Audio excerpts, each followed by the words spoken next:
Good afternoon, everybody. Welcome back to the channel. I hope you're well. I hope you've had a good week so far. We're climbing past the halfway point of the week, and we are today once again on Microsoft Flight Simulator, connected to the VATSIM network with the LatinVFR A321neo and the Horizon Simulations Improvement mod, which puts all of the fly-by-wire magic from the A321neo into the stretched variant of the aircraft, and we're off for quite a long one today. Out of FlyTampa's epic Athens airport, we're off to Dubai for the first time to check out the new iniBuilds Dubai airport scenery plus city pack as well. So we've got a lot to get through. Lazaros threw the route suggestion in a little while ago. I said we'd do it, so hope you're looking forward to today. It's a long one. Strap in, grab some snacks, and we'll be getting underway in the next 10 minutes. Ian, welcome. Evil Asar, good day to you. Badger as well. Steve.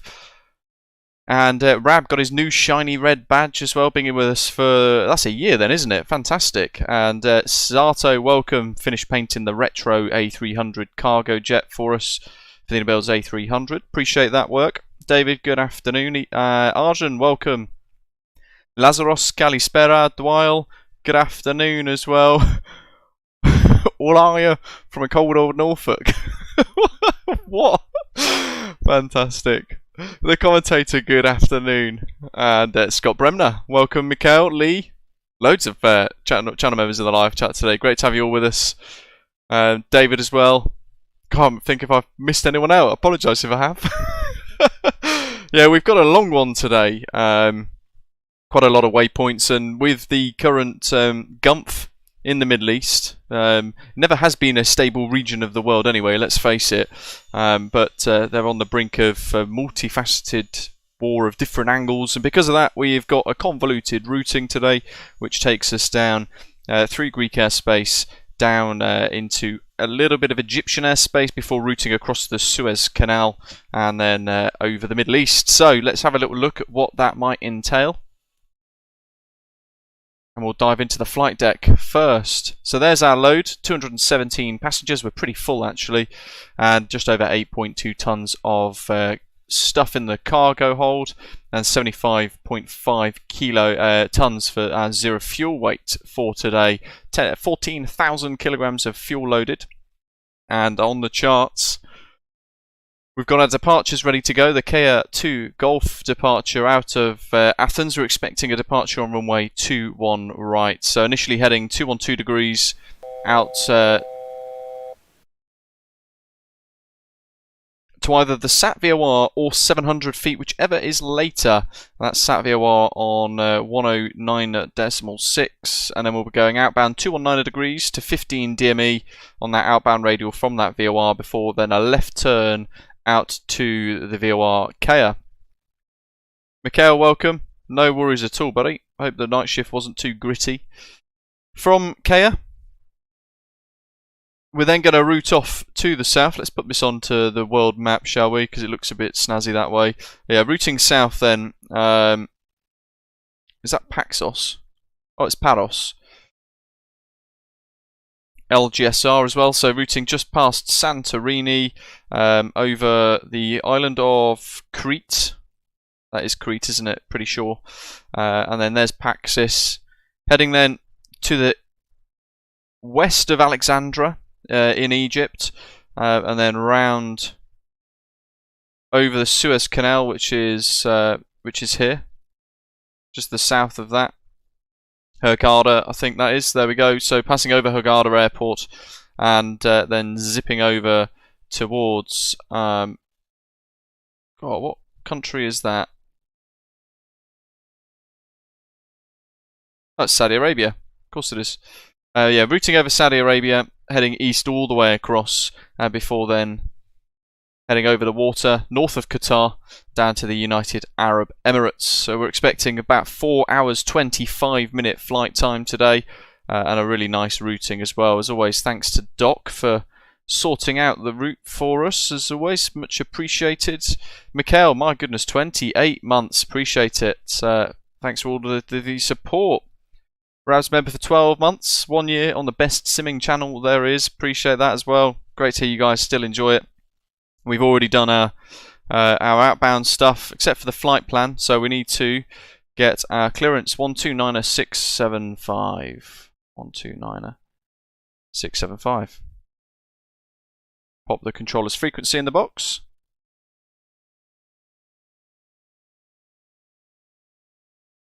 Turn that music down a little bit because I think it's the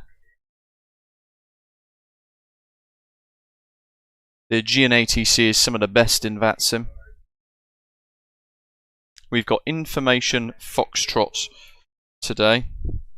So ATIS Fox QNH 1012.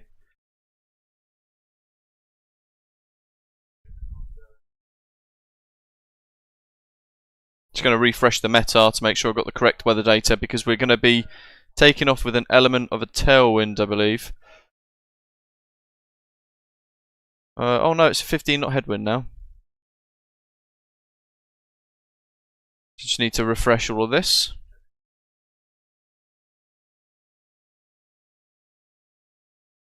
Two on right, tailwind of 5. That can't be correct. Alright, well that seems to not be working properly. Good old VAS airplane toolbox. We'll go for flex of 62 for now. And he sounds very busy.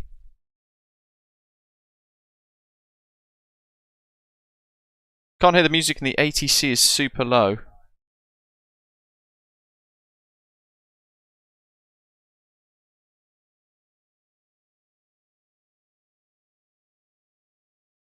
Which bit can't you hear? Ah. You know why? It's because I had loads of aircraft noise before we started the stream. So you know what I did? I muted the output so that we couldn't hear anything at all from the externals of the sim itself. So yeah, thanks. Yeah, non-existent, thanks. Should have clarified that earlier, folks. You know I forget these things. Right, let's get our clearance. My goodness. Stars mean to go on. We've got Athens radar, and we are at Aegean 958. Athens radar, Kalispera, Aegean 958, stand Alpha 5 with Foxtrot QNH 1012, Airbus A321neo, requesting clearance to Dubai. Aegean 958, good afternoon. Information is correct. Clear to Dubai via K2 Golf, 7000 feet, squawk 7430. Cleared Dubai, K2 Golf, climb 7000 and squawk 7430 Aegean from 958. Aegean 958, readback is correct. 7430. Aegean 43 to West Max. Jolly good. So let's get our departure in. UD, but there is a key. When airlines get the aeroplanes delivered, they're given a key to the aircraft, but there's no actual physical key in airliners. And there are 181 for takeoff runway 28, wind variable 3 knots. It was 2-1, right? Takeoff runway. We'll go with that. Okay, 2 Golf, there she is.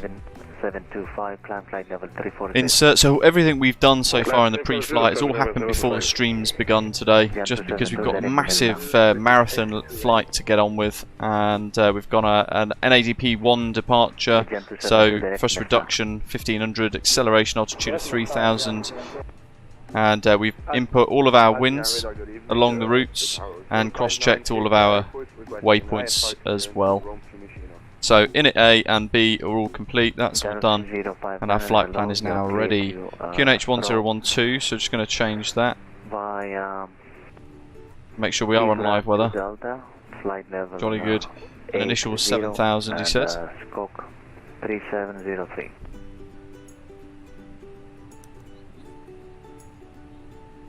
Absolutely, Dwyle. How's the volume now, though? Pop the APU on. 703. Please repeat cruising altitude. Initially flight level 80. Initially 80. It's 959. Hopefully it's not too loud. I've got the Aegean Airways. Is it Aegean Airways or Aegean Airlines safety demonstration for the Luke Air tool ready to go, so when we push we can zip it on back and play that. No worries, well, good to hear, thanks folks. The 402 taxi Charlie and We're waiting for that APU to become available, and we can head to GSX. That's all done. Prepare for pushback. We've got precisely 5 minutes before we're due to push. Direct market 725. APU's available. 181 runway 14 inside. 181 clear to land runway 14. Jolly good, and external power off. Gusting 25 knots. There goes the jetty. 14 key to land 181. There's the dispatcher with the ground pin. Climb flight level 290, proceed direct, scope We'll set that up as well. So that's all good. Landing to flight level 290 and proceed direct, copy the Sierra Kilo Papa. Oh, they're door locked. All of that's set. That's set. Transponder is correct. Squawk in the box. We'll pop the performance page on ready for us. So we've set 7,000, but we've got the first constraint of 3,000 in the box there because that's on the departure. And he's busy, so I'm not going to request pushback just yet because I want to be in a position where all of this is ready to go. The tug is attached, it's lifted the nose wheel up from the aircraft, and we are all ready. But I can pop the beacon light on for now. Seatbelt signs are all set. We can pop that beacon on. FNI radar, very good afternoon. Osprey 2472 with you. Stand. Make sure I've got my ground charts ready for taxi as well. So there's things we can do while we wait to get things connected. So I'll get the charts connected and we'll zoom on in. 21 right is all the way over there. So it's a long old taxi. We can expect facing north, taxi up, and then left kilo. That's probably what we're going to expect for today. So just getting all that ready and having it in our minds so we know where we need to A, push back and face, B, where we're likely to be told to taxi to the departure as well. So around that, have familiarisation, familiarity with the airport. Here we go. Lot 6373. Let's pause the music for now. We'll wait for this lot to have his little bit of communication sorted out as well. And then we can get our push. Okay, he's on text. Athens Aegean 9058, stand Alpha 5, request push start.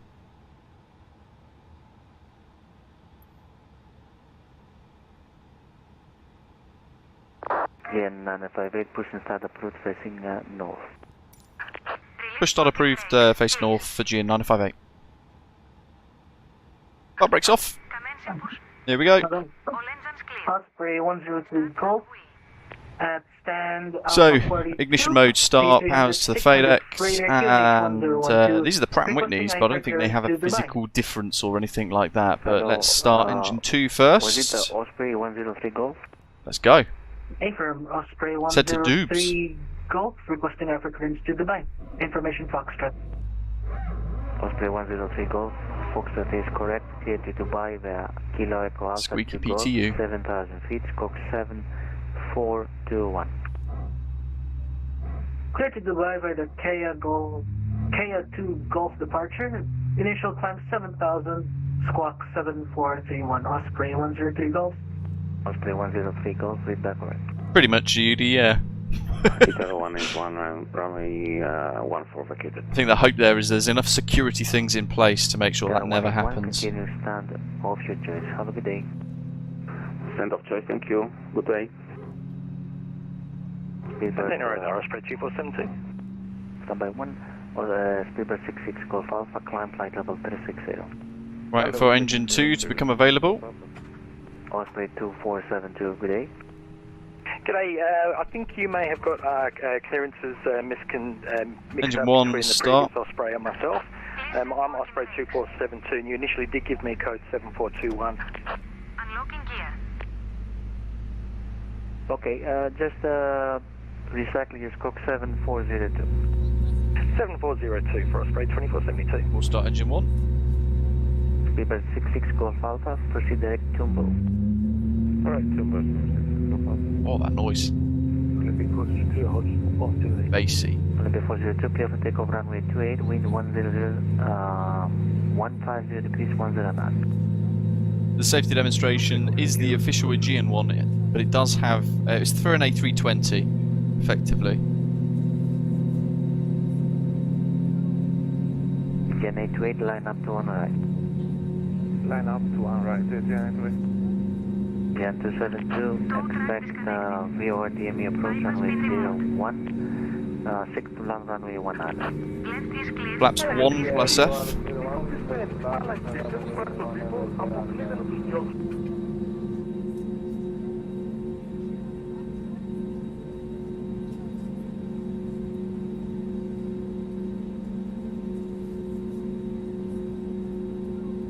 Rightio.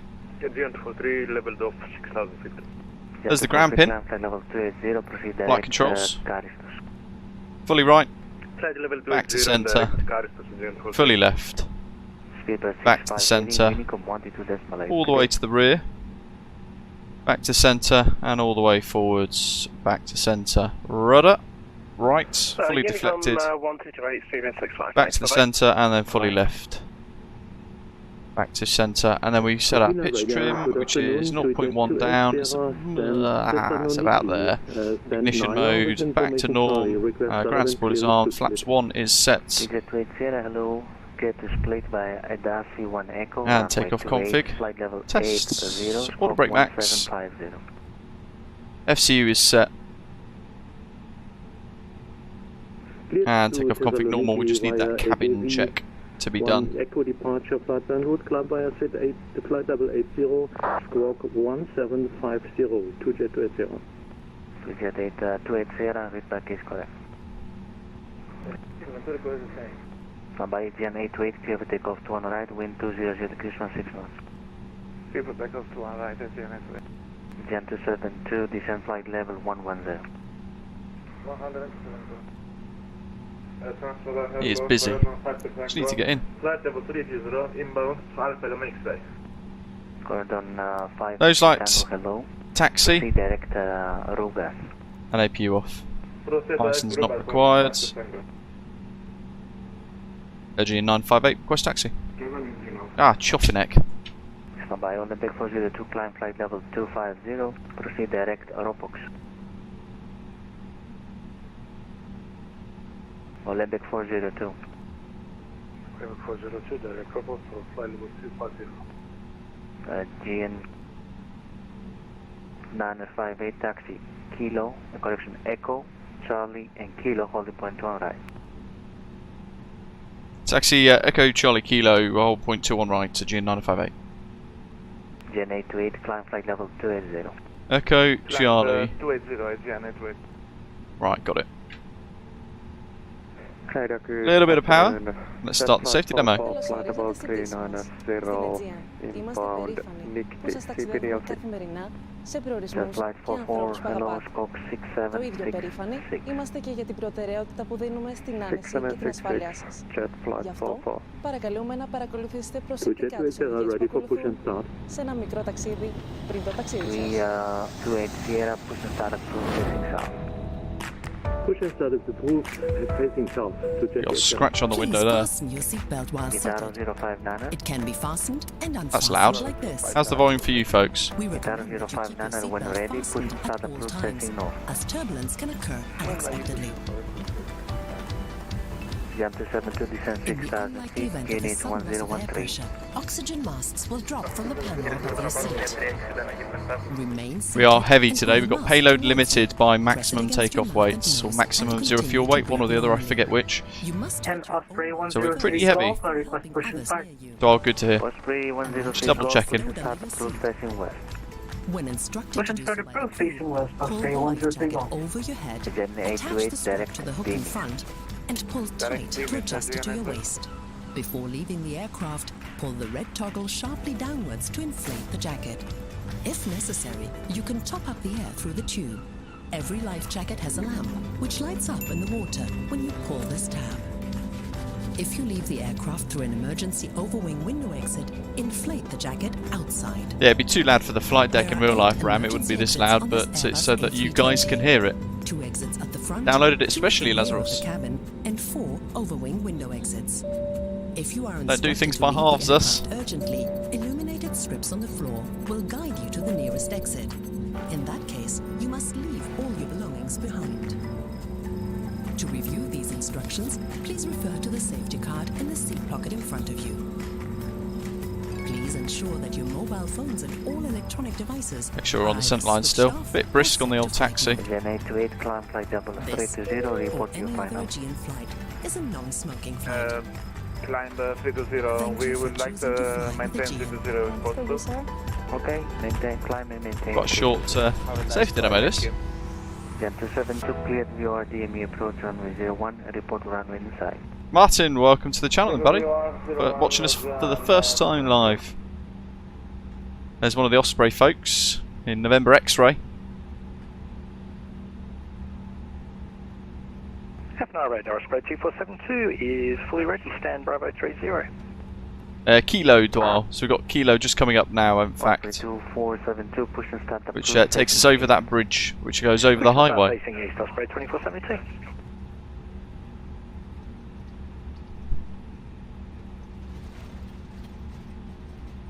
Doc says should have flown this route for across the land next month.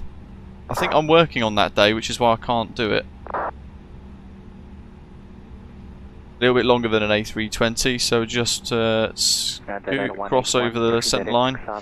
Well, I've buggered that. I always struggle with the chiller with this. Don't know why. 2Jet 2 ready for taxi. 3Jet 8, Sierra Taxi, Charlie and Foxtrot holding point 28. Rob, welcome, buddy. Good afternoon. Watching between meetings. Love the commitment. Current on 5, Victor Tango.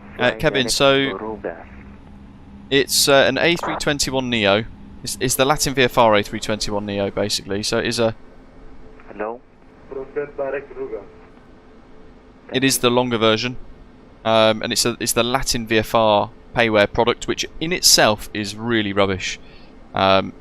Very basic, quite limited in its ability and functionality, but we've got the Horizon Simulations A321neo mod, which we install over this, and it allows us to basically enjoy this to the same extent that we do with the fly-by-wire A321X. So you get the same system depth that we enjoy on that. Now in this, plus the A319 and the A318 from LatinVFR as well, the Horizon Sim have modded all of those, which is quite cool. And it does make one heck of a difference. But yeah, tail strikes is a massive issue in this, like it is with the 737 900. Over the bridge. Call me for the clearance.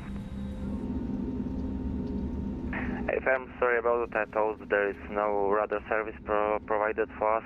Pastor 7 to Mike. I just buggered that over the scent line there. There we go.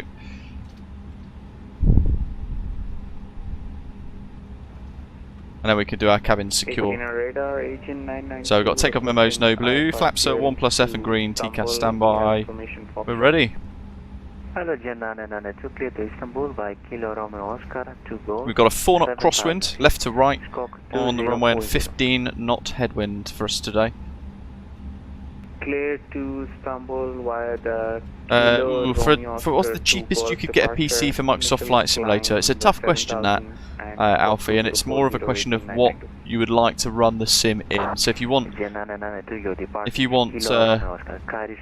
for example, you know, high def kind of flights. Oscar 2 Golf departure for 200 Aegean 992. Gen 992, read back on.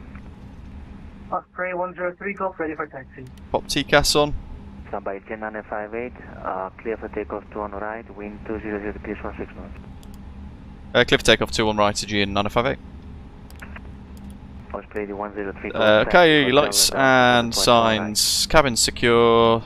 Hotel Alpha holding point 2 on That's right, all Osprey set. 103 Golf. Pedestal's done. 7 to Mike, we are ready to copy. And we'll try and use the display threshold as much as possible.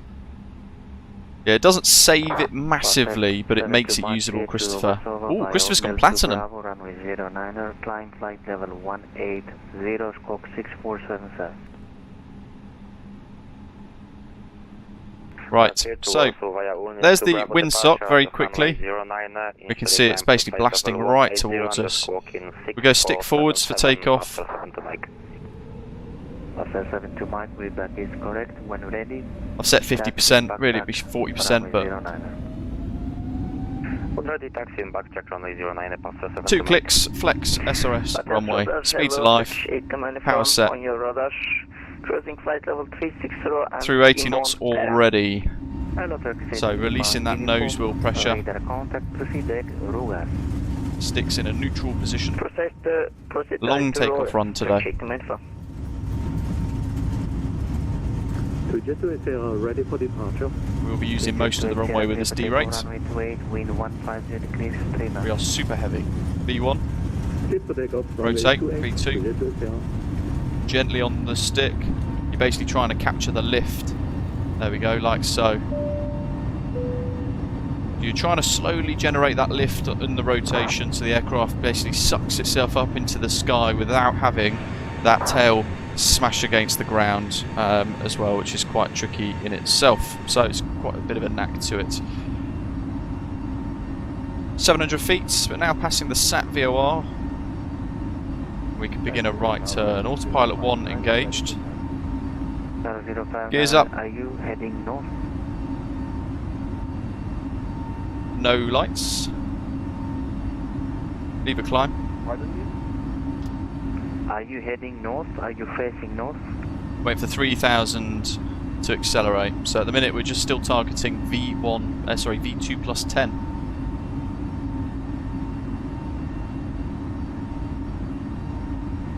Aegean 9058, airborne 2,500 feet.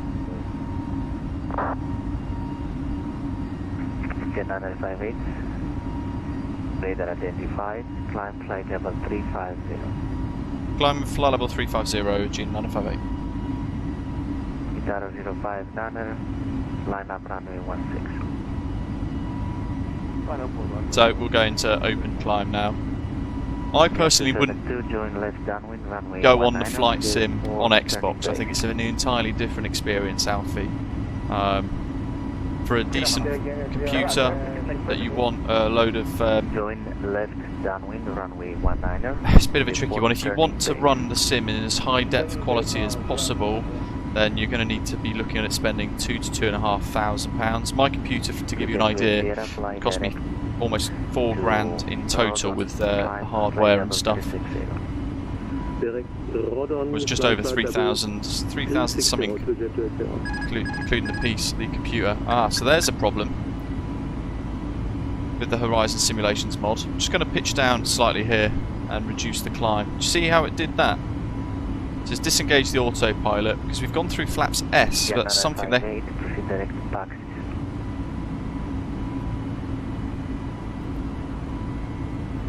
proceed direct to Paxis, G958. Passenger 72 Mike, clear for takeoff runway 09. Wind 180 degrees. Temporary direct. Runway 09 is clear for takeoff. Paxis. 7 to Mike. Yeah, so that flaps S speed was incorrect, wasn't it? Because as we've crossed that and then gone to reconfigure the aircraft, clean it up and go flap 0 and all the rest of it, we've then gone into Alpha floor. So the autopilot's then disconnected itself. And now we've got a direct 2. Yuki-Sim, welcome! And Gamer Clark, good to see you. Christopher, hope you're well. Yeah, Platinum. I think you might be the first Platinum member. Very exciting.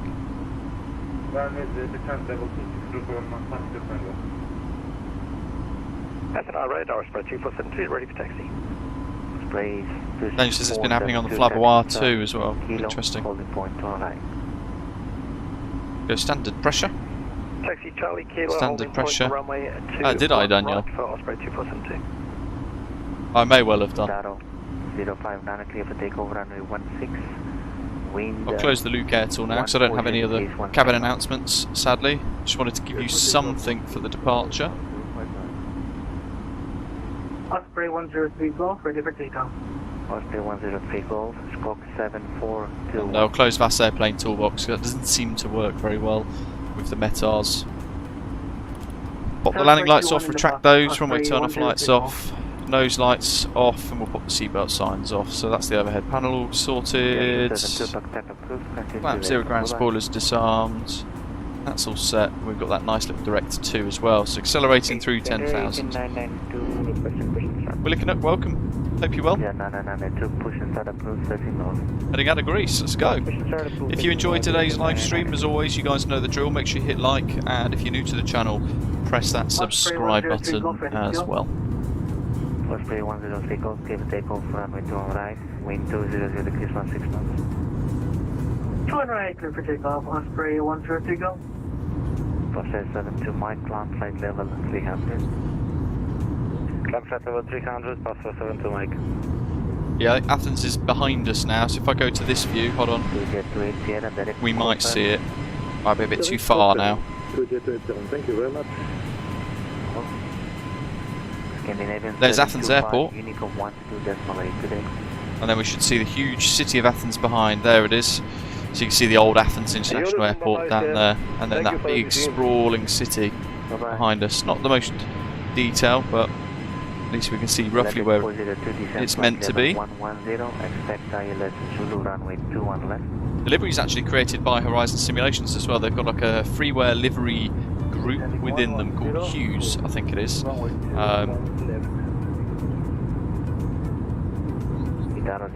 Yeah, the wings are a bit odd actually. It looks like the speed brakes are kind of extended, don't they? Well, there's a bit of a disconnect between the flaps and the wing structure. Let's have a little fiddle. Passer 72 Mike, proceed direct Mike Echo Sierra. Direct Mike Echo Sierra, passer 72 Mike. Have a little wiggle there, see what's to the other side as well. Osprey 103 Golf, airborne 1700. I got you on my radar, continue. Yeah, the wings look really messed up, don't they, actually, all of a sudden. I don't remember him looking like this last time we flew in the A321neo. But it almost looks like a double wing surface, doesn't it? It looks very bizarre. Corridor 5, Victor Tango, Unicom 122.8, bye-bye. Yeah, look at that. Which is why I really struggle with the idea of paying for a LatinVFR aircraft. Osprey 2472, line up. But this is the only... Line up 21 right, Osprey 247. this is the only thing that we've got at the moment, A321. A321 wise, we're still waiting for Phoenix, which will be good when that comes out. Very much looking forward to a high fidelity A321, whenever that might be. Sierra, Unicom 122.8 today. Unicom 122.8 to Jet 280. Thank you very much and have a good time. Bye bye. You too, bye bye.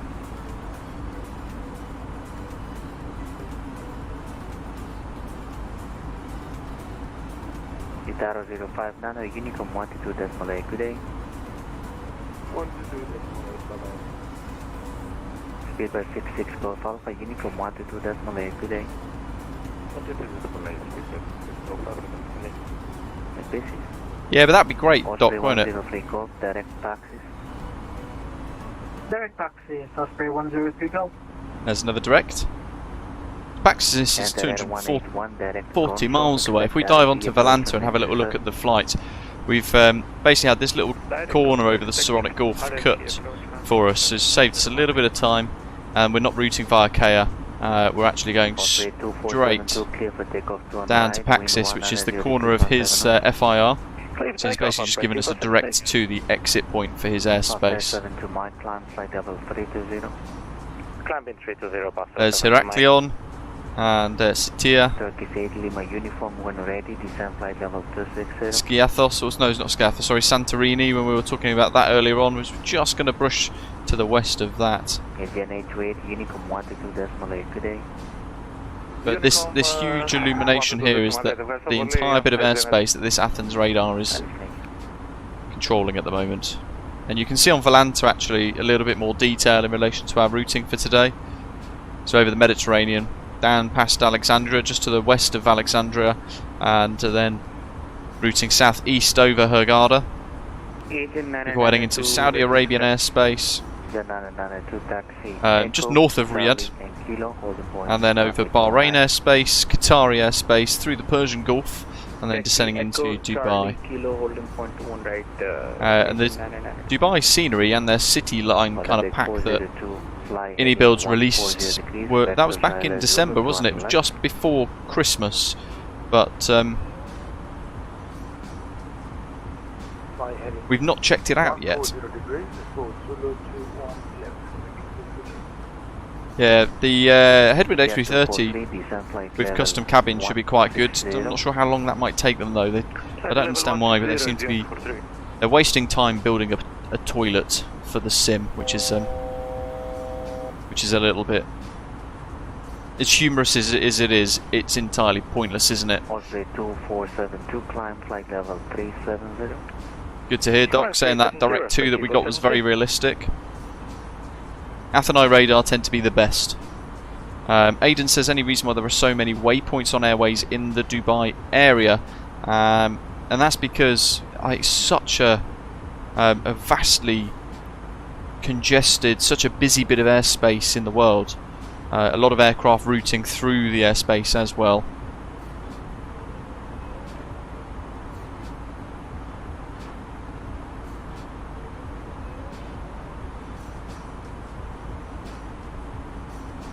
And then Dubai itself is one of the busiest airports in the world. Lots of supers, so that means that they then have to increase the wake distance separation, or the wake turbulence separation, all the rest of it too. Yeah, people have this weird obsession, don't they, with toilets in the flight in flight sim. I mean, it's a little comedy factor, isn't it? I guess there is that. So I do understand it in that sense, but if they're developing a cabin, I'd rather them actually develop the cabin before they develop the toilet for the cabin. It doesn't make much sense for me. Crikey. Christopher's been with us for 36 months. We platinum.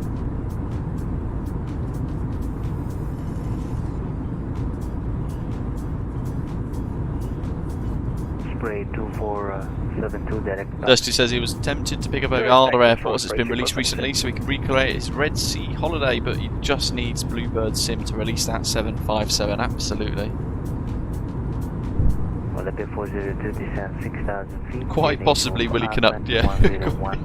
Yeah, quite possibly.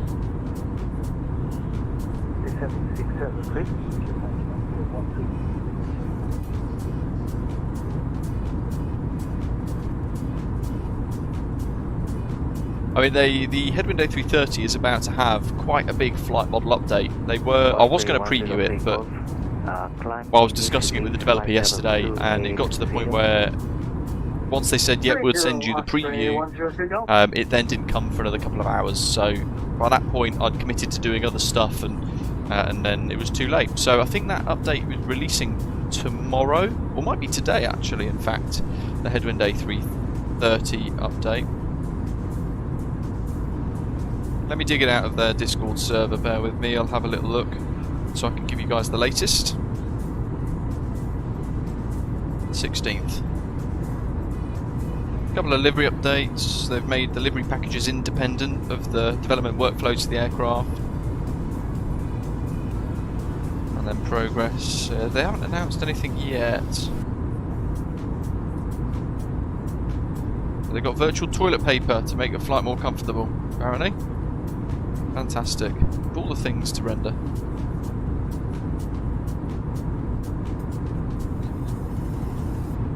They've not announced the actual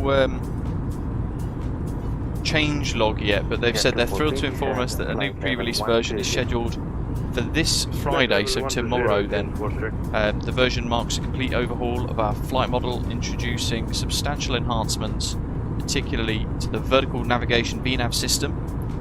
We've listened to your feedback and have implemented significant improvements to target autopilot disconnect issues, your movements on approach and wobbling rudders. Stay tuned for these exciting developments, and as always we thank you for your continued support and enthusiasm. So quite a bit of a change coming on Friday for you guys, so tomorrow. We could do a little flight in it tomorrow actually. I haven't planned anything for tomorrow. I was going to record, I've got a preview of the new Aerosoft Antarctica Volume 2, which I was going to record something with.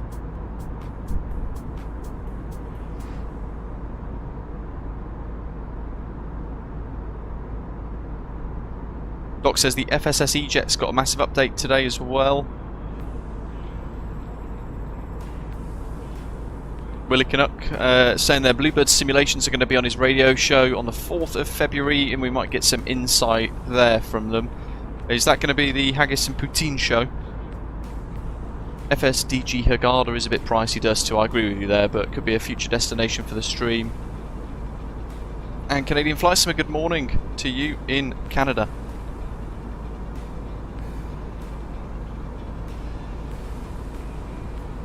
There are quite a lot of updates coming soon, I think, from various aircraft along the sim world. And hopefully not too much longer before we get a bit more progress from the TFDI MD-11. I know that before Christmas they mentioned they were going to send me a preview version of like a end of beta version or something like that, so we can get stuck into to show everybody what version 1 might look like. So we're looking at that. Still waiting for that. No idea when that might turn up though for review purposes. And that PMDG 777 as well, progressing well in beta by the sounds of it, looking at the PMDG forums. Orpheus, thanks for subscribing. And Synapse saying, new to the community, how can I get started on the VATSIM network? Firstly, the biggest tip is just take your time with it. Learn the aircraft that you want to operate first, so that you know how all the systems work on board the aircraft, and how to deal with various elements like direct twos, automated holds, changes to your flight plan, and all that sort of thing. Once you're confident operating the aircraft in various different modes, then I would recommend looking at all of my VATSIM tutorials on the channel, and that will help you get started. It'll help you learn some of the phraseology and how to file your flight plans and all that sort of stuff as well.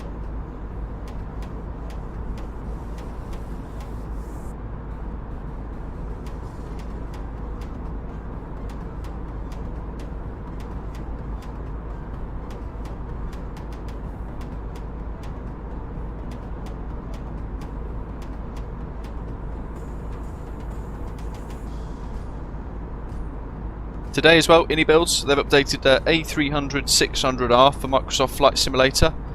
So as Canadian Flight Sim was just saying there in the chat actually, I've just updated that prior to today's live stream, although we're not flying it today of course, but couldn't resist.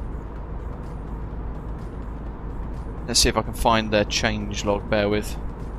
It's another big changelog actually. They've the update fixes some animations, some light positions, fuel changes, and more.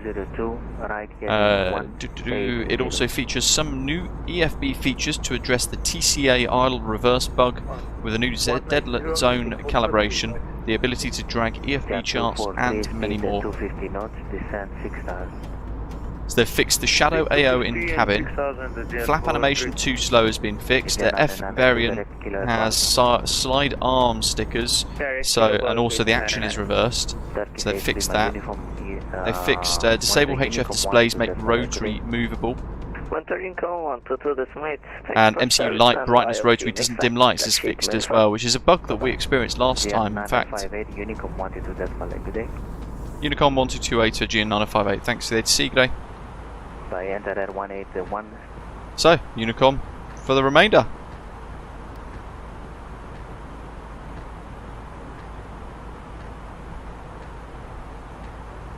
What else have we got?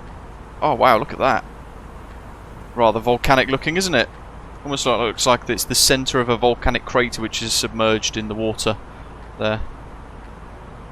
MCU light brightness rotary doesn't dim lights, that's now been fixed. They fixed the beacon light positions, they fixed the cargo hall lights bleeding through the cockpit door for the freighter version. There's an extra dot on the engine fuel display. Fixed the oil gauges by removing the orange pointer. 2 words and white dots missing. Overhead fuel pumps panel is fixed. Galley AO texture is fixed. System fixes and changes. When you turn off IRS-1, you lose the ATT info on Captain's PFD, that's fixed. No fuel limitation on center tank, that's fixed. Smoke detector test is fixed. FMC not displaying waypoints on airway page, fixed. Mac pre-select not working, that's fixed as well. That's a feature I've not used myself, but a lot of bugs in this that they've squashed. Estimated fuel on board and cruise and fuel prediction page are different. Possibly one was in kilos and one was in pounds. That's now been fixed. And for Tokyo, Tokyo Haneda, LDA approaches are missing. They've fixed those. Speed doesn't automatically change to Mach at 25,400 feet in level change mode. That's fixed. And the captain's FMS wasn't clearing properly on the turnaround. Was clearing properly on the turnaround, but the first officer's one wasn't, and they fixed that. A couple of fuel tweaks. When fuel pumps are selected off, fuel tanks during gravity feeding are still emptying, and when fuel isolation valve is closed, the fuel can still be drawn from the tank, and both of those issues have been fixed. ADF needles in ARP, wrong TCAS test modelled. RMI heading bug. RMI heading bug fixed. It's a bit of a tongue teaser, that, but it almost looks like an incorrect sentence, but it's not. It's the RMI bug had a RMI heading bug had a bug which has been fixed.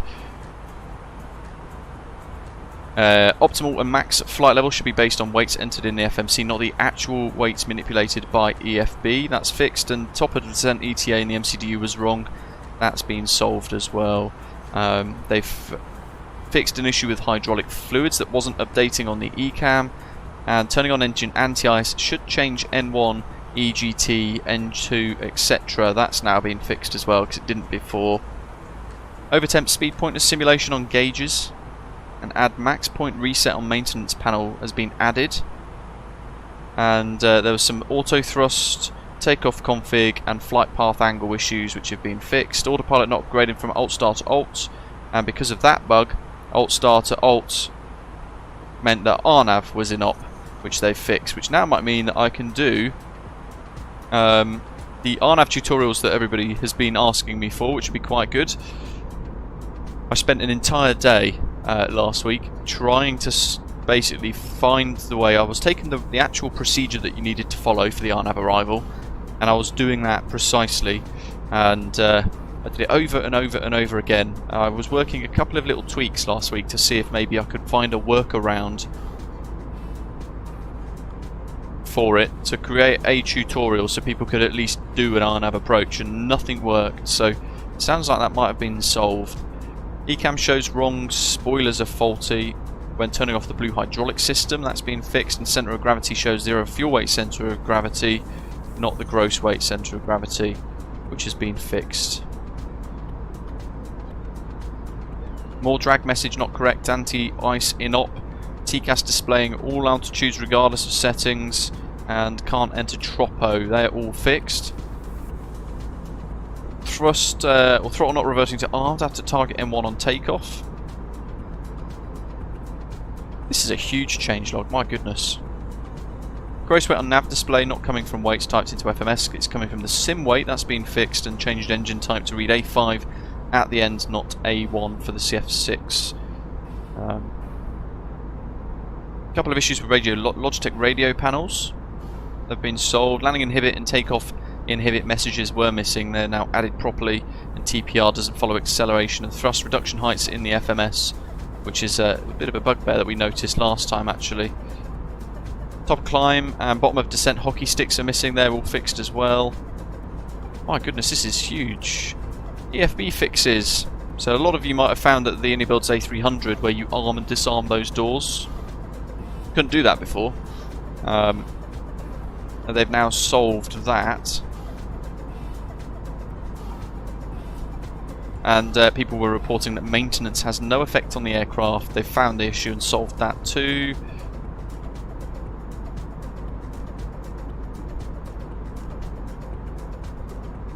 Tora, no effect on V-speeds.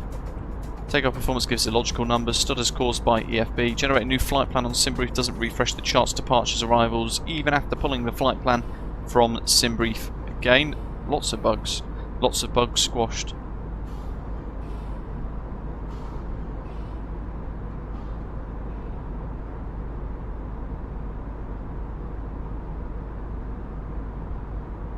Yeah, when refueling, fuel always started at 0 on the previous version, not the current fuel of the aircraft. They've solved that as well. Because of that, there was also no limits on payload fields and that sort of thing too. They've added dark modes for charts. They've added the ability to drag the charts in the EFB. It says added many other suggestions for EFB charts. They didn't say what they are. Negative sign value for weather performance page has been added. Confirmation prompt to panel state buttons added, and OFP viewer to EFB added. And they've added a disarm all doors option to the EFB to just click once and it disarms them all after landing, which is a good little quality of life addition there that they've added.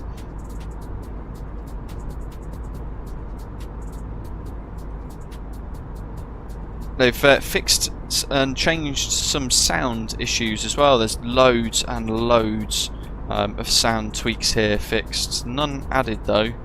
Buzzsaw completely disappears as soon as behind the halfway point of the wind. That's fixed. GPWS sounds too quiet fixed. Wind noise now more consistent. Somebody noticed there was a sound bug with Toga, so if you were on the ground with Toga every 5 to 6 seconds the sound actually looped. That's solved as well.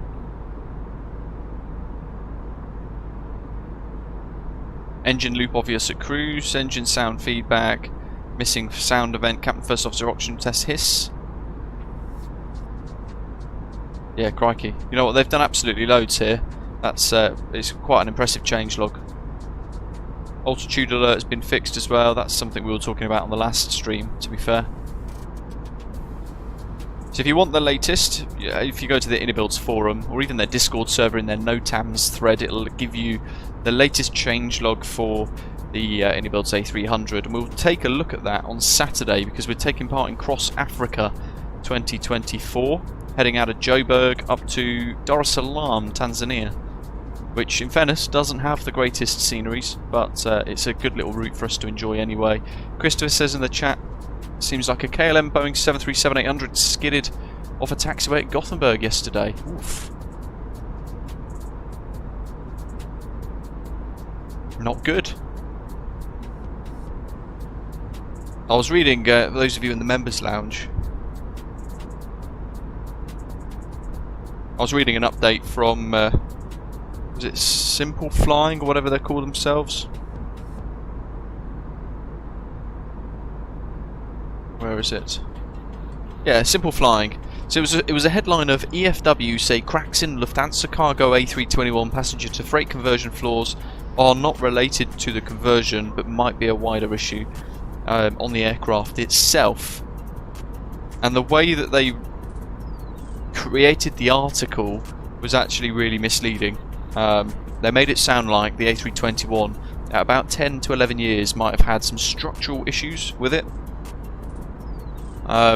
But Ashley, one of the channel members, found a different article from aviationweek.com which basically found that Simple Flying had omitted a ton of detail, really important detail, from their article, which was basically, it made it more over dramatized than it needed to be. And there's actually nothing unusual at all with it. Bit naughty really. Because I read that one Simple Flying article and I thought, my goodness, here we go. Airbus are about to come under scrutiny now. But it's all a bit of a Boeing-ification of it. Or Boeing-ification? I don't know. Don't know how we'd pronounce that. Ryanair did weird things 2 days ago at Birmingham, seen on YouTube. Bramalian says, I was watching that actually. They entered from... it was like the Echo taxiway or something, wasn't it? In the middle of the runway. And then they started like weaving all down the runway. So I'm not really sure what they were doing, to be honest. A lot of people seem to be saying, oh, they were warming the tyres up, but I don't think they were. I wonder if they were checking the full deflection of the tiller, the nose wheel steering. Not sure. Doesn't make sense. I mean, I've never seen an aircraft go weaving down the runway, doing really tight turns and then braking and holding it on the brakes and all the rest of it. It seemed quite an odd little manoeuvre, to be fair. I don't know if anyone in the chat knows the reason for it.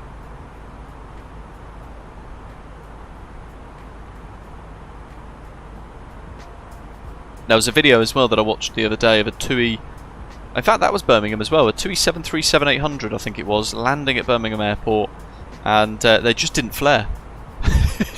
They just smashed it straight down on the runway. And I commented on that to say it's probably just an ex-Navy pilot, because I know Thompson will employ a lot of ex-RAF and ex-Royal Navy pilots onto their flight line, and Navy pilots don't really have the tenacity to flare as much as a Royal Air Force pilot might, because they're used to capturing that little cable on an aircraft carrier, perhaps.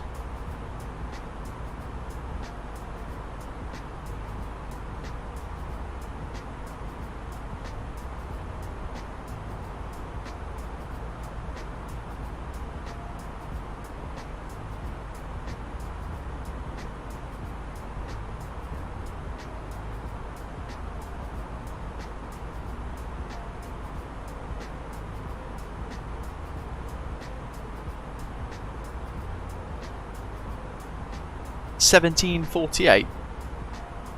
That's longer than it. I thought we would.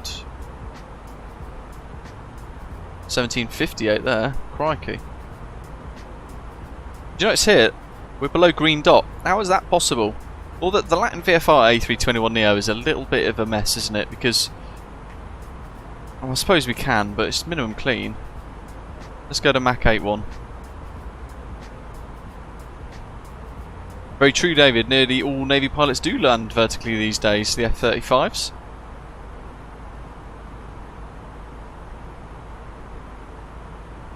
Yeah, was it Brimalian then? Do you reckon that Ryanair hit a bit of ice on the runway? Do you think that might have caused it?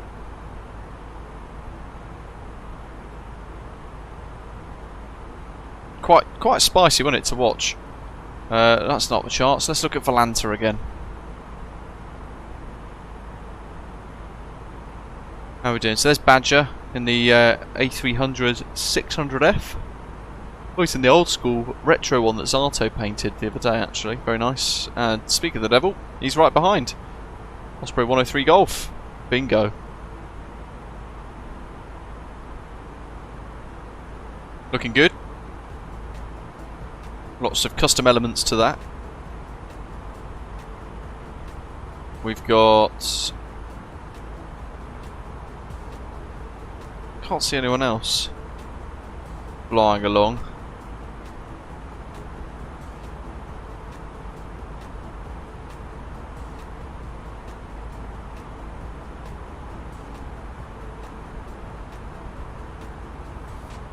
I heard Ian. Ah, there he is. Osprey 2472 hiding in that blue line there. It's annoying when Volanta keeps zooming out all the time. Bingo. Oops. What's happening to me click spots? Looking good. There's Athens in the backdrop below the clouds. And he's in the A321neo.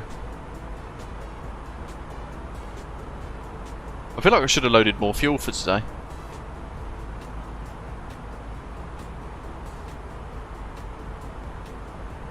A small little fly along today. And if you generate a route like this, you might notice that one of the options on SimBrief, it routes you out of Greece and then up towards kind of Istanbul and or Ankara, and then it routes you round down Iraq into the Persian Gulf. But at the minute, well, for a long time to be fair actually, Greece and Turkey haven't got on. And that's been a thing going back many years in history. Because of that, I don't think there's much of a thing about them flying into each other's airspace very much. So the real route would go, I think, ordinarily over Israel, but because of the instabilities and the issues over there at the moment around Israel, it can't do that. Therefore, it routes past Alexandria, then south of Cairo, and then over Hurghada. So it does add a bit of time onto the flight itself. Aussie SimGeek, thanks, buddy. Mushy, on VATSIM you can fly whichever airlines you want, as long as you operate with the correct call signs, as in for Aegean, AEE, and then you would use Aegean as their call sign designator when you speak to control, or British Airways uses Speedbird or Shuttle for their domestic operations, so on and so forth. Good afternoon, Christos. Yeah, 17:45. It seems. What are we? 12:30. It can't be that long. It's meant to be a 4-hour flight. It should be 16 something. I have no idea what's happening. We got live time on, yeah we do. Apparently it's 15:29. Oh, hold on, that's local. This doesn't make any sense.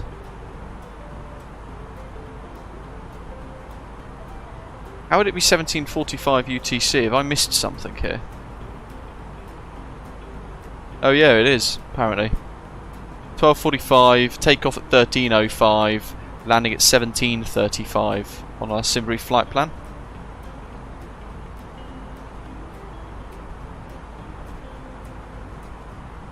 That's it, Delta Tango. Hello to you. So much routing for dispatchers to consider in Europe now and the Middle East compared to flying just simply a cross-country hopper in the US. Makes it quite complicated, doesn't it? That's the thing. I can't deal with that wing view, or that one. As much as I like it, the unevenness of the wing is pretty rubbish, isn't it? Ian's got 16:45 on Volanta. Weird. I wonder why. I mean, it should be nearer to about 16:30-ish, as you're saying there, Ian. That's what we're expecting, which means my time on my sim seems to be an hour ahead of what it should be. But we'll play it by ear, we'll see what happens. We knew we'd be in for a long one today. The AAIB have just released a report from Bombardier CL600 2B16 Delta Alpha Alpha Alpha Yankee.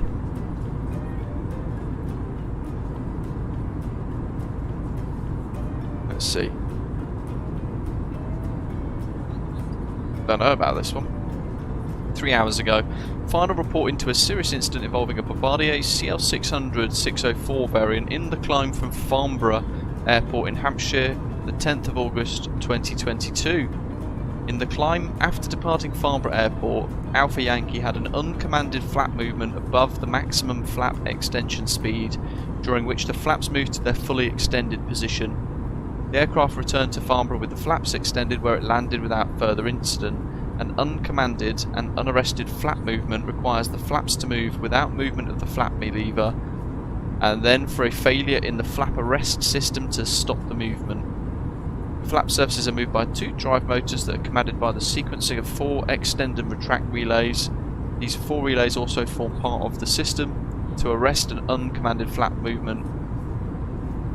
The reason for the uncommanded movement of the flaps during the flight and later during fault finding on the ground could not be determined, but it was established there had been a latent failure in the number 1 flap retract relay for at least the previous 64 flights, my goodness, which caused the flaps to retract at half their normal retraction speed and therefore prevented the arrest of an uncommanded flap movement. The failure of the relay resulted in damage to the D contacts providing electrical power to the brake detector units, and that damage then was caused by electrical arcing resulting from an unsuppressed back EMF generated when the brake detector units were de-energised to apply the flap brakes when the flaps reached their selected position. My goodness, that's a bit of a mouthful, isn't it?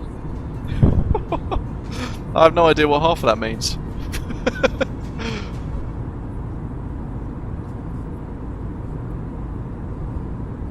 Aiden, good stuff. Delta Tango says flew from California to Pensacola, Florida in the sim yesterday. 4 hours block time. Never crossed an international line. My goodness.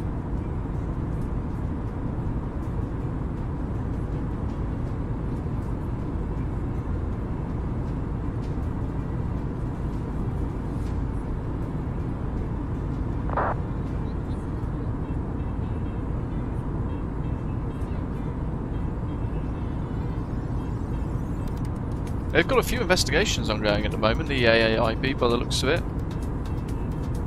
A few. Not loads.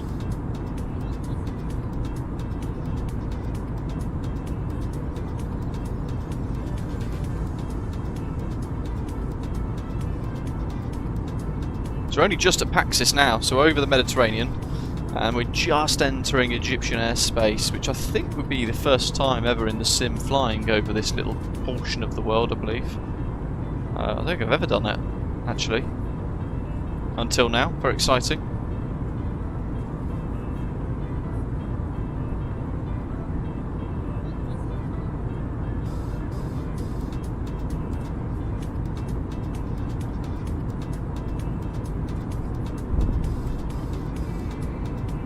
Delta Tango, you've got to fill the time somehow, don't you? Certainly on these longer ones. So I tend to avoid long calls. I can't cope with kind of 7-8 hours.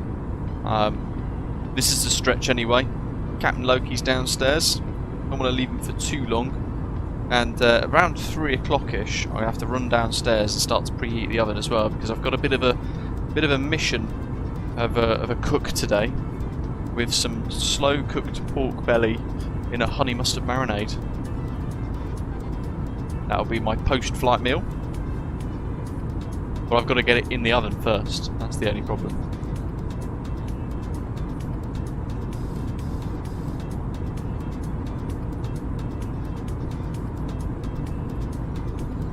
Yeah, those of you flying in cross Africa on the 20th, this Saturday, make sure you have confirmed the slots if you've booked them, to make sure all that ties up nicely.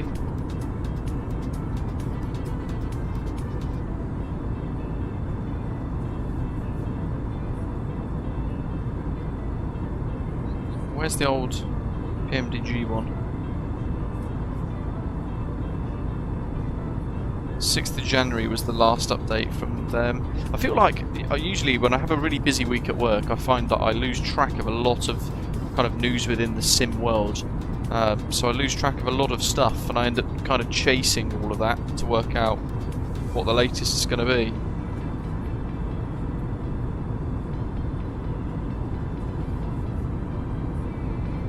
But we know about Headwind, we've done that. We still haven't heard anything about Phoenix releasing their A319 or A321 yet. Pirate Devco looks like he's making some decent progress on Birmingham, doesn't he? On his X channel, I think. Is it X? Is it Twitter? Is it still twitter.com? No, it actually is still twitter.com.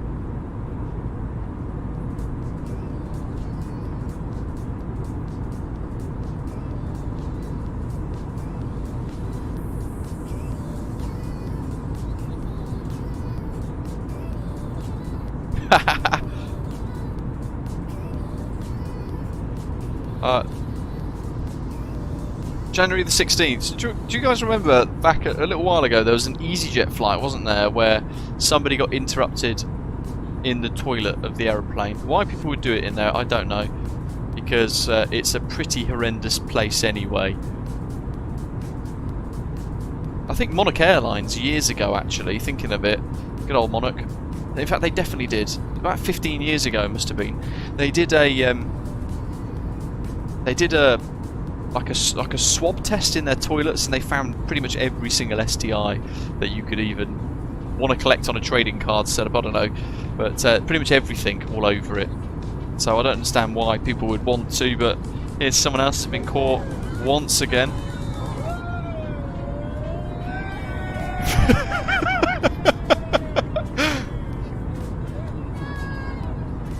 Unbelievable. Definitely straight to the clinic when they land. Right, I'm trying to find something. I'll find it first, because I don't want to... There's a lot of nonsense on Twitter and stuff, isn't there?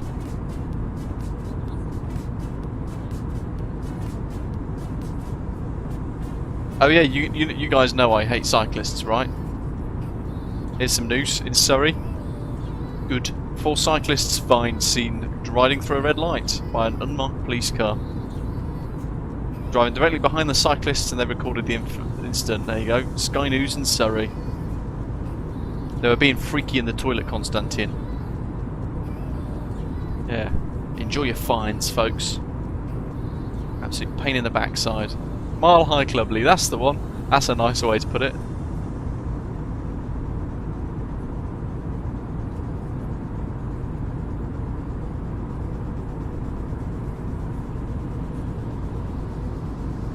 Trying to find what I was looking at earlier the other day. Yeah, we've got Gold Coast, Australia to look at too. There we go, Pirate Devco. Jolly good. Top bloke, this lad. Look at that detail there. How fantastic does that look? Which I think is Birmingham Airport, isn't it? It was kind of confirmed that that's what it was creating. There's the latest progress update there.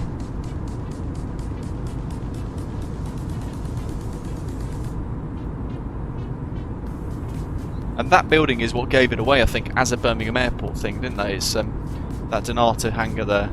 Somebody did like a deep dive and found precisely the building in question, and then got it on like the angled satellite view. It was almost like a plane's flown over it, took a picture, and they found the Donata sign, everything precisely as it is there. So that was the giveaway, really. But that was the original teaser. Say, New Year's, new destinations. Guess where we're going? Oh yeah, there it is on the right hand side. Looks like the Agozi Donata building at EGBB. So we saw that other picture a moment ago, and then someone compared that. Look at that. Absolute super sleuth.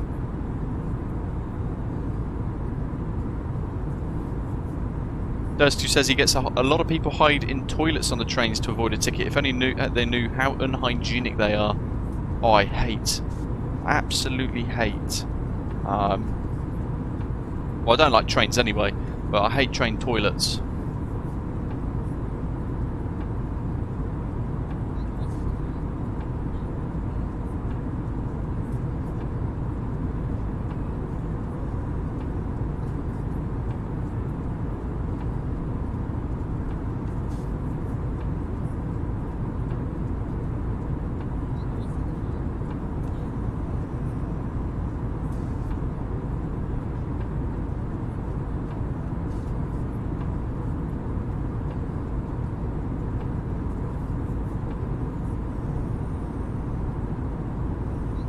Is that actually a thing then, Dursey 2?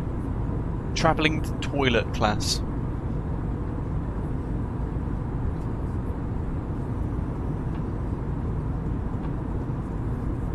Oh yeah, if you haven't heard as well, Top Gun 3's coming out.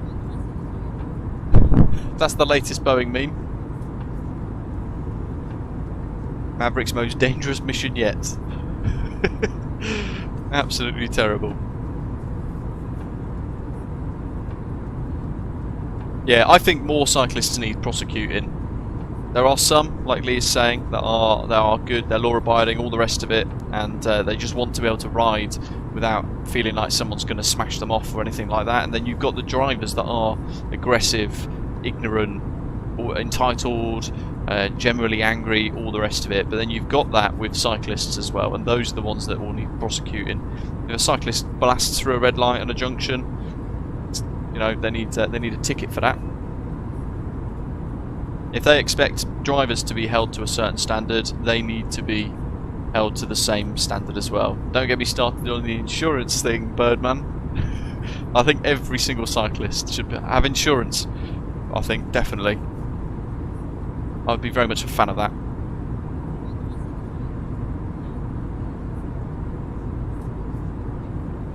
A Big Out of Geek says, when I'm on a flight on Osprey and New Sky, I have to choose an aircraft. For example, there's only one livery for the 737-800. Can I download more liveries with more registrations? No, not really. The only reason why we use different registrations on New Sky is because it allows us to kind of split the fleet up and have a selection of aircraft in the fleet. Otherwise it gets quite confusing. If we just had 10, say for example 10 737s, and it all said 737-800 180Y or something like that for the seat configuration, but you didn't know where it was meant to be based and you didn't have a registration number that identified the aircraft in a bit more of a clearer way than just a number 1, number 2, number 3, people wouldn't know which ones to use, I think. So it's the only reason why we put registration numbers into New Sky for the fleet, really. But I appreciate for a lot of the fleet we've only got like one registration for the aircraft. Easiest way to filter the aircraft in New Sky is to just search for the base you want to fly out of or the type code.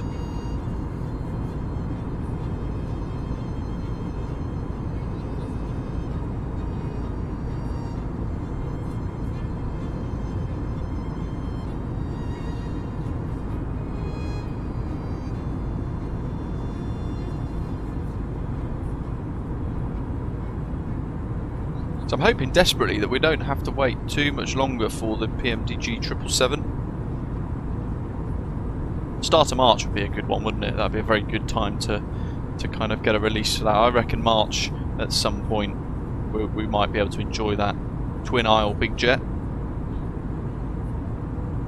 quite exciting when that does arrive. But hopefully in that, between now and then, I'm hoping we get something from Phoenix as well, because it does... we keep talking about it, but it's kind of dragging on, isn't it? With the level of kind of delays to some of their software. I think they've made the fatal mistake of announcing deadline dates, which is tough for any developer, because people then hold them as if it's a commitment or a promise, even though it's not. That date is just slid. Kevin47 says he reckons between March and FlightSim Expo 2024 in Vegas for the PMDG 777. Badger reckons Easter. Yeah, when's Easter? Middle of April, isn't it? Easter. Can't remember now. Pretty much, my calendar is guided by whatever stock is in Tesco at the time, basically.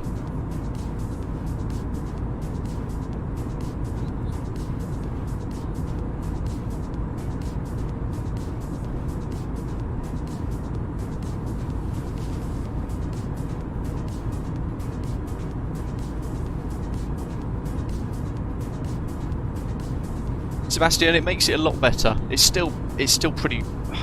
The exterior model is what you have to glance over, basically.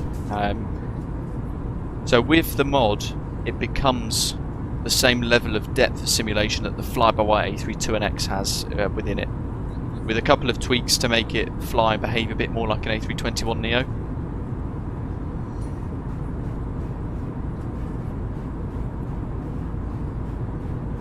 But the exterior model is what is really quite poor. I mean, if I just show you the wing, this does my absolute Sweden. Look at that. Absolute train wreck of a model from LatinVFR. This is a payware aircraft. It's a right mess. So that in itself is not great. You've got to glance over that and ignore it, basically, otherwise it does your nut in a little bit. As Christopher was saying earlier on, it's been a problem with LatinVFR products since their release.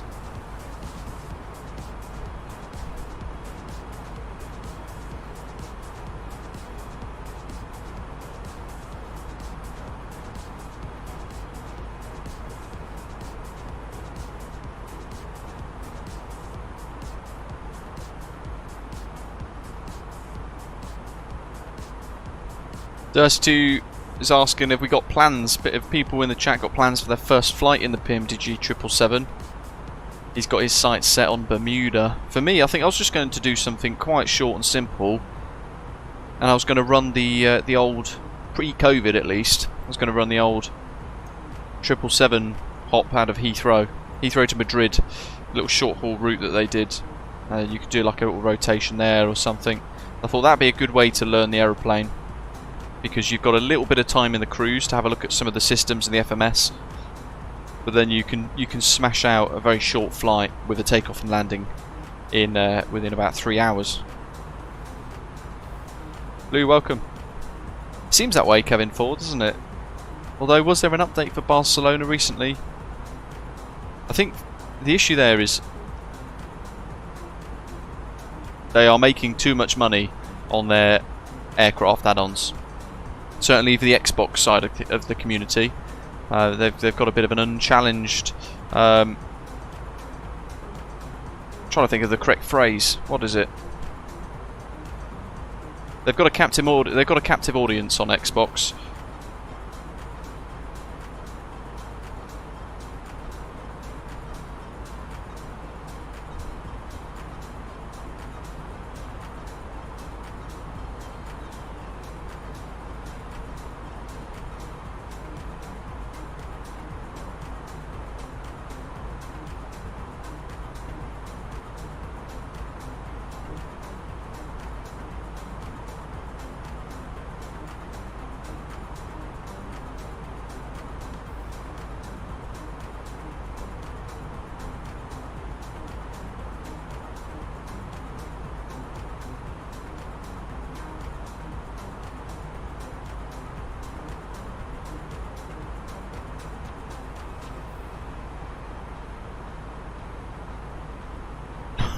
Oh, Mikhail.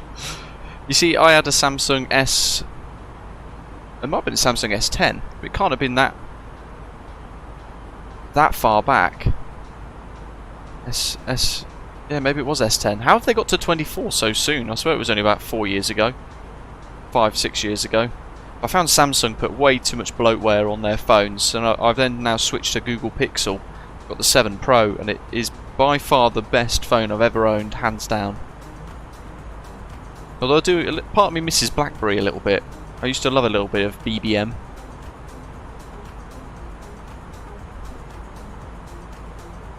Sean's going to have a little run-of-the-mill Heathrow to JFK hop for his first flight in the 777 when that does release. That's a good one, to be fair.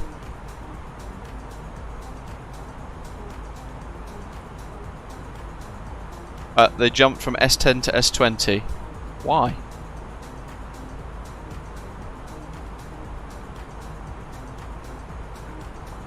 Brilliant's last Samsung was the S4. To be fair, it's probably only 5 years ago. I don't understand the naming conventions for some of these. ANA for Zato, going out of Tokyo to Manila, I think, is it, in the Philippines? No, RPLL. Trying to rack me brain now.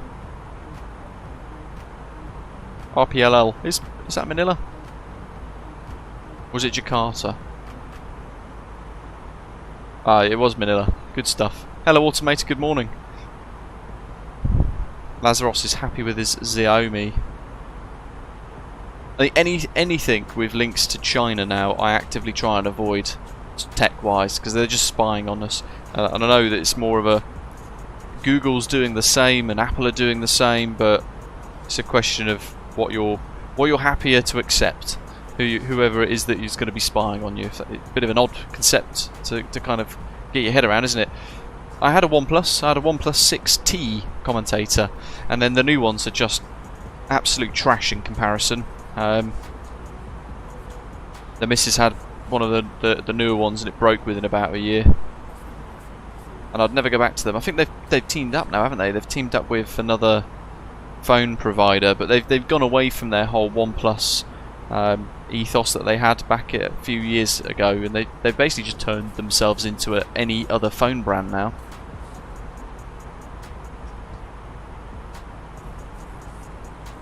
Oh, Aiden, you've gone the other way. You've gone Android to iPhone.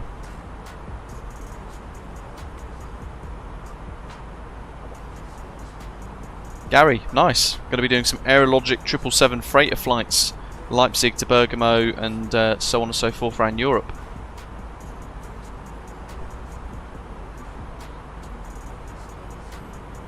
Yeah, my 6T lasted ages, and then whether I've got the 7, was it the 7T or something like that? But yeah, rubbish. Never been a fan of Twiglets, Birdman. UC, good afternoon. How are you? Hope you're well. Happy New Year.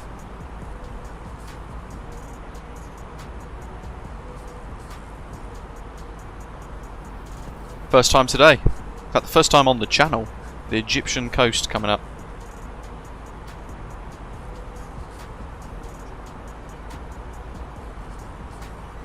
Probably won't see the pyramids from here, but I'll keep my eye out.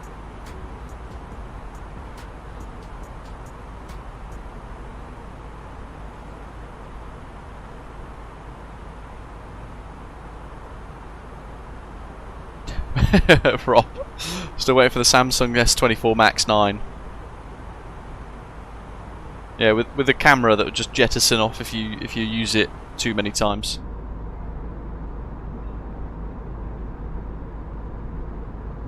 Oh, it's weird. I kind of like Marmite in some instances, Birdman, but I don't like them on crispy snacks like Twiglets. I'll quite happily take a spoon of Marmite and I'll put it in a little bit of bolognese just to kind of bring a bit of the richness out of the tomatoes, the depth of flavour. It goes really well with the beef mince and stuff within a bolognese. Worth trying, those of you who cook. Same with chocolate, oddly enough. Just put a tiny little bit of dark chocolate, 1 cube or 2 cubes of dark chocolate or milk chocolate if you fancy, into your bolognese or chili con carne, and my goodness. The way it changed, it does something to the tomatoes, I think, and the sugars in the tomatoes. UC's going to be doing Amsterdam to JFK with 777 when PMDG release it in the future with KLM. It's first in real life 777 flight, so it's somewhat special. Very nice.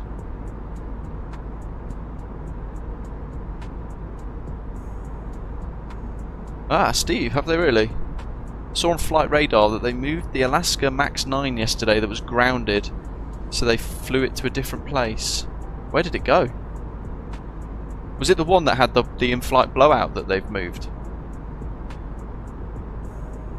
Interesting.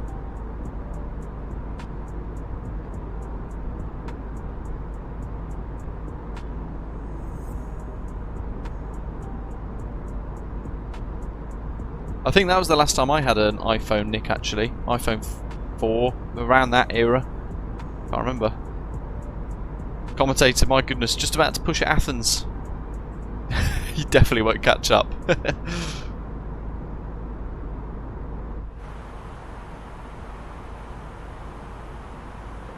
a 777 crossing in front, apparently. Let's see if we can spot them, Mikkel.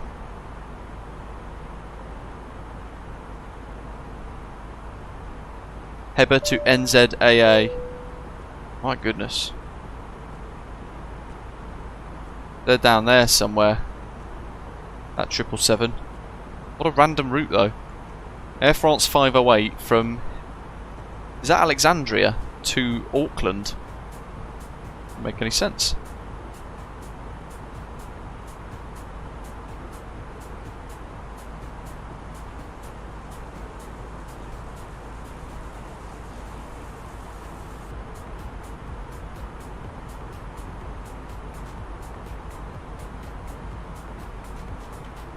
I suppose they can move them with without any passengers on board, can't they? For the purpose of ferrying into maintenance facilities and all that sort of stuff. I'd imagine they've given a slight an exception, the FAA, to that for them.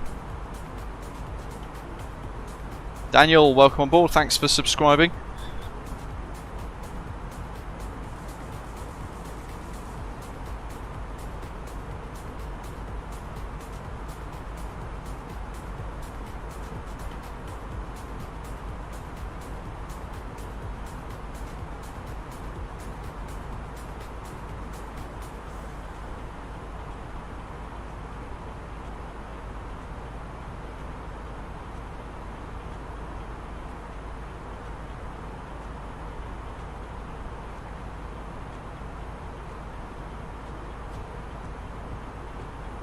Well, Casa Air are confident with the 737 MAX. Either that or they've been given one heck of a discount because they've just placed an order for 150 737 MAXs. That's a lot.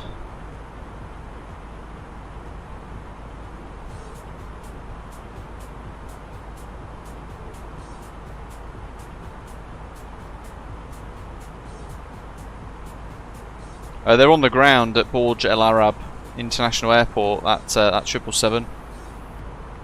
If it's the one that I'm looking at, it's the correct one anyway.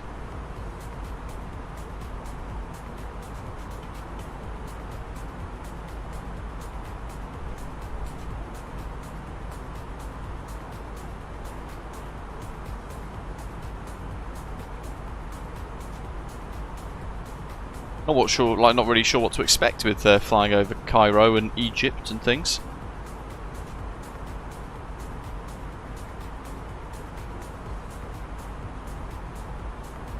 You know what? I was never confident with the 737 MAX anyway, Steve. Even after the Lion Air incident and all that sort of stuff. Even before that, you know, there were times where I thought to myself, how many more times can they stretch this aeroplane design from that original? You look at a 737-100 from the 60s with its tiny little cigar engines and all the rest of it, and then you compare that against what we have now.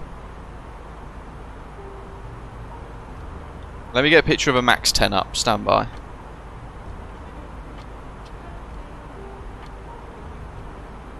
Open image in new tab. And then... I mean, you guys are all familiar with the differences anyway. You guys know a lot more about it than I do a lot of the time. Open image in new tab. Have I got the... oh yeah, I've still got display capture on. Right. There's the 737-100 from back in the day, as they say. Oh, let me just make this a bit bigger. Zip it in, like so. There we are. And then you compare that against this. And it's the same aircraft, apparently. And when you compare that, the MAX 10, against the very first 737-100, it's actually horrifying how different it looks when they still got a patchwork quilt of tech inside the flight deck, which some of it still harks back for this era, and I just find it bizarre. And you could probably fit 3 737-100s into the fuselage length of a 737 MAX 10, I reckon. Yeah, I don't know. I don't understand why they didn't change the 757, Sean. It was the perfect aircraft, wasn't it, for operators? Certainly around Europe, it was utilised really well by TUI and Condor and all the rest across Europe, and Thomas Cook. Quite horrendous, the difference between those two airframes, and they're apparently the same airframe designation, the same aircraft. It's bizarre. But in fairness, I think the A320 has got a similar age attached to it as well, hasn't it? It's still like a 1970s design, the A320. But they haven't tweaked it that massively, compared to the 737, which has been tweaked loads, crazy amounts over time.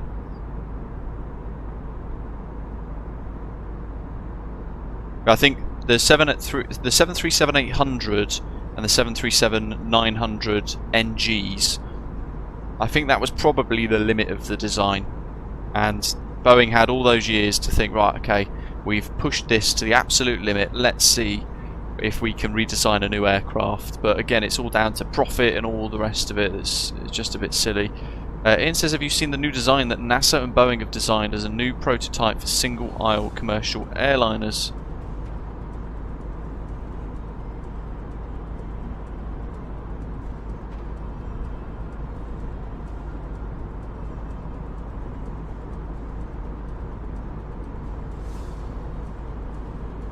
I haven't. I'm going to try and find it now. NASA Boeing new single aisle. Next gen experimental aircraft becomes NASA's. Oh, this is from like August.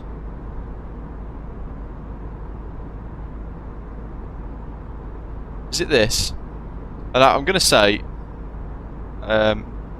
with a hint of sarcasm, folks, I'm going to say, I'm just going to sort out these screenshots first so I can get them all set up for you.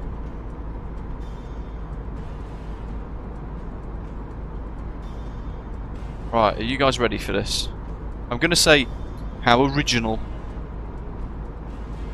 They've basically just taken the face of a Boeing 787.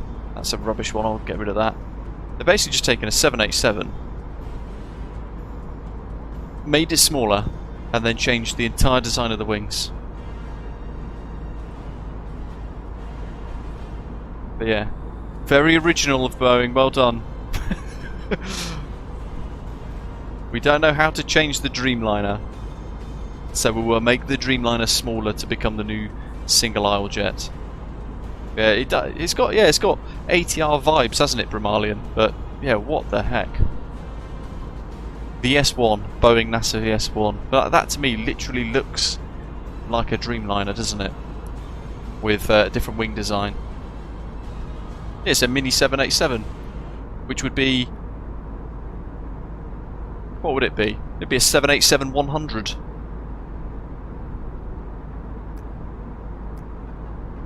Oh, is that boom? There's something that will be a waste of time and money. That will never take off.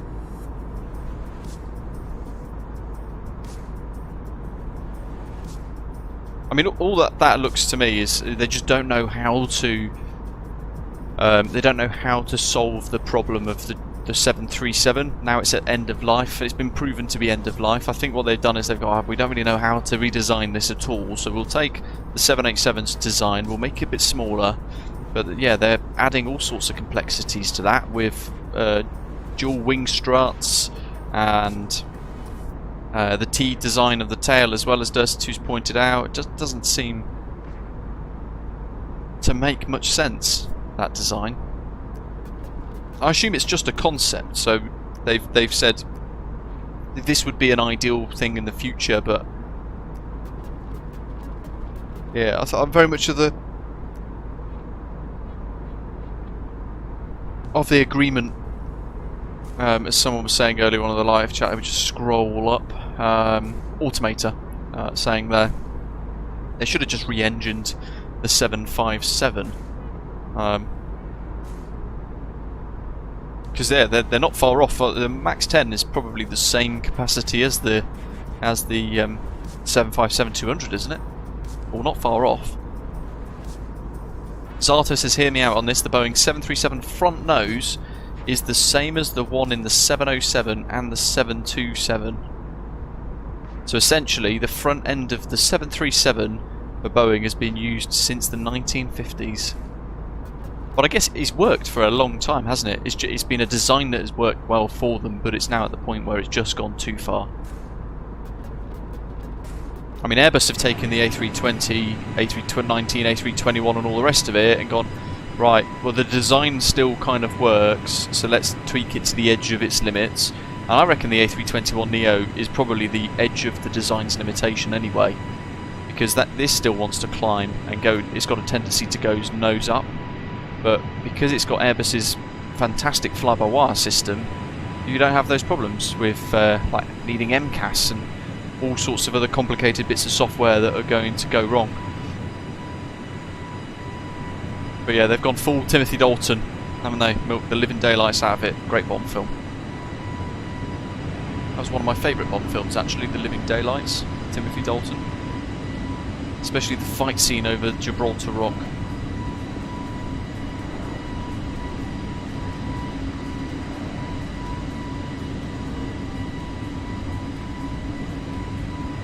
Matthew says it kind of looked like a modern MD-80 with the engines on the wings. A bit weird, isn't it? Yeah, the Airbus being a lot taller has helped significantly.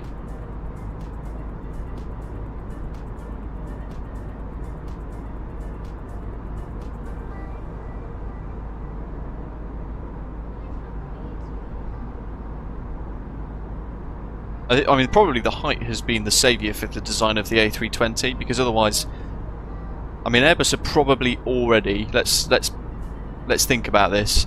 I reckon Airbus, I'd probably put money on it, I reckon Airbus have already begun properly designing a replacement for the A320 series. Lazarus, we were chatting about this in Discord yesterday, and actually about 20 minutes ago we were talking about it briefly with the passenger to freight airframe cracks and things like that in C-checks. But it's all apparently in line with the normal maintenance schedule within the manual for Airbus, so they're not really surprising, but Simple Flying have taken some events that have happened and they've kind of blown it out of proportion to make it sound like a bigger story than it perhaps is. Other than that, maybe you're speaking about a different event, I'm not sure. Oh yeah, who's watched Lift on Netflix? Durst2's just reminded me. Probably the worst film I've ever watched in my life. And I found myself about 5 or 6 times thinking, why am I watching this? This is the worst thing I've ever seen. But I thought, for the purposes of research, I'll keep it on. I'll keep watching. But yeah, if you haven't watched it, don't. Because it's got Kevin Hart in it, I thought to myself it'd be a bit of a comedy, but yeah. I don't think I laughed once during the whole thing. I think it was Kevin Hart's own film house. But I think they were trying to be serious with the storyline, but with lots of very casual inaccuracies about anything to do with flying. But yeah. Blue Beetle on the plane to Sydney. Ian, how was your holiday? What's Blue Beetle about?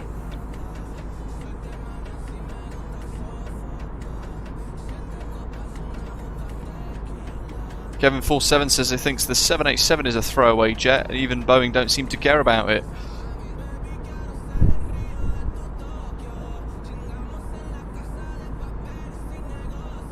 Litos says there's also the US Army C-30 with oxygen leaks. I know it's not a MAX, but it's basically a 737. Is that the same aircraft then? Is the US Army version of what we now have in the UK, the Poseidon, the P-3 Poseidon for the Royal Air Force? Is that the same, basically the same aircraft, Litos? Molos, hello to you. Litos as well saying, I know there's a lot of memes currently around about Ryanair, but hearing the CEO saying that they've just been quality control issues with Boeing just shows Boeing's rush to launch the MAX. I think there's been a lot of outsourcing. I mean, look at the fact that door plugs are made in Malaysia.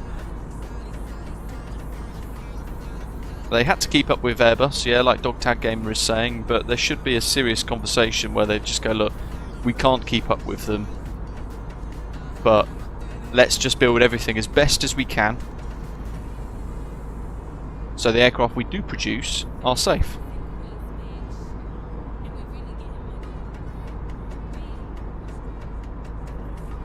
Oh, nice one, Ian. Suns team made it to the quarterfinals. Nice work. That's still pretty good, to be honest. Birdman's favourite 007 Bond film was On Her Majesty's Secret Service with George Lazenby. Ooh, classic Bond.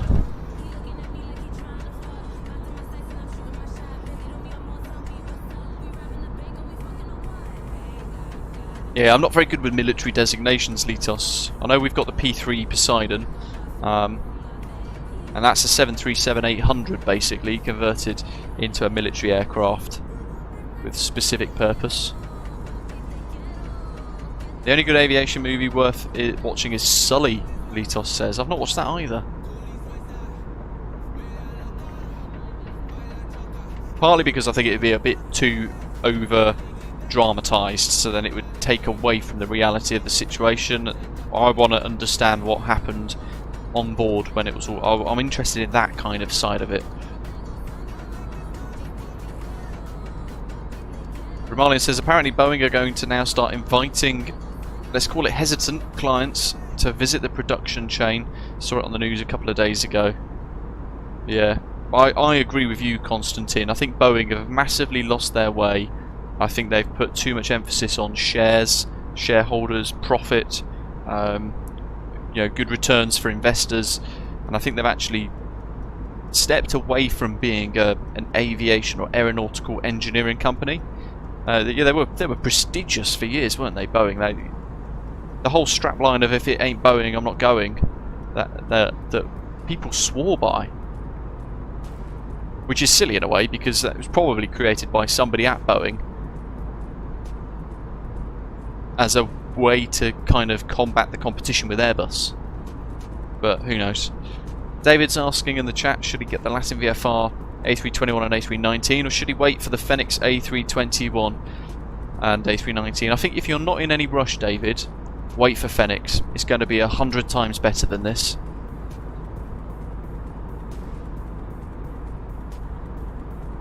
This has got all manner of external model inaccuracies and problems that trigger many of us.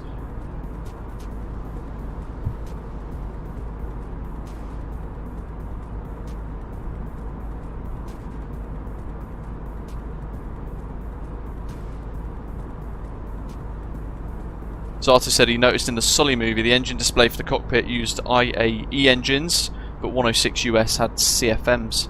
I wouldn't even notice that. I wouldn't even notice that little detail, so that's pretty good. I wouldn't even... yeah. I wouldn't know where to begin.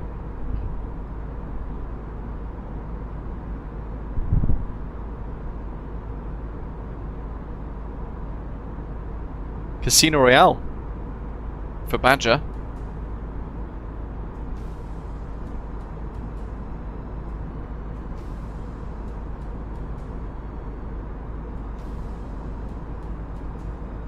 Kevin47 said, anyone hear about the United A319 that returned to Tampa last week because of a door issue? It happened after the Alaska MAX 9. I didn't actually. Shall I see if I can find it on the news? United A319 door problem. Maybe I did hear about this actually.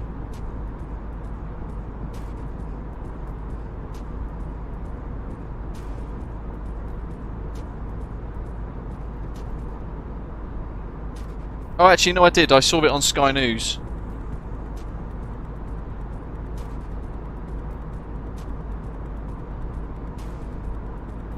Yeah, I saw it on Sky News. It's this one here. I think it's the same story, even though it's a picture of a Dreamliner, which is a bit stupid. A United Airlines jet cut short final flight Wednesday and landed in Tampa, Florida after the pilots were alerted about a possible issue with the door, according to an airport spokesperson, and it later took off again after the issue was addressed. It was an A319, a little reminder about the Alaska Airlines 737 MAX 9 door plug that blew off. The initial report to emergency dispatchers was the pain averted because of a door indicator light turning on. Fire crews met the aircraft, diverted to Tampa as precaution to address a possible mechanical issue, and the flight landed safely and later redeparted after the issue was addressed. So, a bit of a non-event, really. Which is interesting because, by the sounds of it, the 737 MAX 9 that Alaska Airlines was flying had, was it 26 or so similar incidents before the actual door plug failed?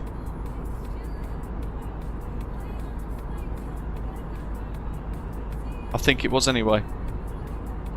Now I wonder how many of those were diversions back. Litos, I saw it on the news today, but I didn't read it. Yeah, it popped up. A TUI flight that a journey took 60 hours to get to Madeira. Okay, let's find it. I'll have a read. TUI 60 hours Madeira. There we go. I hate the fact that this is simple flying. Can't view it now unless you disable your ad blocker. Wow. Well, simple flying, you can bugger off. Right, there you go. This is the news. We found it somewhere else. TUI's Tomjet 18 Delta it was. 61 hours. TUI flight arrives in Madeira. Oof. Flight was unable to land on Friday due to bad weather and diverted to Porto Santo, where passengers were eventually put up in a hotel for the night. They got passengers up early and at the airport for 9 AM on Saturday, but then there was more bad weather. They were just left in Porto Santos for hours before eventually taking off in the afternoon. Couldn't have been a worse time to try and get to the island, because the weather then took a turn for the worse again, with heavy rain and poor visibility. The flight circled for a while, then eventually diverted to Tenerife, where passengers were put up in another hotel for the night. I'm not sure how the day was for the passengers today, but I'd imagine a lot of time at the airport with more delays. The flight finally arrived at Madeira at 21:16 the other evening, an hour after the original scheduled arrival for a different flight. It took 61 hours. At what point do they just go, you know what, Porto Santo, let's get them all on a ship or a little boat, let's rent a boat, and then we'll get them across to Madeira on a boat. But then I don't really know how boats work, whether or not they can sail in those choppy conditions, I don't really know. Oh, is this the Suez Canal? Well, that might be the Suez Canal actually, but this is a big old body of water going all the way up. Just going to see if I can find it. I would be absolutely furious. No, that isn't the Suez Canal, that's a river. Although the river on Valanta is written in Arabic, and I can't speak Arabic, so I don't know which one it is. But it goes through Cairo right up to the Med. But the bigger body of water in the backdrop over there, that's the Suez Canal. Long haul flight this, isn't it? My goodness. Doug did say yesterday, are you sure? Oh, commentator, your route Yeah, we were talking about this. So your route is taking you over Turkey, but they would never be allowed to fly over Turkey, I don't think, because of political issues between Greece and Turkey. That's the River Nile. Ah, look at this, flying over this for the first time. So imagine if we were even further up north over here somewhere, we might have seen the pyramids and things. There's the River Nile. Very snazzy. Look at us exploring the world. It goes all the way off down there, wow.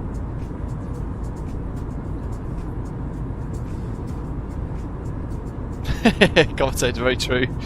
I did wonder if it was the Nile, but I thought if I call it for that, it'd probably be so insanely stupid. If I'm wrong, you guys would just laugh.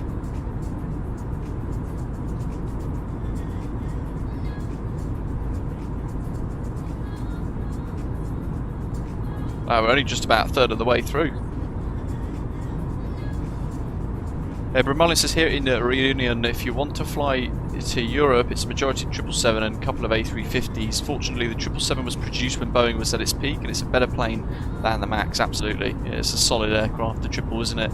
That reminds me, actually, so I was reading yesterday, Mauritius are having a huge number of problems with their long-haul fleet, and they are desperately asking for wet lease arrangements from various other operators around the world to say, please come and give us all of your aircraft on wet lease, because they've got an aircraft, I think it's an A350 stranded in Paris Charles de Gaulle at the moment, and I think an A330 stranded somewhere else.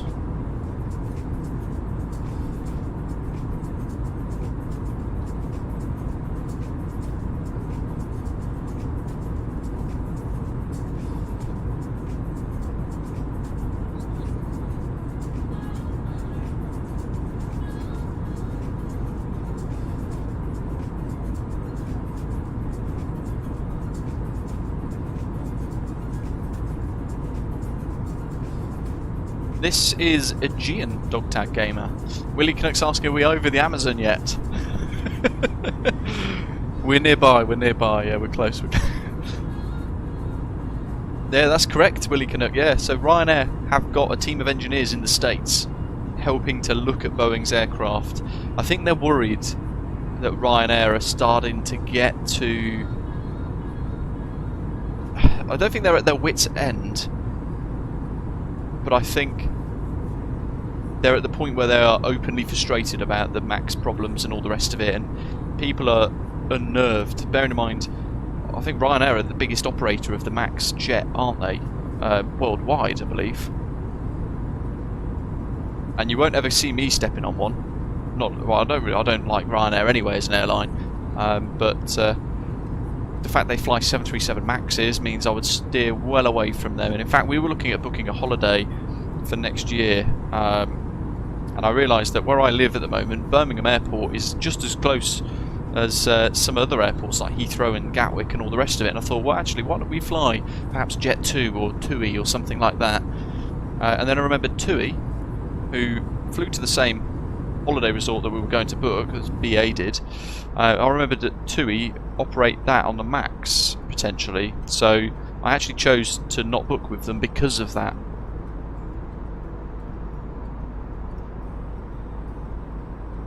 Which is crazy, isn't it?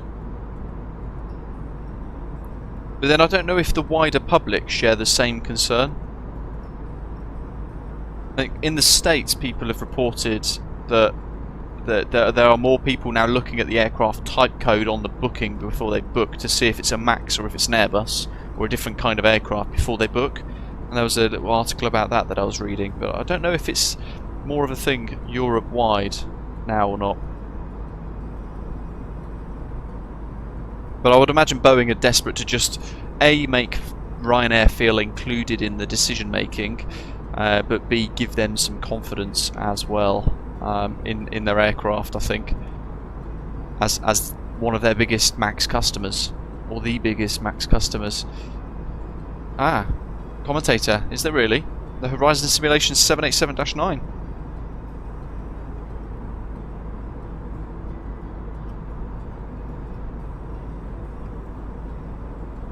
Just going to quickly spin over to their Discord server to see if I can have a little read.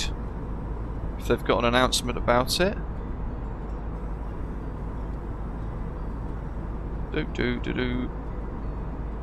Wowzers. Okay, yeah, so 1 minute ago from Horizon Simulations, I'm happy to announce the release of version 1.02 for the 787-9. The update brings some tweaks and improvements and a general cleanup for the aircraft, with a big old changelog below as well. Brake differential scale changes, version 3 lighting by Kuro, working title 0.2.4 cleanup. They've improved the initial cold and dark configuration, so it's a truer cold dark setup. Camera changes, default interactive points corrected, removed the icing mesh and updated elevator elasticity values. They've also now released the 787 cockpit texture improvement package, which so it allows you to experience enhanced realism in MSFS with cockpit texture pack created by Mike, known as More Right Rudder. Now we've used that actually on one of the streams recently. It's a fantastic bit of kit. Makes the flight deck look very realistic. This exclusive add-on, available only through the Headwind Simulations installer, features meticulously crafted textures for the 787-8, the 787-9 and the 787-10 cockpits. It's compatible with Kuro's 787-8, the Horizon 789 and the upcoming Horizon 7810, as well as the MSFS Premium Deluxe 7810 as well. So it's going to elevate our aviation simulation by offering unparalleled detail and immersion. And then they say right at the end of this announcement, just to keep everyone in the loop with our recently announced CPTLC update, the team's still hard at work bringing the update to you. We understand how keen everyone wants to have ACAS. We're looking forward to previewing it in the next couple of months.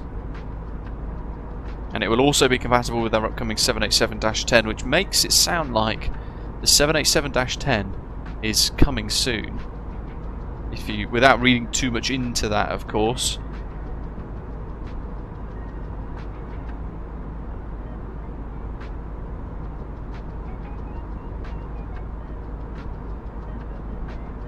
Willie Canuck says, worldwide, yes, there's definitely an issue. He's got friends asking me about its safety, and they are not aviation wise at all.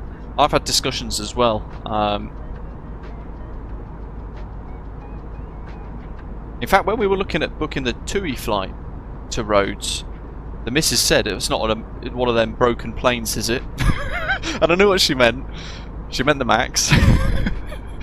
But she's not a fan of flying anyway, so for her to then go voluntarily onto a MAX 8, knowing that it's one of these aircraft that's fallen out of the sky or a door's blown out, whatever else, I just think it's an absolute mess. But yes, Ryan, nail on the head. I think a lot of blame needs to go onto the FAA there as well, because they've just given them complete autonomy over releasing and signing off whatever Boeing want without any oversight from the auditors, basically, the investigators and stuff. But the FAA, I think, is just dysfunctional. It's not good enough.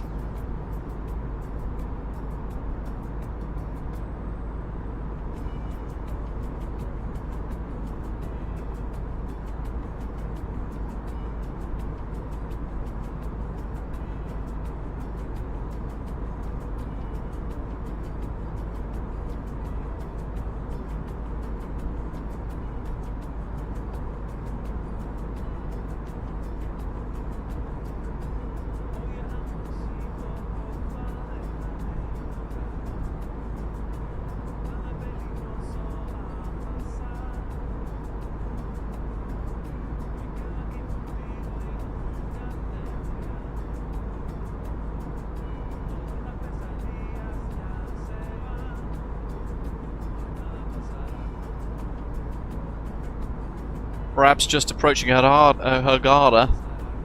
Definitely pronouncing that wrong. I think when you look at... Well, I mean, this goes back years, Zato. I think when you look at Boeing, and yes, the scenery around here is absolutely stunning. I think we can probably hark a lot of the problems back to when McDonnell Douglas and Boeing merged, and the CEOs of McDonnell Douglas became the CEOs of Boeing, didn't they? And there were two very different companies, and I think Boeing then went from engineering expertise and you know, kind of pioneers of aviation excellence and engineering excellence into profit hunters, which oddly enough is a strapline on a Embraer, on the Embraer 190 E2, isn't it? Ah, do they commentate? Which documentary commentator on Netflix is that? I'll be quite interested to watch that.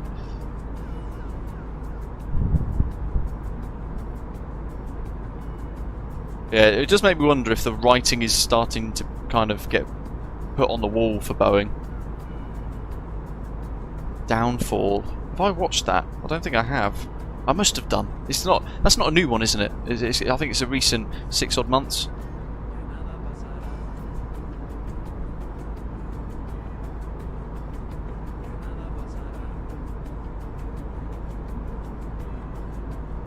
Ah, good shout, Ram. I didn't know that. So Ryanair still haven't removed their A320s under the Lauda fleet, like Alaska did with their A320s under the ex-Virgin America family. So yeah, I suppose they want Boeing to transition those to the 737 product, don't they, rather than the A320 for Lauda. Interesting point there. Not thought about that. Boeing says they're moving the headquarters now from Chicago to outside DC. You can see the focus is on military contacts now instead of civil aviation. And to be honest, they should probably sell off the civil aviation arm. But again, that will be led by like your major shareholders that will be saying to Boeing, right, focus on the big military contracts, the big money earners, the guaranteed profit and all the rest of it. And they've got too much disaster now in recent history linked to Boeing civilian aircraft.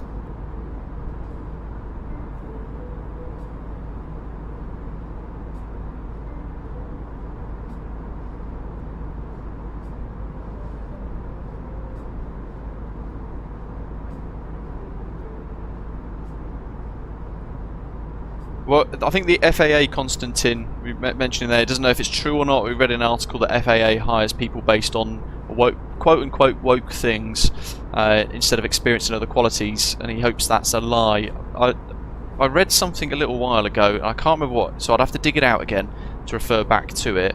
But I remember seeing that the FAA were actually recruiting a lot of ex-Boeing personnel, which is probably the fall down of it, because you've got all that Boeing experience, you've got the vast knowledge and experience, but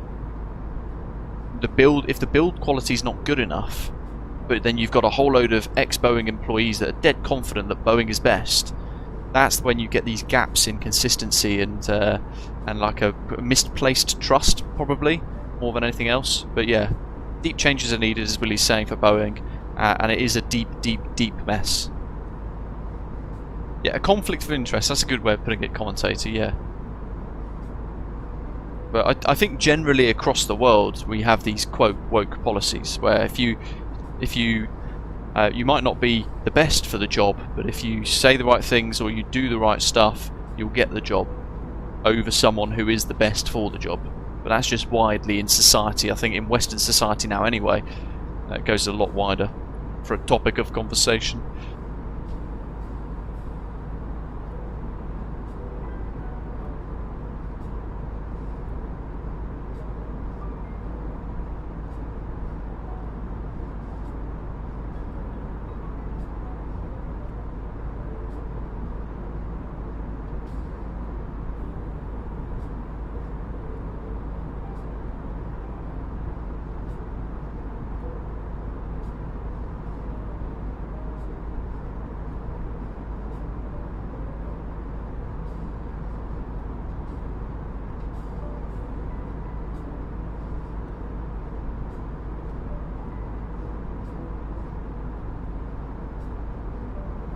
Well, that term right wing is like a political thing. So you have lefties, which are they kind of see a left or more liberal side of politics and democracy, and if you go really far left, it's is it more like akin to communism? I think the extreme left. I'm trying to remember. This is where I'm going to get it horribly mixed up now, so I apologise if I do.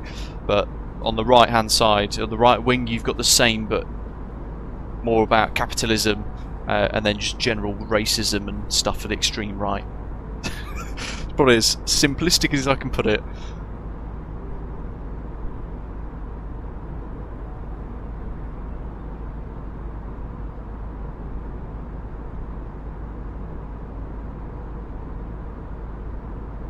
Yeah, I mean, that in itself is another issue, isn't it, David? Mentioning there about air traffic control. Certainly in the States at the moment, there's been this vast problem at the minute with air traffic control getting all sorts of things wrong, and there being lots of problems.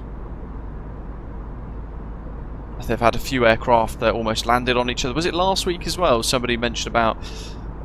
Someone shared an article where an aircraft almost landed on top of another aeroplane, and who was on the takeoff roll, but then on the go around, the aircraft on the takeoff roll hadn't been told to abort, so then lifted off, and they almost then collided in mid-air. Just an absolute mess. I'm thinking, this is American aviation. Thank goodness we don't get anything like that here.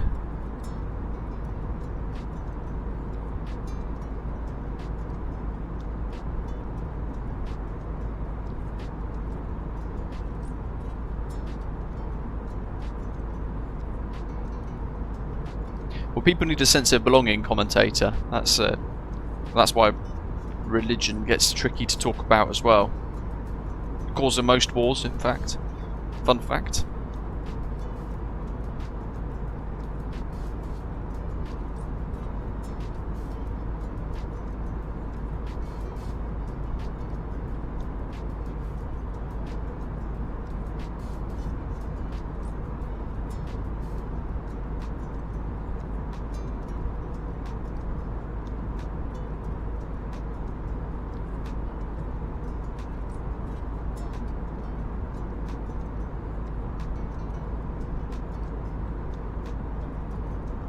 .707 Liner says, just been listening in, welcome. Boeing will wait until there is new tech that can overtake the A320 family, which, as you pointed out, is quite old now, but that'll be 10 years or so. But I think Airbus are already working on the replacement for the A320s.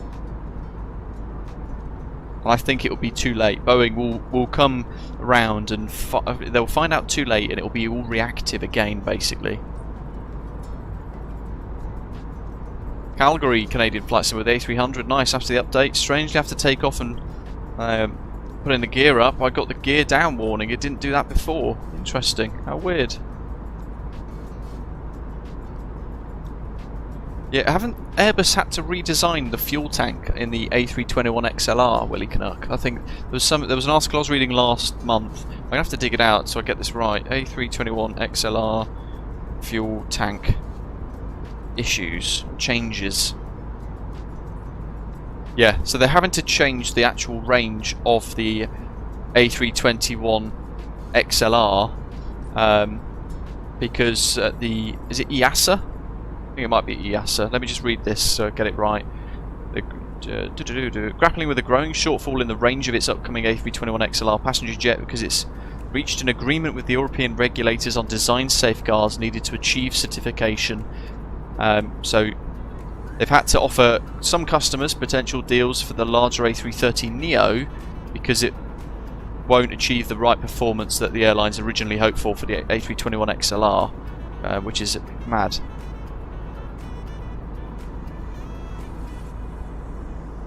There's something with there it is.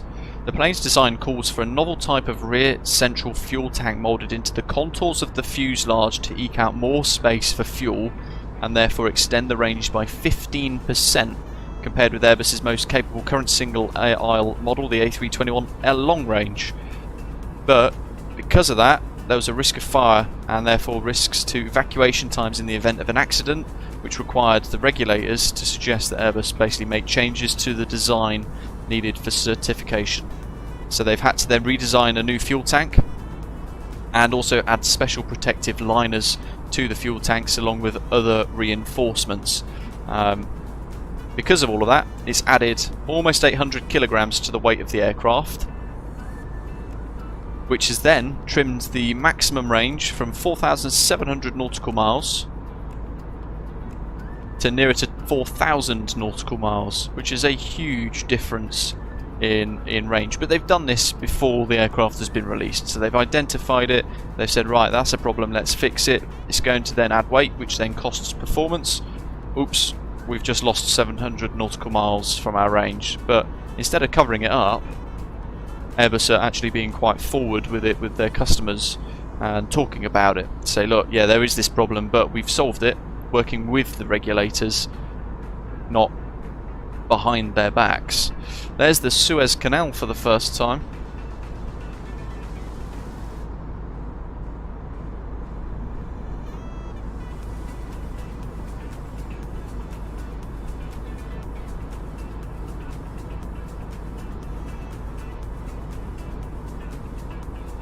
Ah, interesting, Willie. I didn't know that.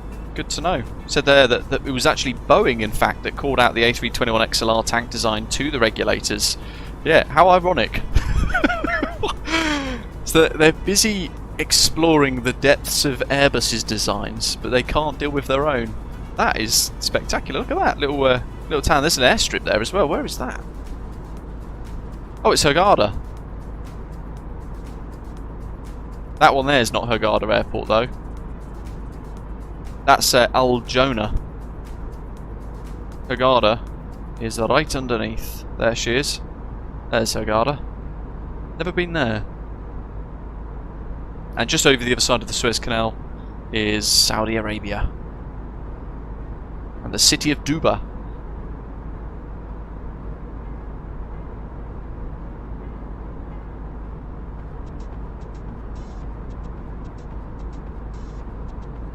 Constantisa, Airbus should send them flowers for doing the work for them.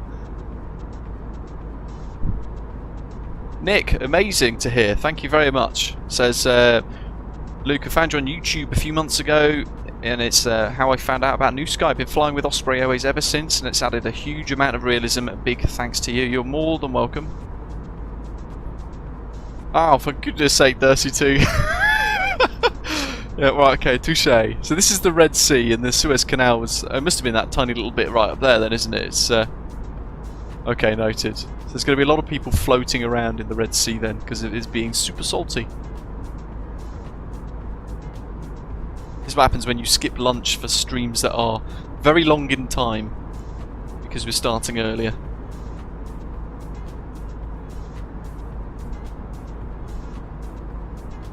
Automated said, I meant to ask, how are sign-ups for Flight Sim Expo going? Good question, actually. I'd kind of forgotten about it, so good for you to remind me. We were... In fact, you know what? There's no way for me to physically check, I don't think. Let me load up with my emails and dig that out. FSA? No. FS Expo. I'll just type that in as a search.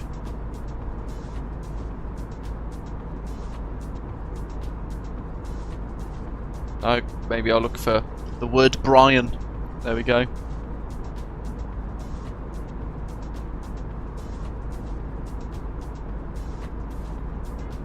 I've got to do a media partner agreement as well, apparently.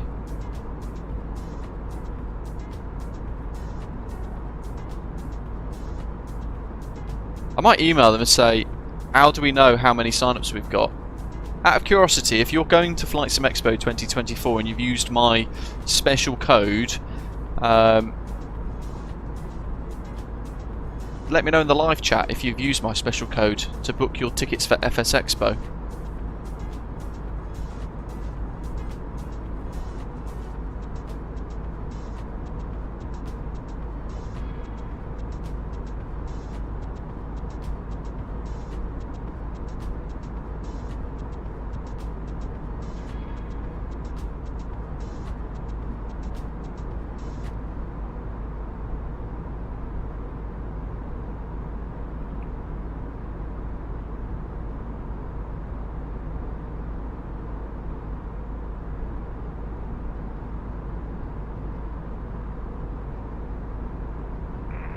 Google traffic 102, 3916, totem von 348, via Quebec, Alpha and Charlie.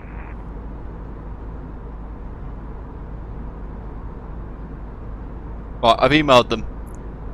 How can we check and monitor the progress of our sign-ups?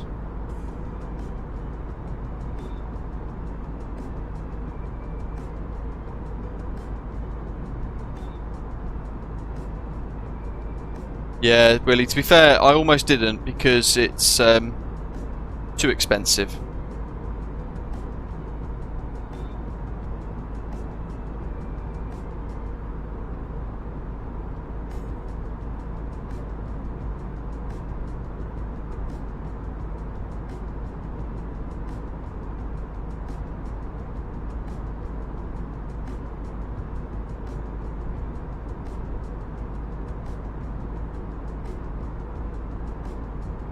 Apollo, yes, this is the A321neo from LatinVFR, but it's got the Horizon Simulations mod on it as well, so it gives us that fly-by-wire A321X level of system depth, which does help quite a bit.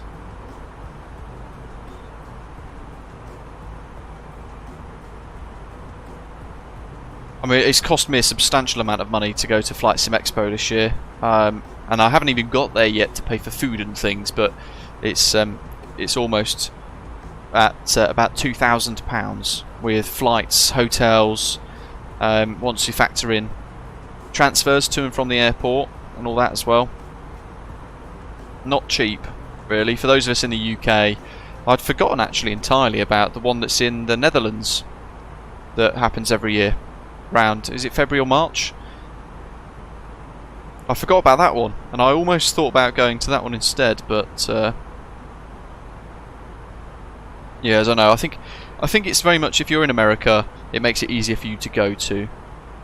But anywhere else in the world, it kind of does rule you out a little bit. Probably a little bit of a thing, bit of a hard sell, isn't it? Really. I've used a bit of annual leave as well for this, which then impacts my ability to go on actual holidays and have breaks from work. So it'd probably be the only time I'll ever go to Flight Sim Expo, just as a heads up for you guys. If you're wondering if I would go to 2025, I probably won't. March 16th to the 17th, Ryan. There you go, the event in the Netherlands. It's like Europe's version of FS Expo, isn't it? Yeah, I'm hoping it's going to be good automator. Thing is, they're going to organise events and things to do, aren't they? Which would be great, but then it does mean that you then have to pay for those as well, and then that also increases the costs of the trip. So I don't think there's any easy way of dealing with that. I might cut this corner a little bit, and I might go direct to Nadic, because in reality around about now we'd be handed off to Saudi Arabian airspace.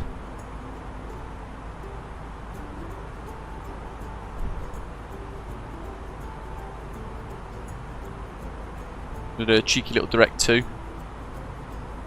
It's not even a cheeky little one, it's 160 miles away, but just shave the corner off a little bit. Just a little bit of a little trim.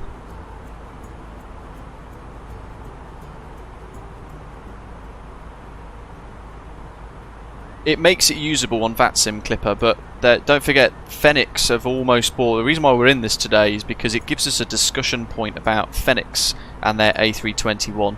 We know that's coming soon. It's coming in the next, hopefully, 1 to 2 months.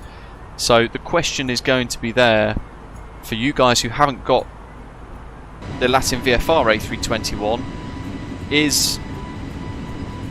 Are you that desperate that you're not willing to wait for the Fenix A321, which we know is going to be loads better than this in many ways? I personally would recommend just waiting now, because we are close to the Fenix A321 release. I would just say wait to get that instead. It's going to be much more enjoyable. The only caveat is it's an expansion from what we understand, so you will have to have made sure that you've purchased the Fenix A320 first, otherwise the A321 and the 19 I don't think will work. So there's something there to bear in mind.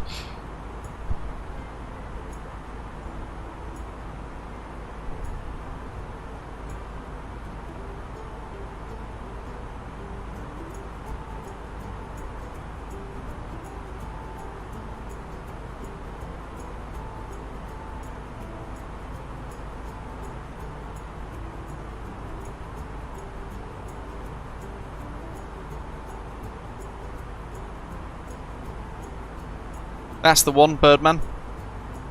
Yeah, version 2, block 2 was meant to be the A319 and A321. Commentator says, any idea why my A321 isn't shooting mode Charlie and V-Pilot? Transponder is on with alt reporting on. I don't know. Make sure that's on there. And make sure you've got your TCAS on TA or TARA, I suppose. And that might activate it. Beyond that, I'm not really sure, but... Ah, there you go. You turned it off and on again. Perfect. I didn't know they simulated failures. Oh, Nick, if you're going to get one, get the 737-800. It will give you the biggest flexibility around real-world plans, real-world routes, flights, airlines, but it gives you a couple of cargo versions as well. It gives you the Boeing Business Jet 2, so you can get to do some executive jet flights as well. It's probably the most flexible, most usable version of the 737. And it's still my favourite in the sim, I think. Trimming off the time there. OMDB, 1713 UTC.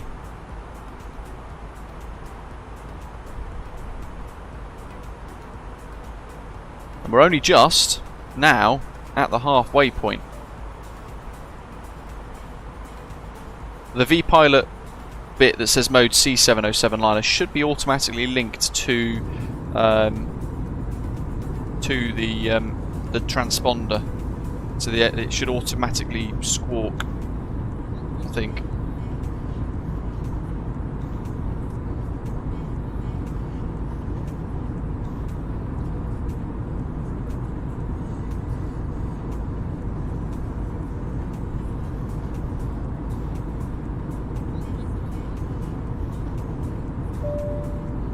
Yeah, that's quite behind, commentator. Well, actually not too bad, because you took off... Yeah, actually you took off a bang on an hour after us, didn't you? So it's not too bad. Right, I reckon the PMTG 777 will come out first.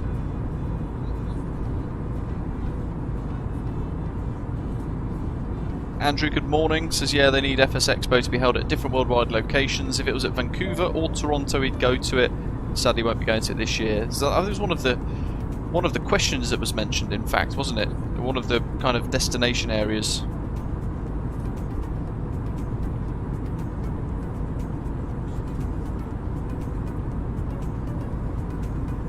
I think, was it Vancouver or Toronto? Have got quite a big aviation museum, like conferencing bit, and I think people were trying to argue that, but they said no because a lot of Canadians have got passports, whereas the majority of people in the US don't have passports, so they can't necessarily go to other destinations, or would travel to other destinations or other countries, which I find just entirely bizarre. But hey ho. Zato, yeah, I don't know if I can use that in the stream. I haven't watched it. I don't know if there's music and stuff with it, but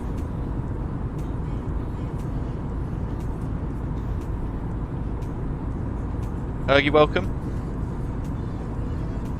If PMDG released a 737-800NG and a 737 MAX 8 and you could only pick one, which would you choose? I'd pick the 738NG. Want to see the map? There you go. Halfway point, Greece up there, Athens, our point of departure, and our routing so far. We're now into Saudi Arabian airspace. We'll be blasting across the Middle East.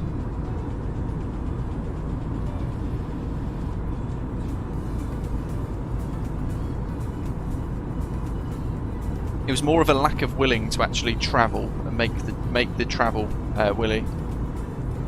Hey, Davey Gravy, thanks, buddy.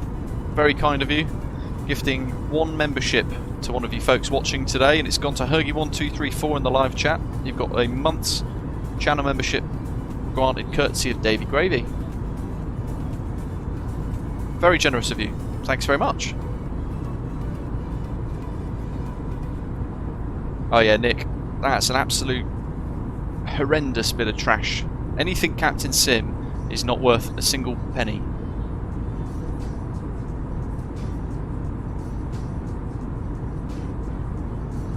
Good night, 707 liner. Neil says, can you give me some tips on how to land softly with the 737-800? It's all about making sure your descent is nice and smooth, making sure your speed is perfectly accurate as well. If you're flying in too quick or flying in too slow, then it can get quite hairy, quite unstable fairly quickly. So if you get your speed right and you're descending on profile right, what you want to do is just over the threshold, idle the throttle maybe, and then you want to hold the flare. It's not like an Airbus where you pull back a little bit and you could in theory just let go because it holds that pitch setting with the fly-by-wire stuff. With the Boeing, you've got to hold that in. Is it like check, flare, hold, or something like that? I can't remember the routine now off the top of my head. There's 3 steps that you do, but in effect, you want to kill that rate of descent just ever so slightly and hold it to let the wheels settle down. But you don't want butter. Nobody wants butter in any aeroplane. You want an accurate touchdown, which is not too smooth and not too firm. Oh, great to hear, Davey. Thanks to our tutorials here on the channel, it's helped him a lot. He's just done his first ever VATSIM flight last night from Heathrow to Edinburgh. Really do appreciate that. Great to hear.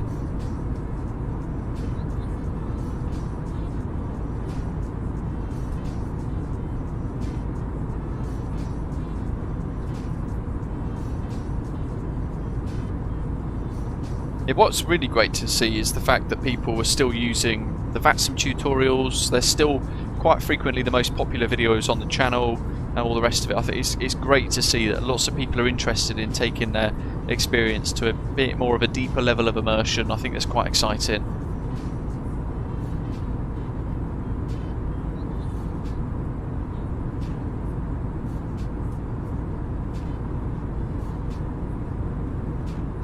Andrew, yeah, that's a big oops. That's more on the airport's fault though than the passengers. I think they're not any the wiser, they just follow the signs. Nick, the best thing to do is go direct. You can buy it from the marketplace, but don't. Just buy it from pmdg.com.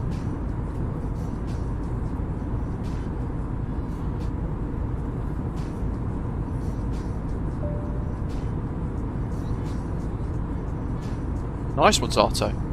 A lot of work. Worth it in the end though. Adverbs to R, yes, yes. Quickly and slowly, not slow and quick.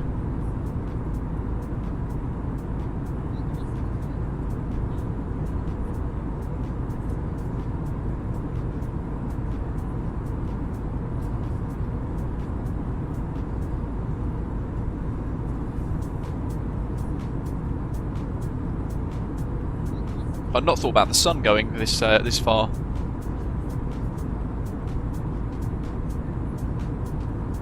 We'll have to keep it in live time, but it's going to be dark very, very, very soon. But yeah, like you're saying there, Rab, Dubai will look amazing at night when we get a bit closer.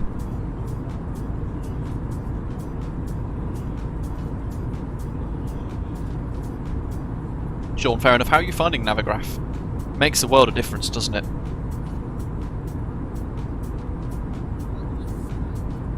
And then landfall over Saudi Arabia now.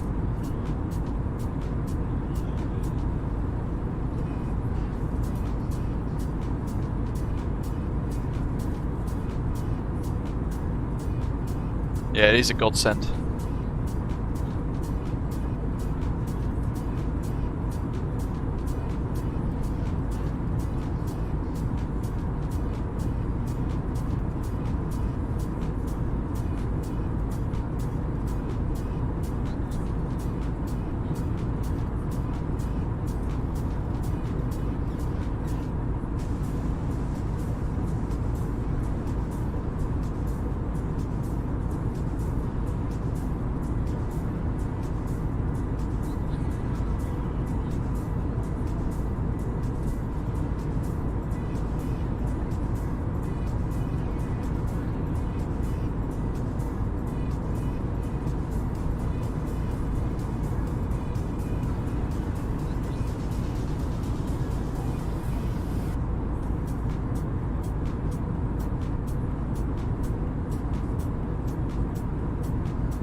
Willie, have a good one, buddy. Take care. And yes, looking forward to the 25th of Feb. Absolutely, I'll be joining Willie Canuck live, folks, on Sky Blue Radio on the 25th of February.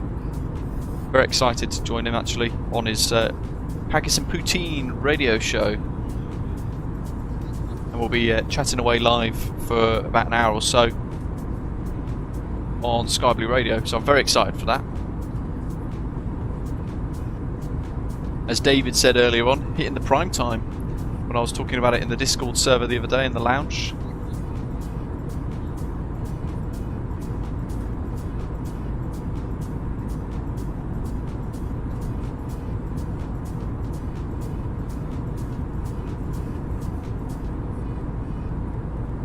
Commentator said he put off his first VATSIM flight for probably 5 to 6 months, even though he was competent enough. Quite nerve-wracking, but so good once you break through that. I agree. I found it so nerve-wracking when I first ever did my first VATSIM flight in Microsoft Flight Simulator.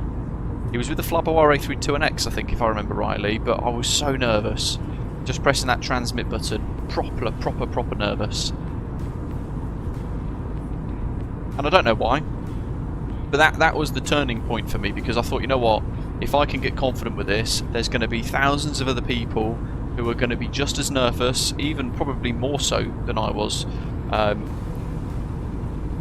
So why not create some tutorials to help? That was the whole basis behind how this channel kind of begun, and the whole theme behind the channel as well is trying to help everybody learn phrases, phraseology, aircraft stuff, get confident with VATSIM, increase that immersion.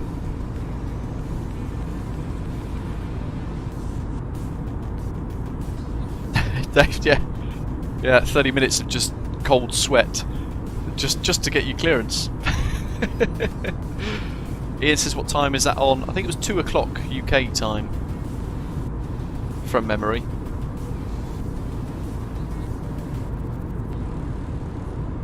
Yeah, I love the regional accents though, Lazaros.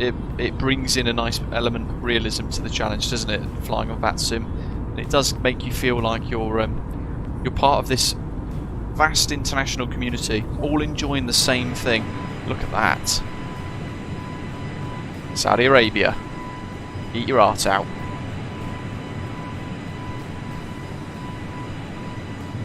Yeah, getting confident on VATSIM is all about creating your own flow that you're quite comfortable with, but also having a lot of anticipation. So you've got to be good at anticipation flying on VATSIM, because as Sean's saying there, it's all about handoffs and everything as well. So if you can think one step ahead of the controller you're on, you think about the next controller and get that frequency tuned in to the radio ready, and just maybe even noting down the next frequency in advance. Just have an element of preparation behind it, and it will go a good way. And then when you're sat on the ground and you're connected to the network and you're getting a bit nervous about pressing that transmit button and all the rest of it, you just throw yourself in, both feet, press that transmit button, and don't be worried about making any mistakes. And then yeah, the rest comes with time. Confidence comes with time, absolutely, commentator. I haven't ever gone in a proper simulator, Nick, actually, to be honest. Sounds exciting though. They're saying your wife's taking you for Valentine's Day to fly in one. That's pretty cool. What an awesome wife. Ibrahim, brilliant. Sounds like real life probably then. Saudi Arabia as well. I've never flown over this part of the world in the sim. Looks absolutely spectacular, doesn't it? Look at that.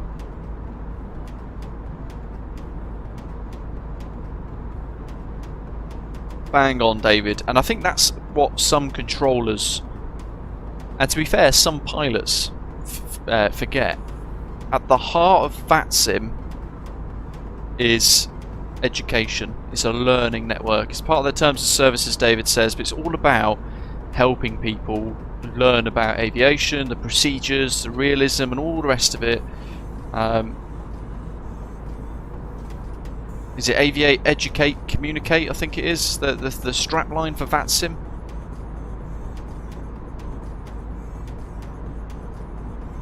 Doc says, what an awesome wife. Don't let your wives hear this, guys. So they should all be booking flight sim experiences, I think. That'd be great. I'm surprised by that, Delta Tango. Apparently EasyJet sim pilot recently said he was surprised that when he was flying on VATSIM in the US they had American accents. Of course they would. Oh dear.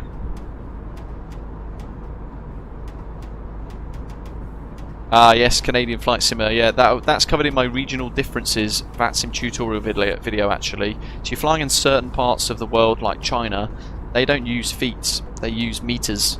So you have to press that little meters button to get the meters display on your primary flight displays and all that kind of stuff as well. And it means that when you're reading charts, you've got to read your charts in meters. You've got to set your altitudes in meters and read back in meters and all that. And it gets a little bit more complicated.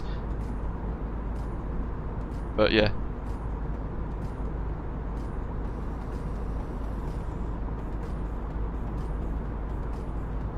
I know, you know what it does to you? Somebody at work the other day said to me, why don't you do like an A to Z and fly the world? Because a couple of people I work with get on with really well, and basically their mission is to fly around the world, but like visit each destination in the alphabet. And they said, why don't you do that in your channel? I thought it's actually a really good idea, to be fair. It is actually a very good idea, but it would take so long to achieve that. I mean, perhaps that could be a new Sky tour that we could set up. The Osprey A to Z, and we start an airport beginning with A, we fly to somewhere nearby with B, and then go to C, D, E, F, so on and so forth.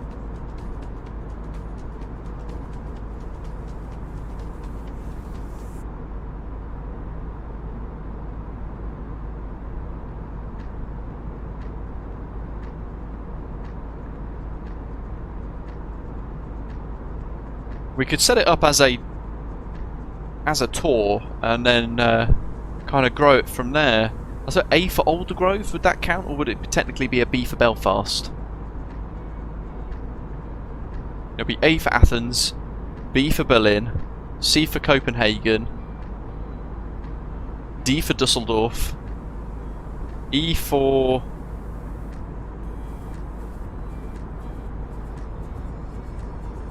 Egypt?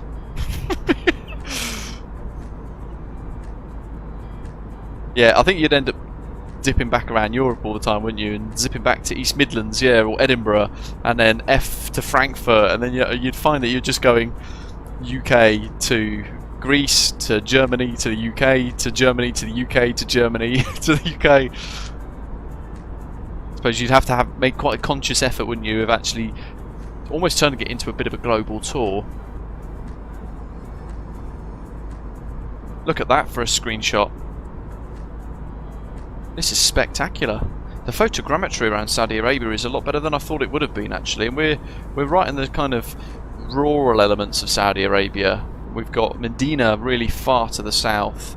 We've got Riyadh hundreds of miles to the east. There's no real kind of big city area around where we are at the moment. Jeddah massively further south, all the way down that coastline that we've just passed.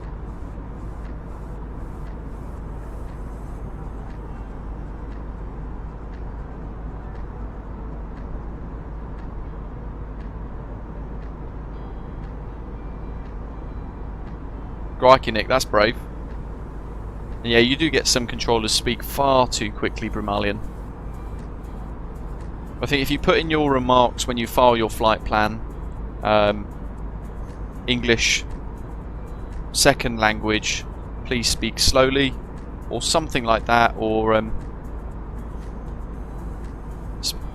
just please speak slowly in your remarks, then they should see it and they should actually understand to speak a bit slower for you, perhaps, I don't know. But even then, some controllers don't even read those remarks.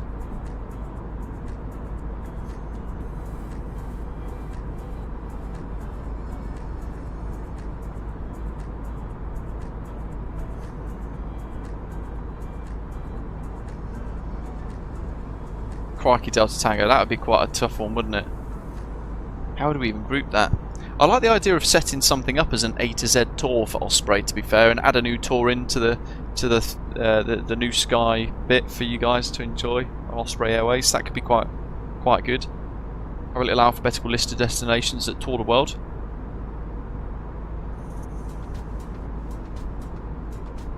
I mean, it could be A for Auckland, B for Brisbane. Well, yeah, but then C would be well, no, actually, C could be Cairn, on the top of Australia, couldn't it? But then D, you're kind of stuck. So you would want to leave Australia and head to a different country to then continue the A to Z. But yeah, David, you make a point. The Commonwealth tour was nearly around the world. We could just do an A to Z, and they just everybody's zipping across Europe a lot. That could be quite cool. Denpasar, yeah, that could be a good one.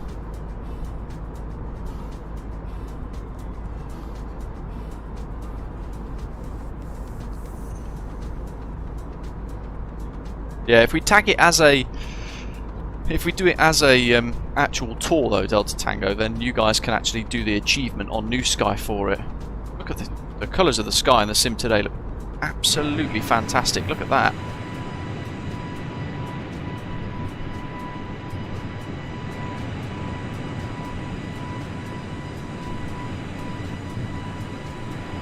I mean, you could start in America, couldn't you? You could do Atlanta to Boston, and then C for Canada, eh?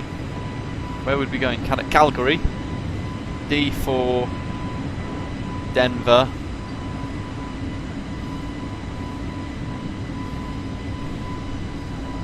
E. Yeah, see, I'm lost again at E.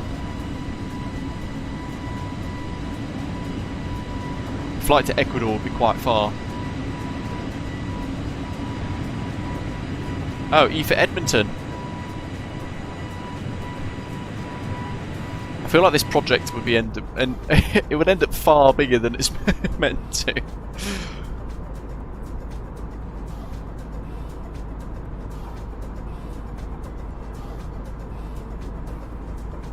Rab's in total darkness now. I think in about 10 minutes we're going to be in total darkness as well. It's also 3 o'clock, so give me 5 minutes. I've got to go let the dog out. First officer needs a pee, most likely. And then I need to get the oven on as well to preheat for some of that pork belly. X. Oh yeah, where would X be?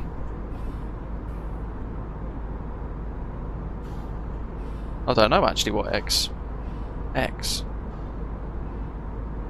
Oh no, Xiamen is a province in China, isn't it? Xiamen Airlines. I don't know. I'll be back somewhere. Hopefully you guys will have figured it out by the time I return, actually. I'll be back in a moment. Formerly Twitter, yes.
Right, I am back. Just in time for the sun to go down, it seems.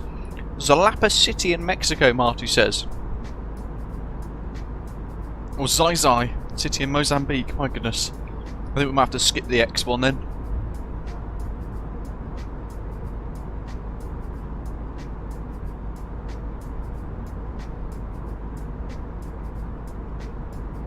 Xanadu in Utah, Rob says. Yeah, I agree with Delta. I think we'd have to skip the X one. Well, it could be Vancouver, but then getting to Vancouver would be the tough gig, wouldn't it?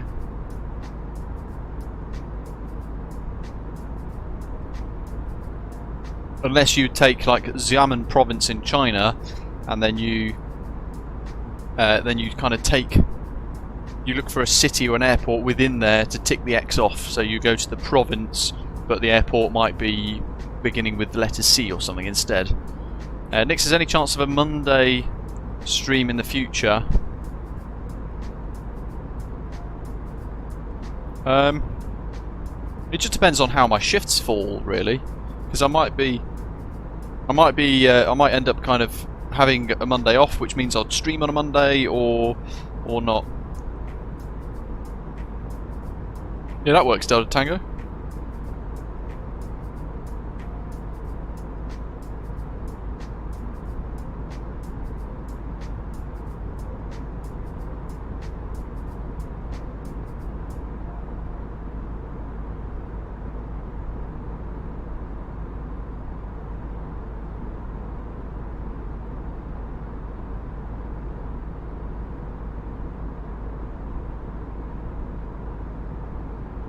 Gamer Cow, hello. Is it worth getting Navigraph? Absolutely.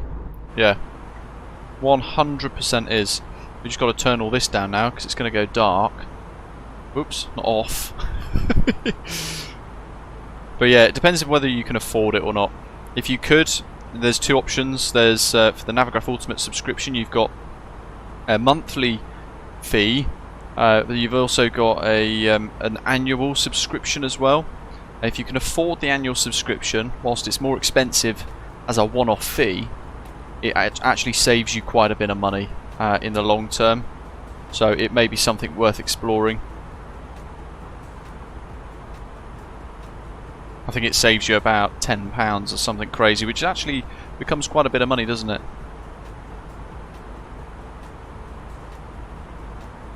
Steve, I'm not sure actually. I've not looked at it myself, mate, so I'm not entirely certain, to be fair.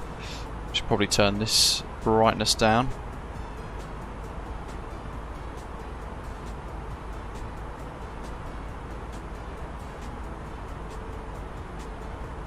Look at that. Barely over the halfway point. Crikey. Doing well though. Make some good progress.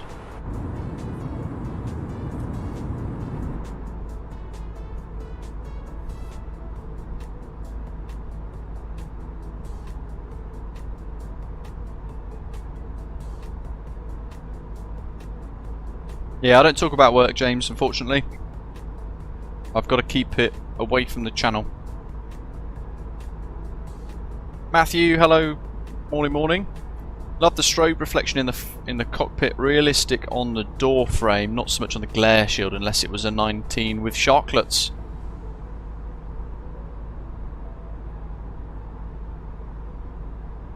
Yeah, I wonder if it's something that they've done. If Horizon Simulations have tweaked the lights or not.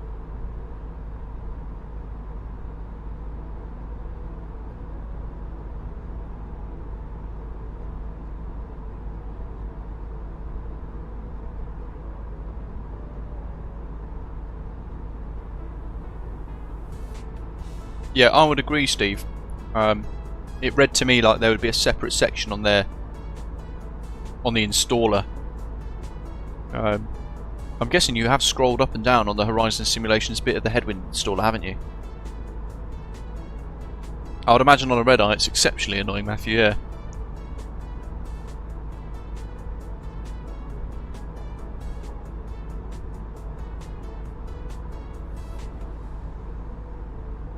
It might well be, Steve, that loads of people have rushed to download it, and because of that it's meant that their servers are creaking a little bit, and perhaps the update hasn't pushed through to everybody.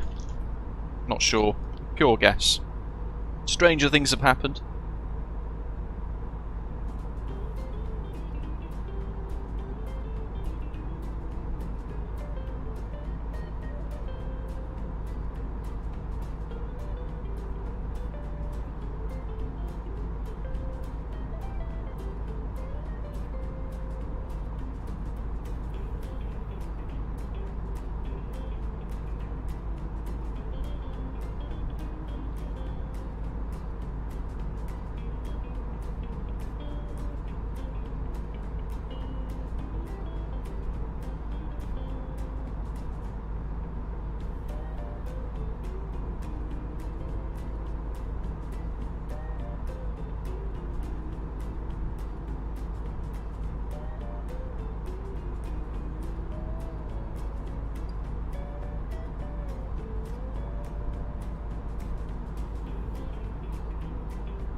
Good work, Aiden.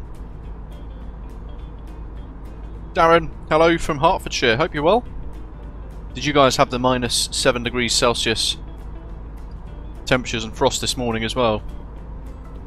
Absolutely ruddy freezing walking the dog earlier. How are we going now, Tedroom? 69 knot tailwind. Very nice.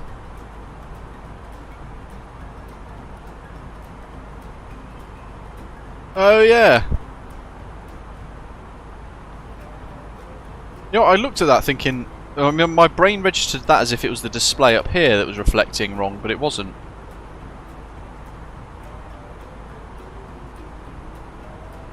That's fantastic.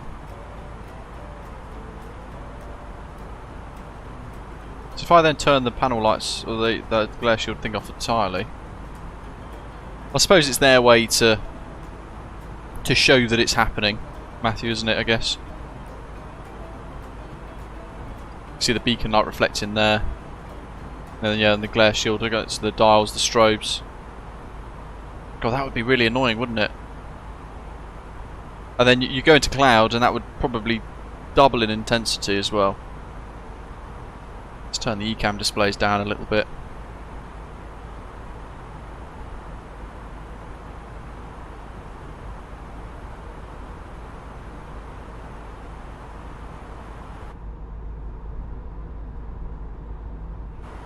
What do we want? That's number 9. That's 8. We want the hum of the engines, don't we?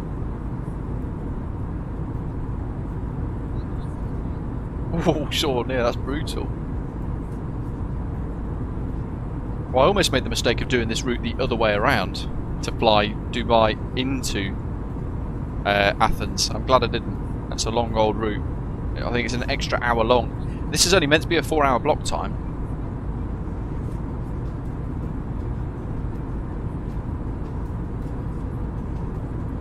-9 in Rab's garage yesterday, much warmer this morning. Up in Scotland they've had up to -14 and stuff, haven't they, which is a bit crazy.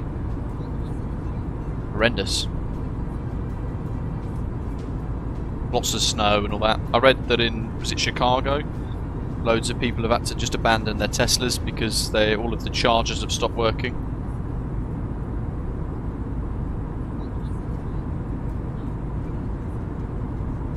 Shows you though that electric car tech isn't quite ready, I don't think. -20 in the Cairngorms, my goodness. The thing is, in the sun it's actually quite nice. I mean, it's so cold that it's actually quite dry, isn't it? It's not like this humid, sticky, like moist, icy air that you get. It's actually very crisp, which is rare for the UK.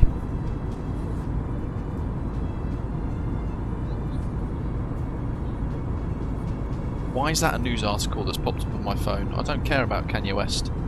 Apparently he's had his teeth removed and he's had titanium teeth put in.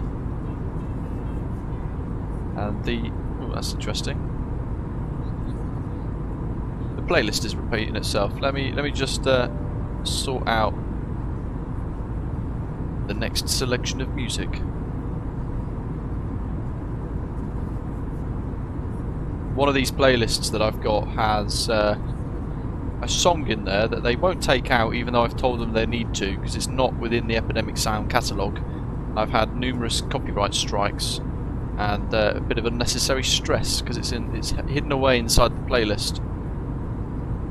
I'm trying to find which one it is.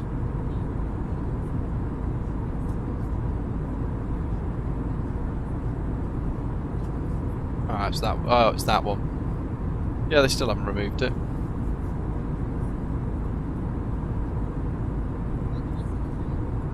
So I can't use that playlist, which means I have to use this playlist. Well, actually, I can use the playlist, but what I can do is I start it after that song.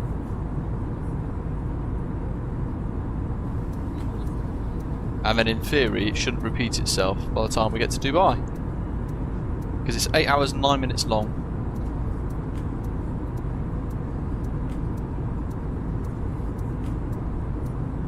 Got any Donny Osmond? I wish. I wish I could afford to play those. I wish I could afford to play real tunes. Sean says, was quite surprised to see our electric buses in Glasgow managing pretty well in the weather.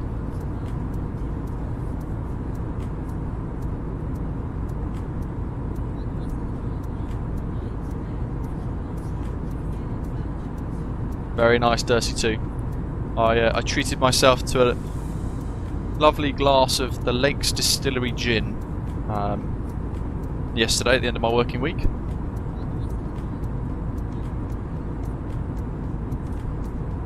It's funny how you acclimatise to things, isn't it, Delta Tango? So you have a prolonged period of weather at about -5 to -10, and then you kind of get used to that to the point where your body is quite acclimatised to it, and then all of a sudden it gets to like 2 degrees one day, and you're like, my goodness, it's so warm. We can go out in a t-shirt.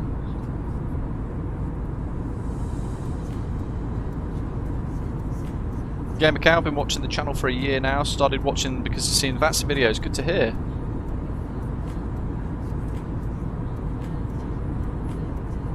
Yeah, commentator, that's the thing. I think they should, because Amazon own Twitch, they should completely clamp down on that, because if YouTube are doing it, then Twitch should as well.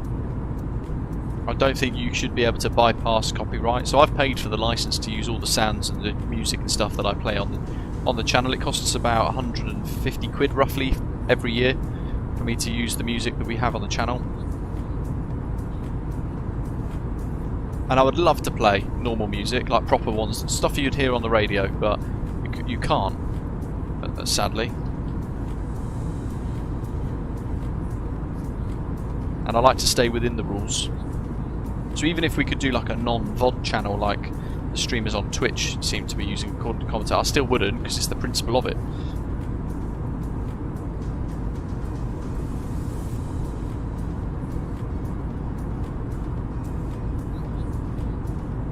Nice. -13 for Matthew's electric Chevy Volt works just fine. It's just the way that Tesla goes about things. Oh, you go for the flavoured gin, Dursey too. I like to keep it pure and simple. The Lakes Distillery gin is it comes in this stunning bottle. It's probably my second or third favourite after, probably my third favourite actually. So I got Roku. Roku's number 1, and then for number 2, I'd probably go for Hendrix Luna. Stunning. And then number 3, the Lakes Distillery gin. Yeah, proper cold that. I'd be more worried about smashing the double glazing up, Rab, as I'm singing away.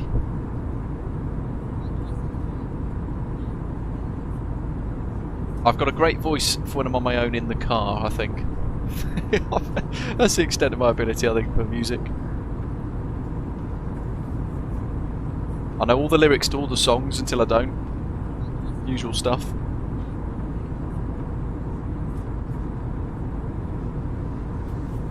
Right, I've got to go now and throw that pork in the oven. Bear with me.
think that gets a bit complicated, Badger. I think if you've got your own music that you've made, I think first you'd need to upload it onto YouTube, so that there is a record of it being uploaded for the first time to show that you use it and all that sort of stuff, and then you could probably use it as your own. But you wouldn't get a copyright strike if it's music from your own channel, if that makes sense. I use the app Brimalion, the VATSIM PC program that you download onto the PC. So he always gets to this level of darkness and I always think, I'm just going to wind the time back so I can see everything below.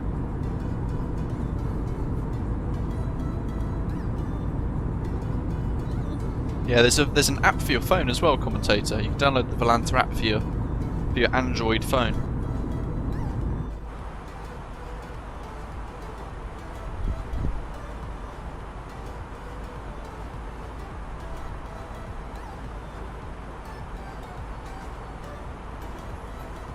No, the app's pretty useless, isn't it? For the phone, yeah. I agree. I think I installed it a little bit. It's quite limited in its functionality. And then I kind of just left it at that. You can do a little bit of searching, but it's just a bit too messy to use, isn't it? But everything that you want to do is all in the program that you download for the PC, or the app for your PC. For VATSIM.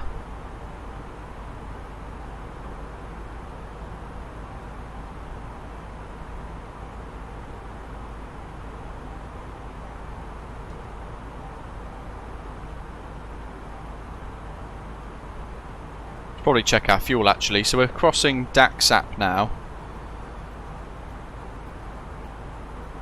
So I'll just bring New Sky up on your screens. Estimated fuel at DAXAP,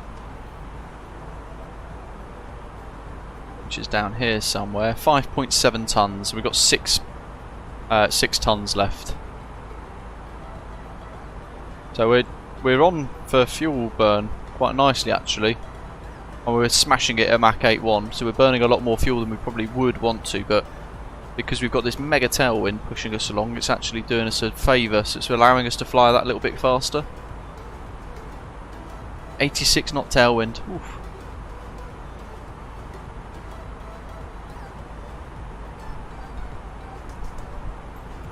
Rab, nice. How was your tailwind? So, oh, you're probably at 41,000 feet again, aren't you?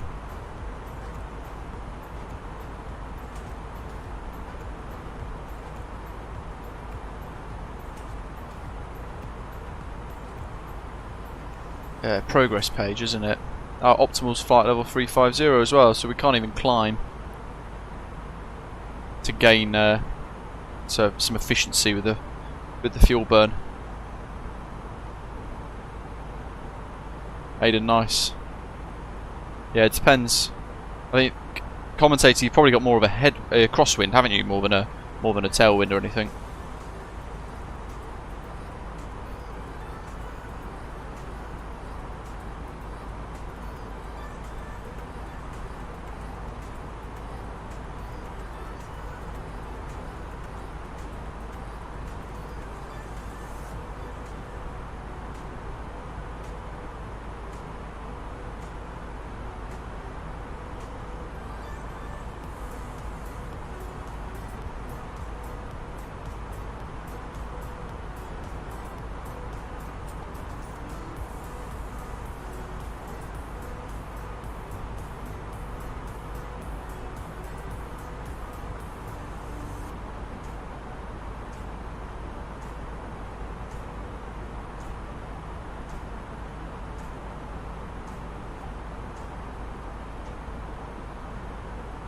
Not a vodka fan, James, to be honest. The only things I'll really kind of enjoy drinking the most would be red wine, gin, and Guinness. Well, I've not had Guinness in a long time either.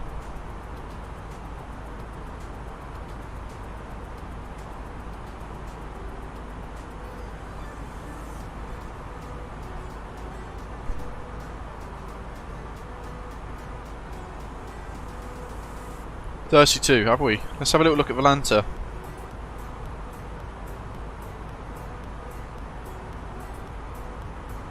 There's us. We've got Ian Osprey 2472 behind. Loads of screenshots.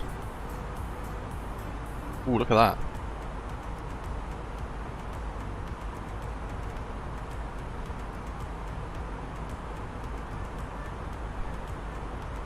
Very nice.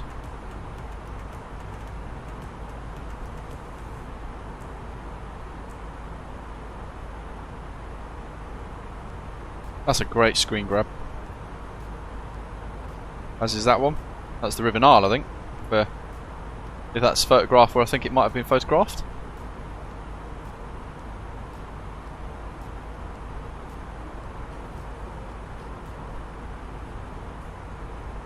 Look at old Athens. Who else we got?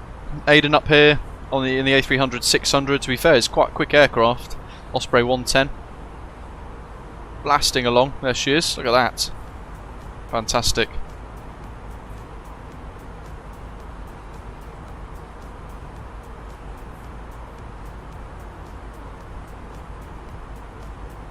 Badger as well in the A300. I think that's everybody for the fly along, isn't it, really? Apart from one other that's an hour and a bit behind. So that's commentator's going to be... See if we can spot him. There he is. Osprey 6 Lima Juliet. Jolly good.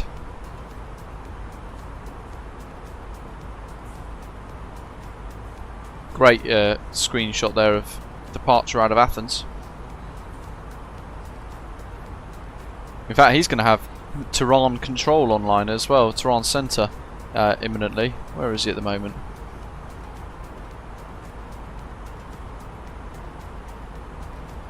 He's there. So in about 20-30 minutes he's going to pass into... will he go into Iranian airspace actually? I'm not sure. You'll be able to tell us in the live chat actually. Are you heading into Iranian airspace? Are you routing down through Iraq and then over Kuwait?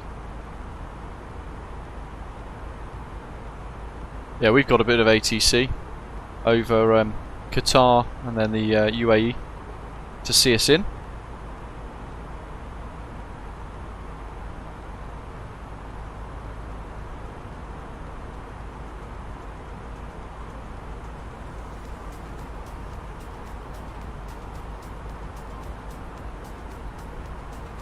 Commodore said he left his drone camera in Athens, it turns out.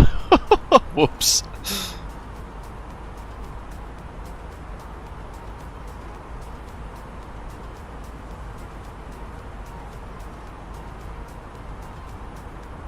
Alright, Nick. Yeah, I'm not sure when the next Monday stream will be. It will just be whenever my days off fall on a Monday. And if I haven't got any commitments on that day, then I'll throw a stream in for a Monday instead anyway. My kind of shift pattern it sort of rotates through the month. So sometimes I'll work every weekend, and then sometimes I won't work any weekends, but I'll work more in the week, and it rotates quite slowly across the period of about 2 months.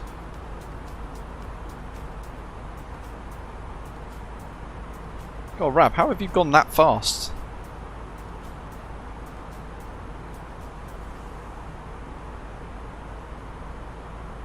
We're going to be super light when we come to land, compared to takeoff.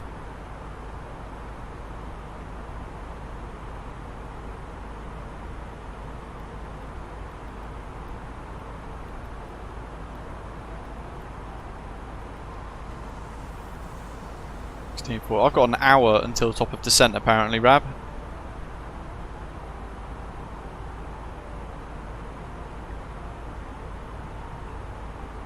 I'll do a little cheeky direct to Sibley.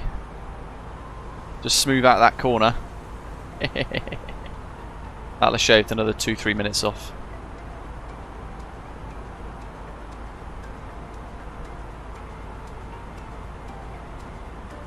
Yeah, the ribbon for me, Mach 8.2 is going to be on the barber pole, so I can't really risk that too much.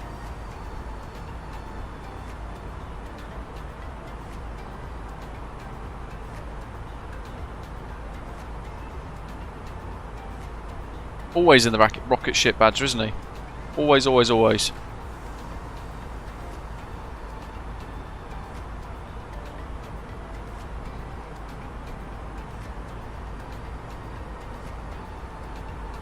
Well, that won't be the VMR, JJ, it will just be the aircraft that are being used for the model matching. And they won't be rendering or loading the sounds.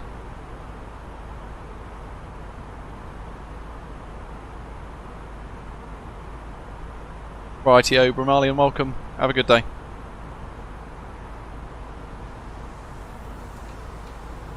No, it'll just be down to whatever models are being used for the model matching, JJ. So if it's things like AIG or FSLTL, you might find if it's model matching for like the FlyTampa A321neo, as an example, you won't get any of the sounds, and that's just how it is, unfortunately. I've got the same problem. It can't be fixed.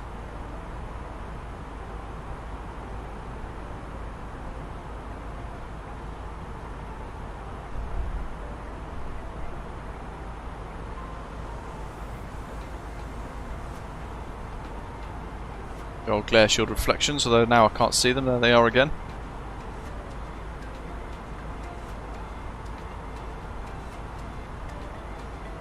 (17:02), so we've got 1 hour, probably about 1 hour 30 left. It's a long trek this, isn't it? Current weather in Dubai, winds 250 at 8, cav OK, temperature 23, dew point 15, QNH 1015, which is quite nice.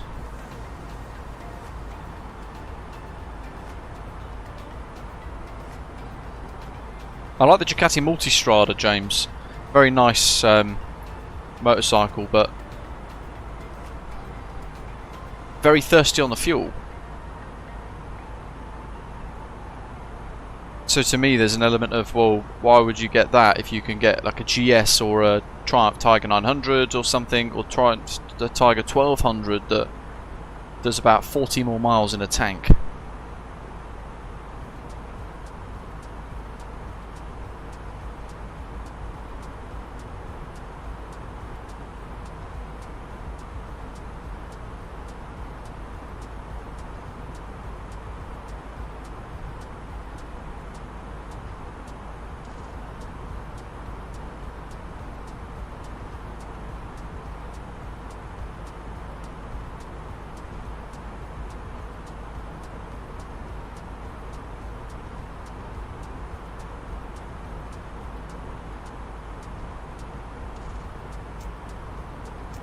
For a bike that size, Aiden, so my motorbike, it depends on the fuel you put in as well, actually, to be fair.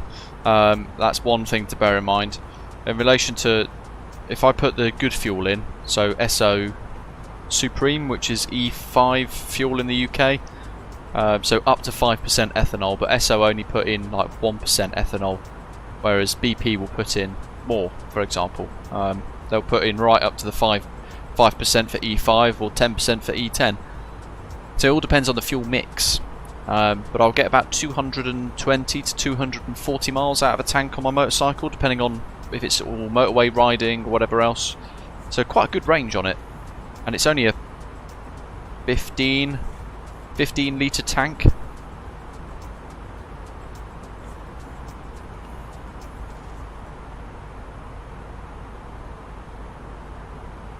I'd love a Ducati Multistrada. I think that's a fantastic kind of mixed adventure touring bike. But I love my Triumph Tiger 900. I'd be very happy to actually buy a new one of those, one of the latest versions, because they've squeezed even more power and even more fuel efficiency out of the motorbike, and I don't know how they've done it.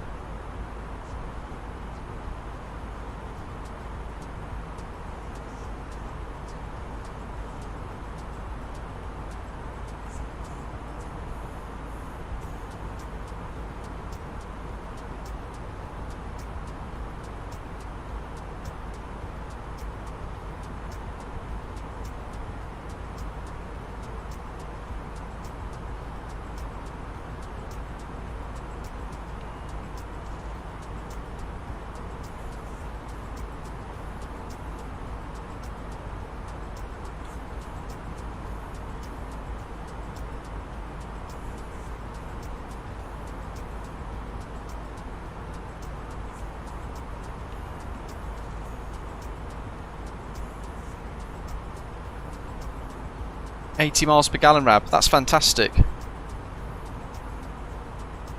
Yeah, I mean, ultimately we're looking at, I think, 55-ish miles per gallon for mine.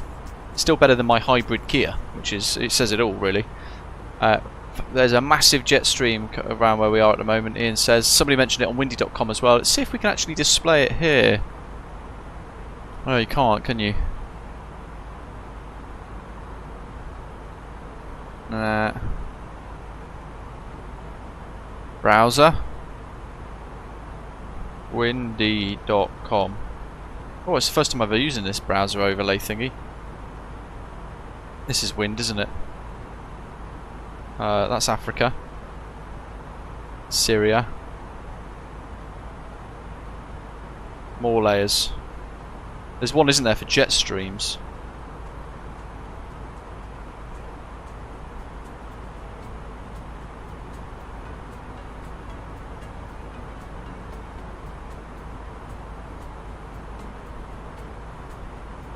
Wind accumulation.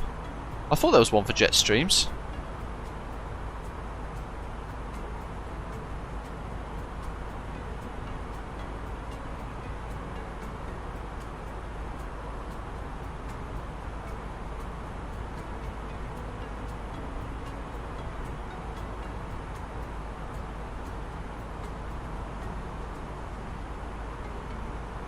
I don't know what that one is.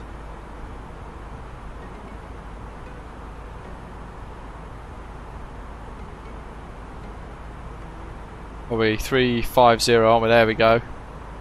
Get rid of that. Whoa, look at that.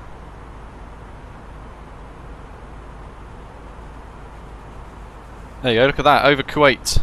Huge jet stream is going to propel us towards, across Saudi Arabia at the minute, look at that. And then across to Persian Gulf. It's the first time I've ever used that, it's quite snazzy. I wonder if that stays active in the background though, I hope not.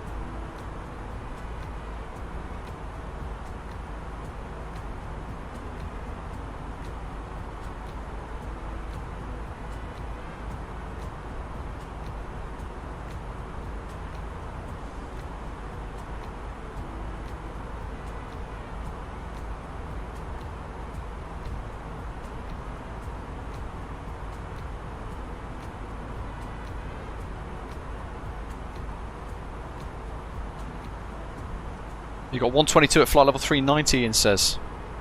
I wish I could fly higher. I've loaded this thing right up, so 3.5 is probably as good as we're going to get. But 100 knot tailwind is mighty impressive, I'll take it. And in fact, it's still shaving down, it's almost putting us down to 1701 for arrival there. It's tickling away, it wants to change. 563 nautical miles left to fly.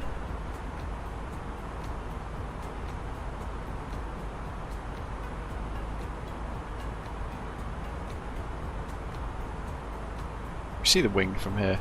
Oh, we can just about.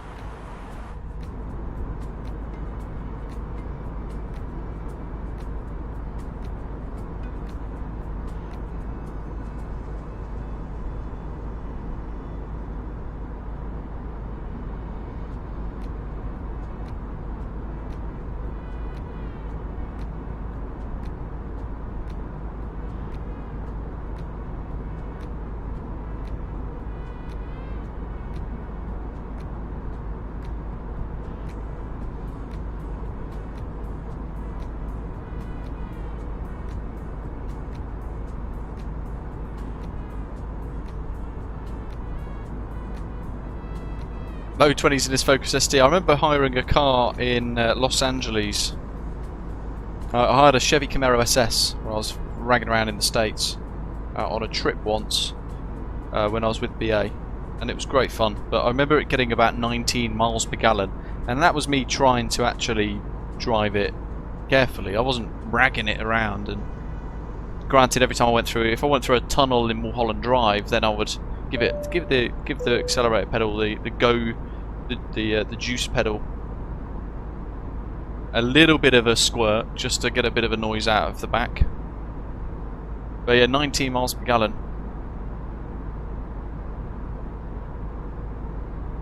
Yeah, if I go through, if I'm at 50 on the motorway, then my car will kind of get about 60 miles per gallon out of it, which is really good. But the motorbike will go up to almost 90 to 95 miles per gallon at 50 miles an hour. So there's almost a temptation to just ride at 50, but you don't. I end up riding at 75 because that way you're constantly making progress ever so slowly past people. You just don't want to sit in people's blind spots, that's the problem.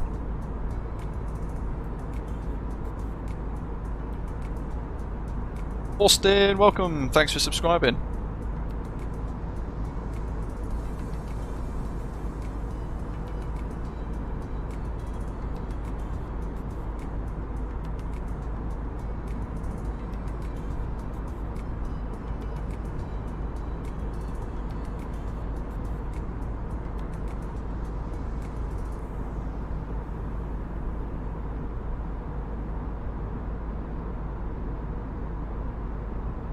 The only thing I wish my motorbike did was actually tell me, like my car does, it will tell me how many miles per gallon I get in each tank.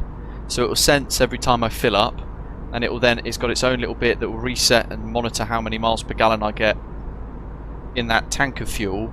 It also gives me an accumulated miles per gallon from the day I drove it off the forecourt, so I can see across the ownership of the car what the miles per gallon actually was. And for each drive it will tell me how many miles per gallon that I achieved as well. So I kind of wish I had something that told me how many miles I'd done in a tank. Because at the minute what I have to do is fill it up, and then I have to try and make a note or spot the mileage, and then remember that, but then also remember to check the mileage when I fill up again, see how many miles out of the tank I got. But I imagine that will go up in the summer. Most cars do, don't they? In the summer they tend to be a heck of a lot more efficient. MPS Gaming, currently we're over Saudi Arabia.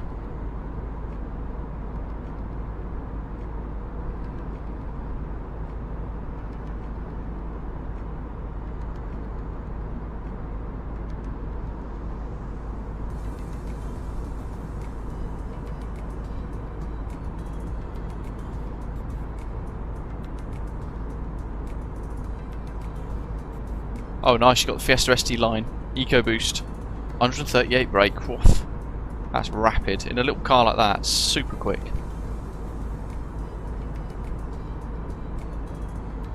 But yeah, you're a new driver, take it easy.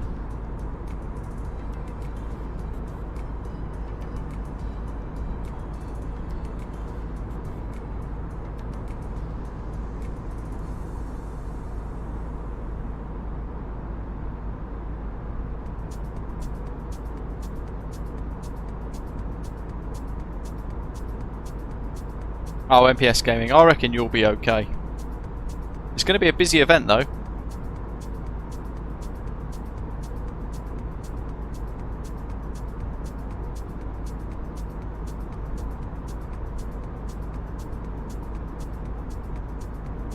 Shame that the Fiestas aren't being made anymore, really.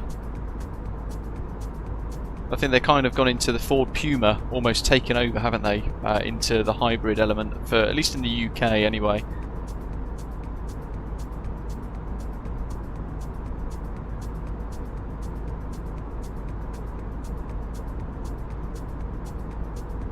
I was tempted by the new XC60, the new Volvos the other day, because they look fantastic, but they're just a little bit too expensive really, so I can't really be bothered with trading in the current car, which is a fairly new Kia anyway, although they still haven't fixed the infotainment issue. Yeah, it's got heated steering wheel and all that as well. As commentator saying there for his Fiesta ST. CarPlay, Android Auto, panoramic sunroof, limited slip diff, all for under 20k second hand. That's fantastic, isn't it? Yeah, that's it, Steve, with a hybrid battery. I think they probably realised that they would have happily made a Fiesta into a hybrid, but I think they realised that with the chassis and stuff and the space, that actually the Puma is as small as they could get it. So then instead of just force in, they just shelved the whole line. Yeah, I do miss my. I had a VW Golf. I miss mine.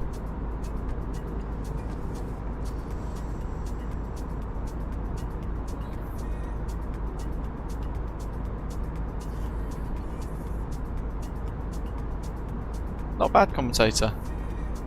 Yes, Volvo is incredibly expensive. MPS gaming. It's actually higher than the price of a BMW in a lot of respects these days for some Volvos.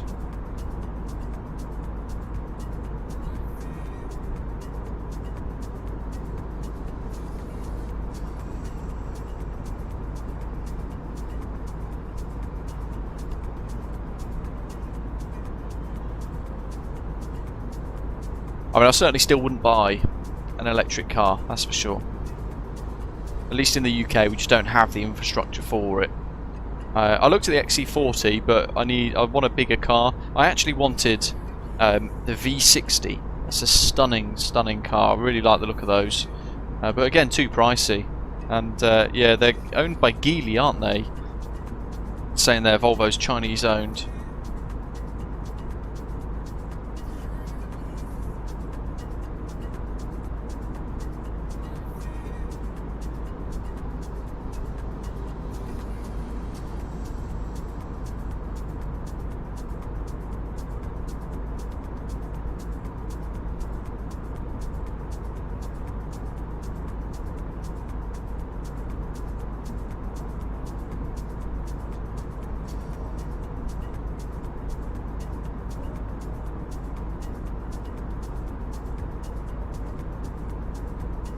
Oh, Rob, nice. Second electric car. Crikey. You must have been like an early adopter when they first kind of started to trickle out into the market then. Was it a Tesla by any chance?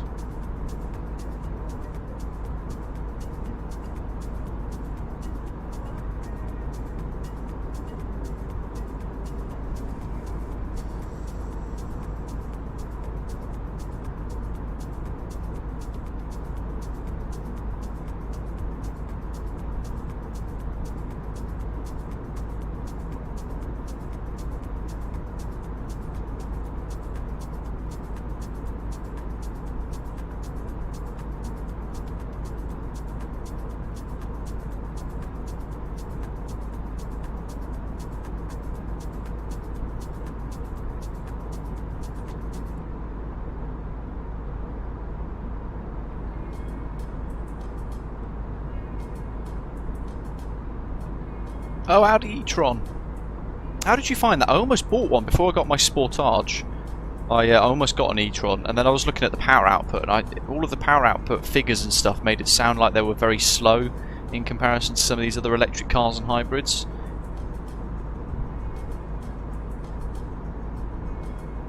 Almost like the Skoda Enyaq. They could make it quite powerful on acceleration, but they didn't. It kind of put me off a little bit. The new iX3 looks very nice though. But I don't like the way BMW now are going into the whole subscription model of, oh, you want heated seat, do you? That's $3.99 a month. I don't like that. I don't know if they've implemented it yet or not, though, actually. I mean, you're best placed to tell us, in fact, Rob, to be fair, with your iX3. Stunning car, though.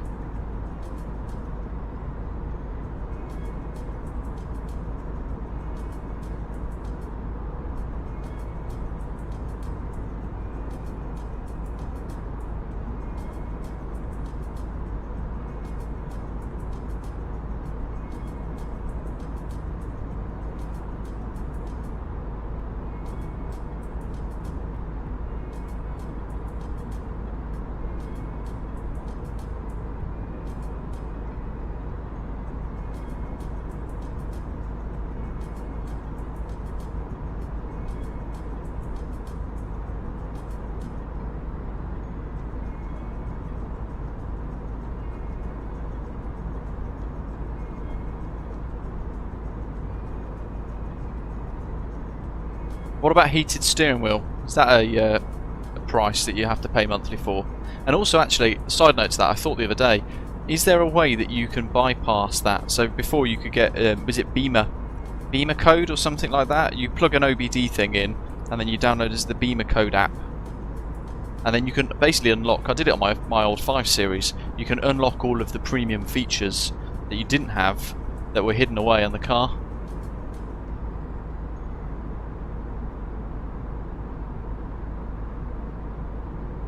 The reason why I didn't get a BMW for my next car is because of the whole monthly subs thing, and I couldn't work out for love nor money whether or not certain things were going to be included. I thought, why am I looking at this? So I just moved away from BMW completely.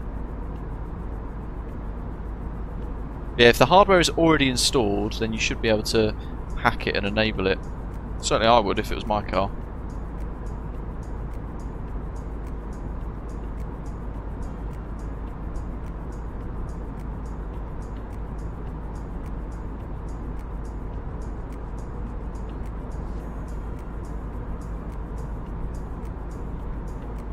Carlito, welcome. Well, that's the Audi drivers nowadays, Rab.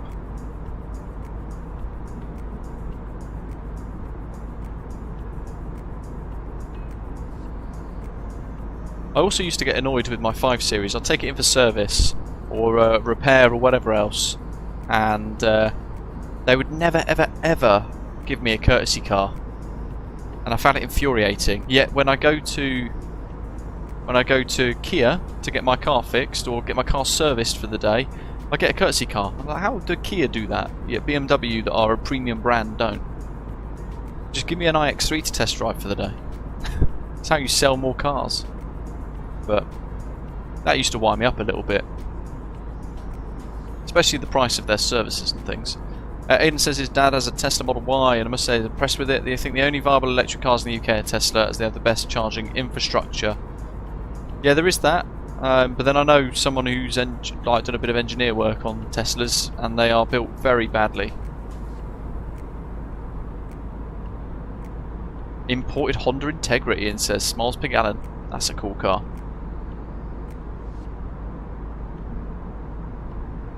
Toyota Auris for a Rab.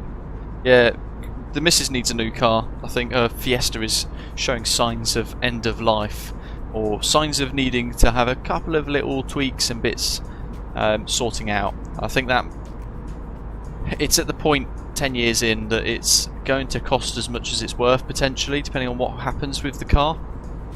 But we can't really afford to buy a new one. But I would very much be a fan of her getting like a Toyota RAV4 or something like that.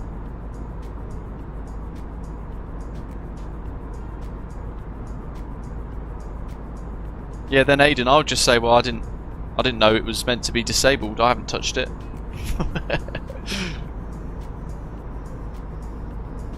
Oh, nice, Carlito. You know what? When Polestar 2 first came out, I really wanted one of those. But I want is it the Polestar 5 that's coming out? That's bigger. I really want that. It's like their SUV version. That's a lovely looking car. But again, just horrible price. Can't afford it. Constantine says he's got a 16-year-old Dacia Logan with 16 valves engine. This is his first car, he loves it.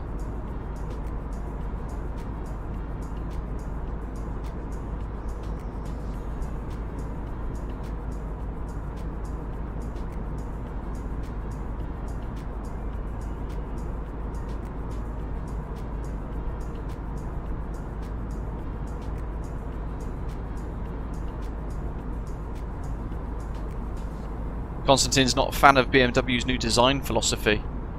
Finds it really ugly, no personality. I love the new BMW designs.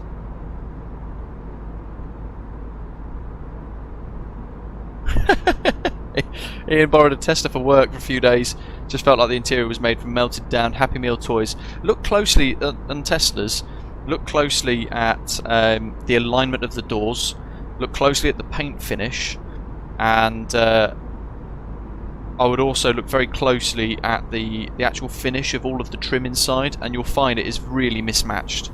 And actually, yeah, like you've got panel gaps and you've got tolerances that wouldn't exist in any other cars that are really wide tolerances in a Tesla, because someone's just bashed it together, tightened some bolts and went, that'll do. And yeah, I would never I've ragged a Tesla 3 around a fair bit about 2 years ago, but yeah, no, I'd never want one.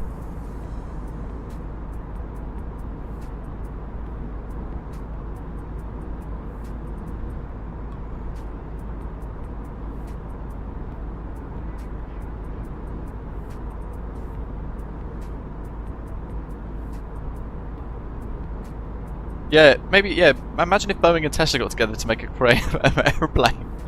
God, that'd be bloody awful, wouldn't it? Hey, we got weather finally. Yeah, I'm not a fan of that on the electric BMWs, the weird kind of, they've made it look like there's still a rad grille.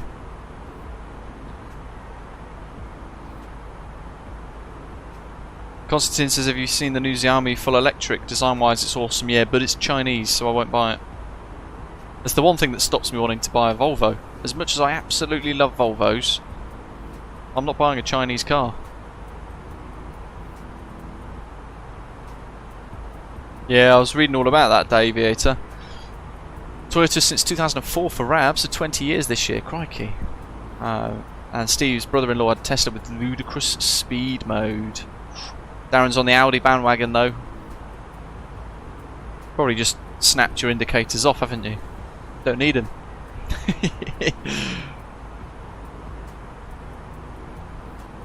Elias is a Merc guy. Davietta, yeah, so Volvo's owned by Geely. He'll know that if he works with Volvo. But yeah, wonderful cars though.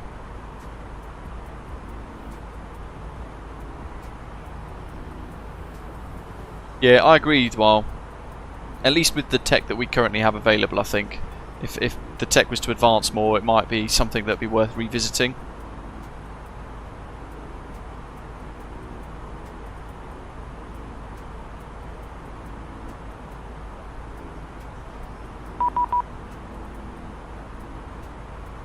Ooh. Oh, Jeddah. Welcome to the Kingdom of Saudi Arabia. 1265.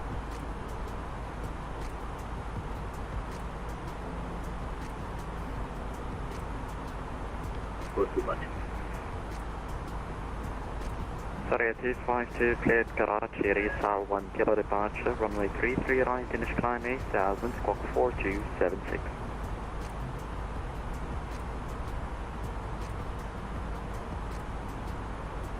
Yeah, we're going to progress into a crosswind shortly as well. To Karachi Airport, this 1 kilo departure, runway 33 right, initially 8,000 feet, squawk 2476, Saudi 252. I think we might have full ATC all the way now. Sorry, 252, just to confirm, squawk 4276, read back correct information, also report for departure. You get used to being on Unicom for so long, don't you, Sean? And us too. So when it comes in, you're like, oh, is that me? Yeah, it's a big update, isn't it, David? 2561, Jeddah Control, very good evening, apologies for the delay. Set squawk 3107, break, Jazeera Nana 31. He's getting busy. Contact 360.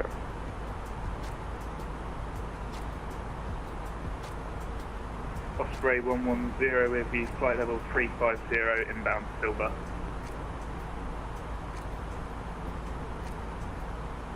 Oh, I better pick the pen back up, Dwale. Osprey 110, Jeddah Control, very good evening. Reset transponder set squawk 3132. Sounds like we're going to get new transponders. Squawks.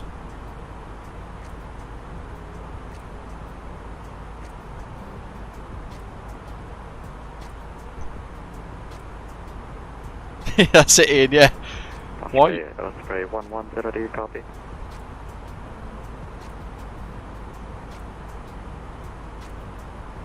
Jeddah Control, good evening. Aegean 958, flight level 350, inbound Egrex.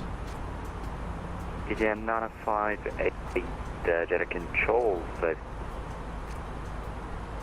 reset transponder set squawk 3146.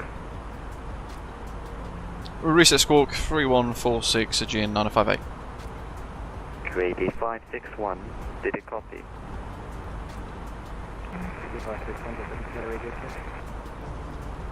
2561 radio 5, reset transponder set squawk 3107.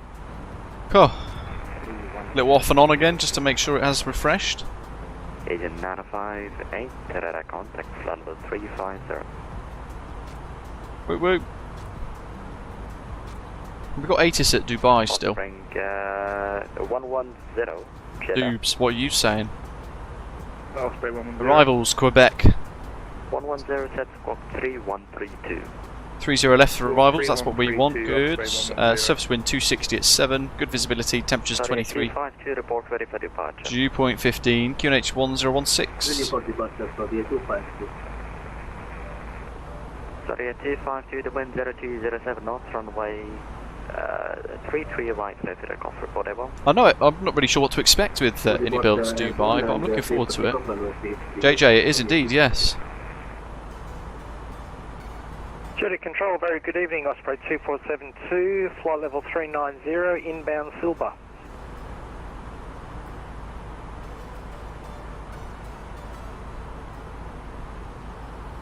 Osprey 247. Carlitos debated 2 years on full EV or hybrid, took the plunge, leaving in Montreal means, or living in Montreal means he loses 30% of the range in winter, but it's enough to get to work and back. 36 squawk 3111 for Osprey 2472. I think it's meant to be realistic, JJ, but I think it's just been done a little bit over the top.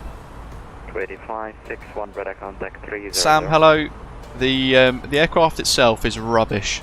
The package that you get from LatinVFR is really rubbish, but Horizon Simulations and the mod that they've created makes it actually quite good and certainly usable. The only thing to bear in mind though is Phoenix are going to be releasing their A321 very soon. And I think if that happens, Osprey 110, Jeddah. I've just had another ping.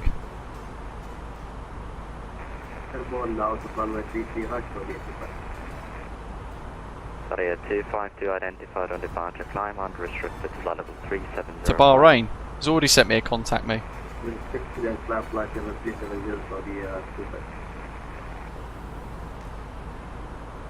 Aegean 958, contact Bahrain, radar 132.125.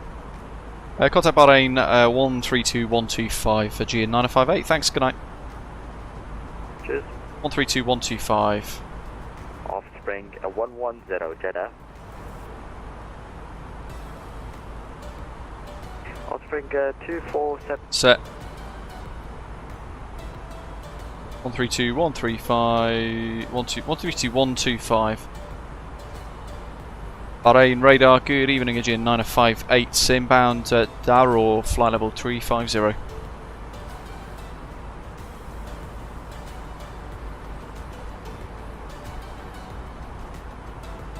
Aegean 958, Bahrain radar, very good evening, reset transponders, 122. We went very quiet on the transponder, was it 2279 for Aegean 958?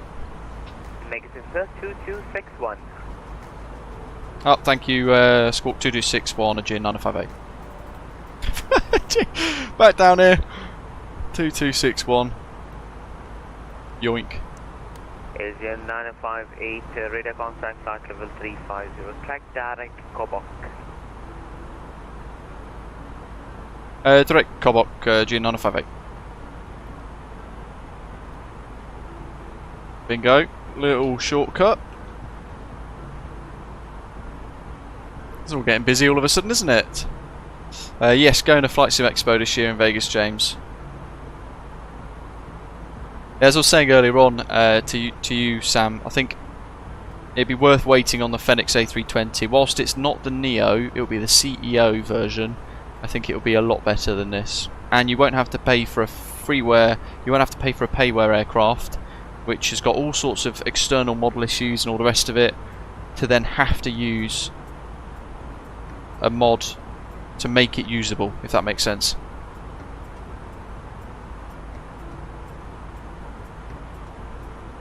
Right, what are we expecting? VTEP 3 Charlie, ILS 30 left. So I think we're getting a bit close now, aren't we? Top of descent in 160 nautical miles. So I think what we'll do is we'll start to input this. So into the arrivals page, ILS 30 left. And then VTEB 3 Charlie, which is that one. Via all dot. Jolly good. So we will insert that and have a little scroll through to see if we've got any discontinuities. We might well do. Might have some. No. Lovely. Right. So we look at the charts. Boink. Let me put this into night mode, bear with. That's a little bit better, isn't it?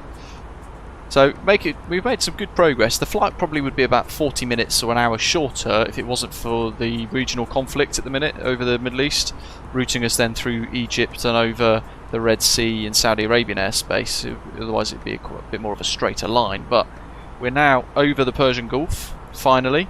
Qatar is that little bit of light bloom that's on the right hand side above the glare shield. That's Qatar, and Doha and all the rest of it. 57, continue decent altitude 8,000 feet, Bahrain, QNH 1018. And 30 left, which is that one, via Aldot, VTEB 3 Charlie. Rightio. So our arrival is going to look like this. Into VTEB at 230 knots out of below 12,000 feet. And then 10 miles track 111 degrees to Lovok at 230 knots at or below 11,000 again.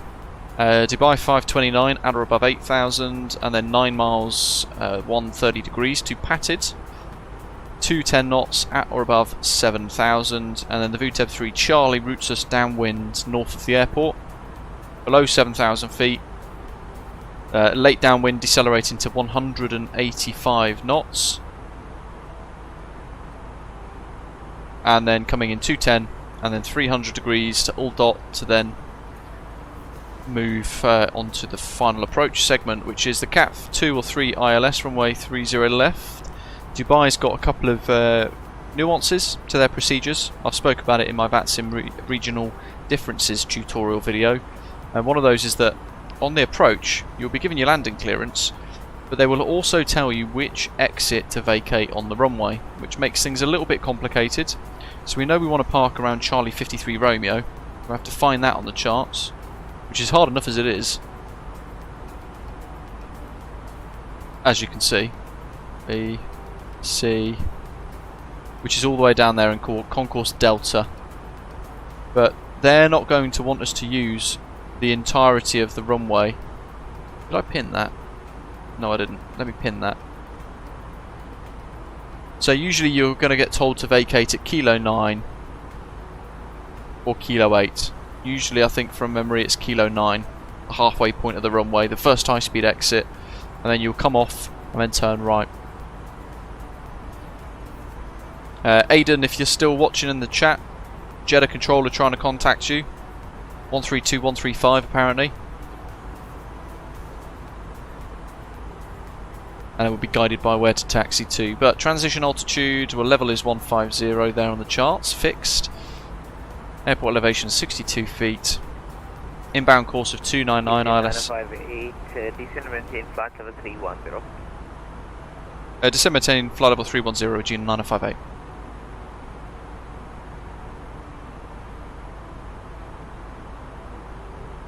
New cruise 310.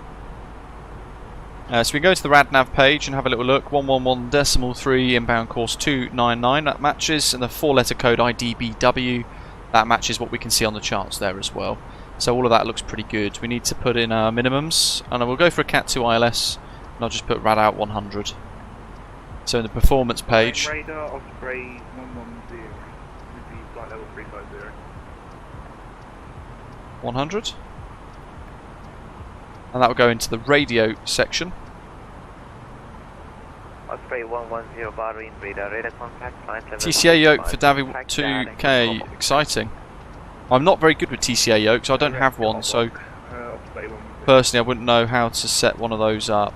Why are we doing 3,000 foot per minute? Let's smooth this out a little bit.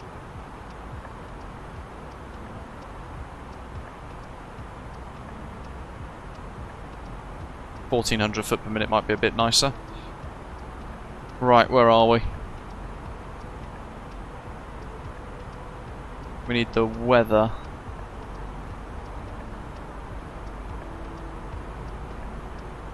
We need that QNH temperature and the wind more than anything else. So, arrivals are now Quebec. So, ATIS DXB, ATIS Quebec, 30 left, QNH 1016.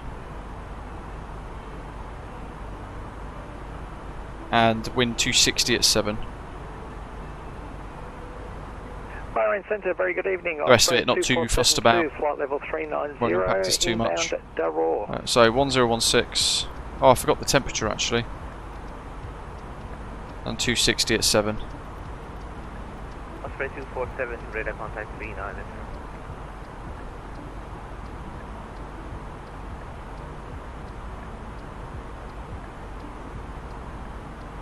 23 degrees. Nice. Alrighty, so tempted to do a config 3 landing with this. Come in a bit quicker. But that's all done. We've checked the routes. We've done all of the winds earlier on, and the performance page is now complete as well.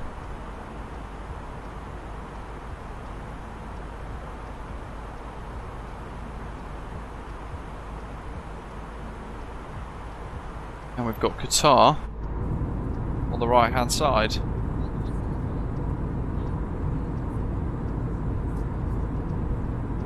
So just make sure I've got all my charts pinned and set up ready for this last little bit of the flight today. We've got ourselves all organised and ready for the descent, which will come fairly shortly. I'm thinking about the next controller.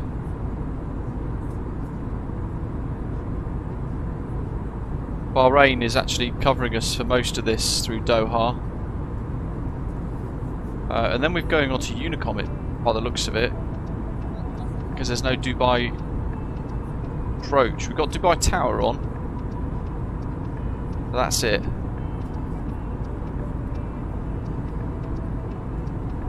Abu Dhabi Radar Central's coming online. That'll be the next iniBuilds airport scenery, by the way. Very excited for that. Abu Dhabi. Be good to see them tackle a little bit more of the Middle East actually. So looking at Doha, Bahrain Airport as well, Muscat, Oman, and Kuwait City. I'd like to see a good Kuwait City airport scenery that matches the real life. Although there's a good freeware one actually, I think, from memory. Lee, have a good one.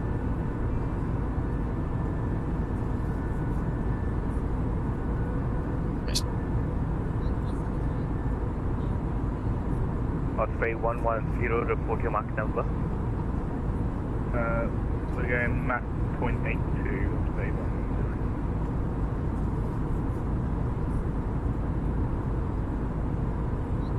Osprey 247 to report your Mach number.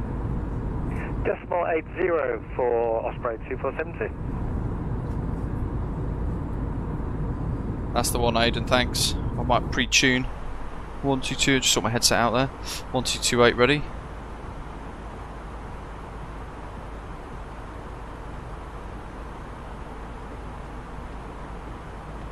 It's 1212, report your Mach number. Proper dark now.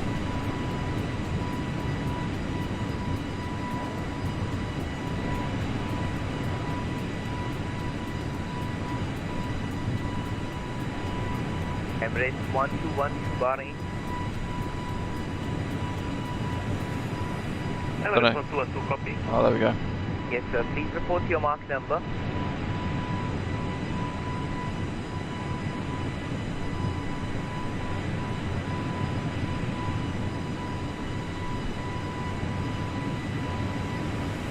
So on the approach, 078, Emirates what we should get is really good visuals of Dubai City, their iniBuilds landmarks pack. We should get a good view of Dubai Airport underneath as we fly over as well. We're kind of offset to the north for this downwind leg, but we'll be fine. 1212, maintain Mach decimal 70. Maintain 0.78, Ah, Emirates 1. look at that, a little fly past there. Just about to see his green flashing light. That is Emirates 63 Quebec, I think, if I've got that right, or Emirates 157. Low to whoever that is. One of those, not sure which. Just there.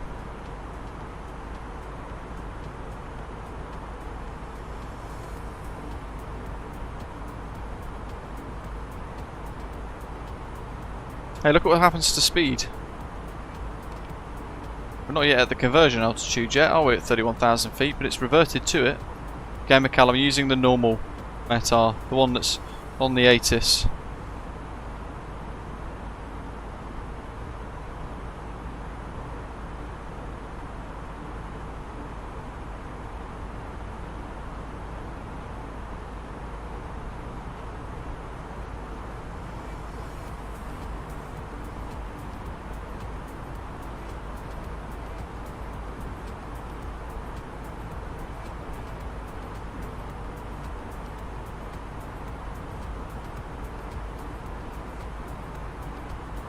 It should be Christopher, but but it's also shaved 20 minutes off the flight time today, what's otherwise a very long flight. So it's working out for us nicely.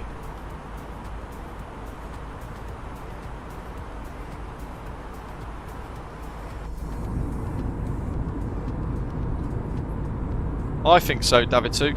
I think Microsoft Flight Simulator is a very good level. It's not perfect, I don't think any sim is. They've got their own iterations of what they want to achieve, I suppose, as well. So they're all slightly different in their own right, but I think MSFS is as bang on as it needs to be in reality. True. Well, I almost went for a cost index of 100 for today, but I knew that it'd just affect the descent too much.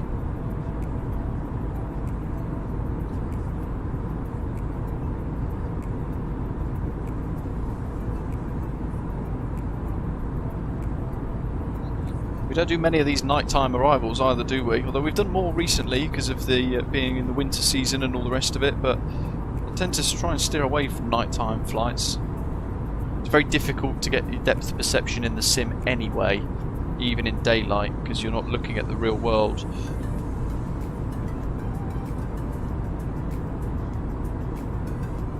Absolutely, David too. But then at the same time, if you spend tons of money on prepared, then you might as well just wait for Microsoft Flight Simulator 2024, which is going to come out in about probably 7 months, 6 months from now. Oh, interesting commentator. Sounds like a little discrepancy there, or a bug.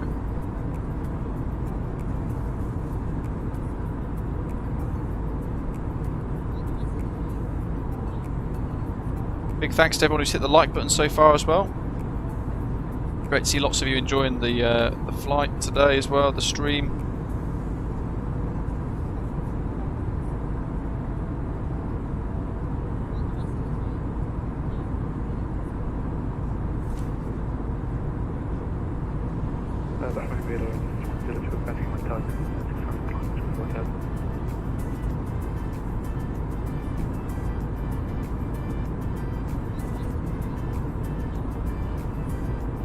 Emirates 102 Bahrain radar identified on departure. Continue climb flight level 150. Continue climb flight level 150.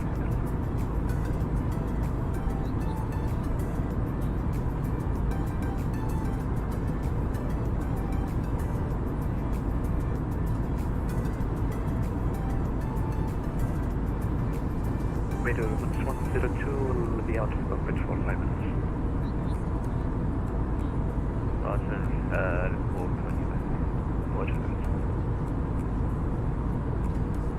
I don't think it was that bad in the first place, David 2. It had its issues, but I think people were a little bit too extreme in saying it was as bad as it was, as people were saying, because I didn't think it was that awful.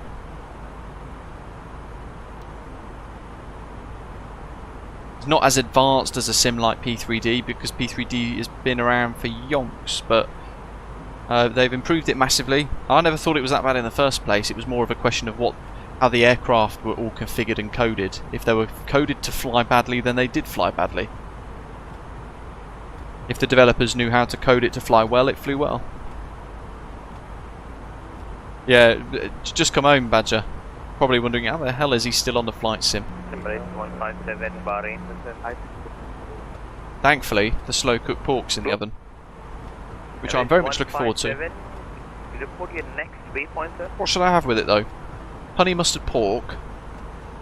Next waypoint, Mugas, Embrace 157. Probably mash.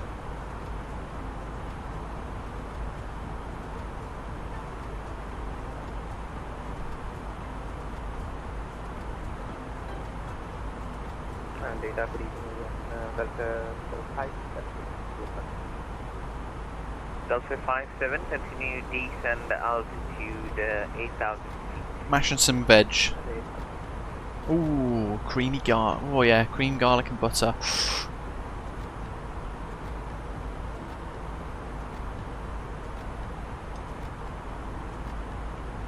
I just hope it turns out well.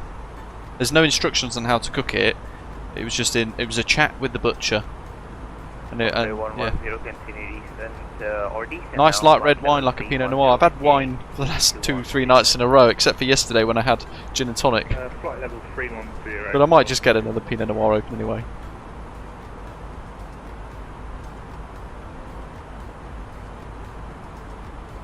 Emirates 1212, when ready, descent flight level 330. Was that for Emirates 1212? AFM sir, descent flight level 330, level deck slow. Flight level 330, level deck slow. And Emirates 102 back. Back Emirates 102, continue climb flight level 230. Click on 230. Very true, Dirty 2. I might do it anyway. I do like a good red. I'm just going to turn my VATSIM noise up a little bit. Just to the limit of what I can hear at the moment. We've got 30 miles to top descent. 958, no further ATC, UA is offline, Unicom 122.8, good night. Yeah, Unicom 1228 for Gin 958, thanks, good night. Well, to those controllers, really appreciate it. Thank you very much for coming online to service us with some lovely Middle East air traffic control. We've got Dubai Tower 11875 later, 11875.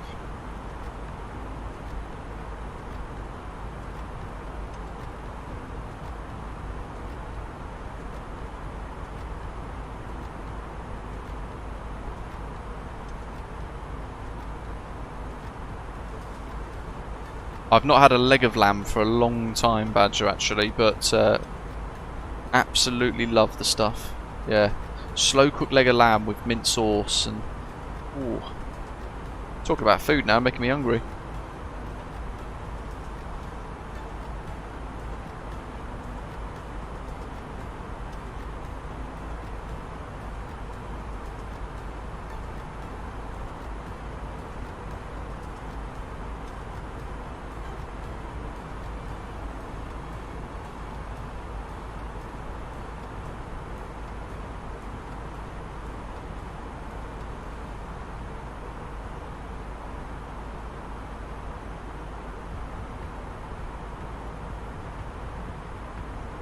I have to Google what Moscato is, James.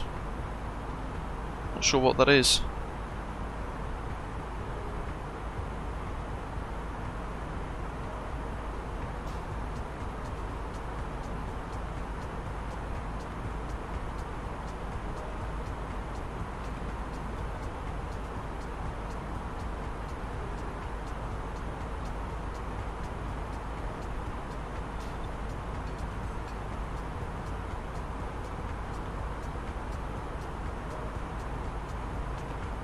Right, top of descent time.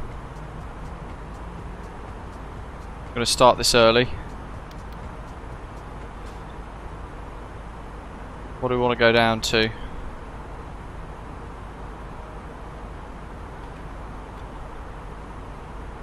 Eight.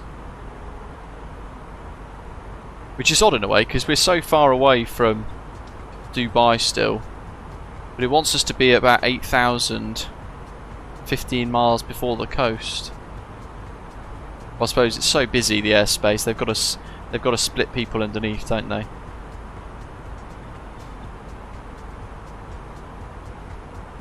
Check speed mode. That's because we're not in managed mode. So we'll go to managed. Let the aeroplane sort itself out.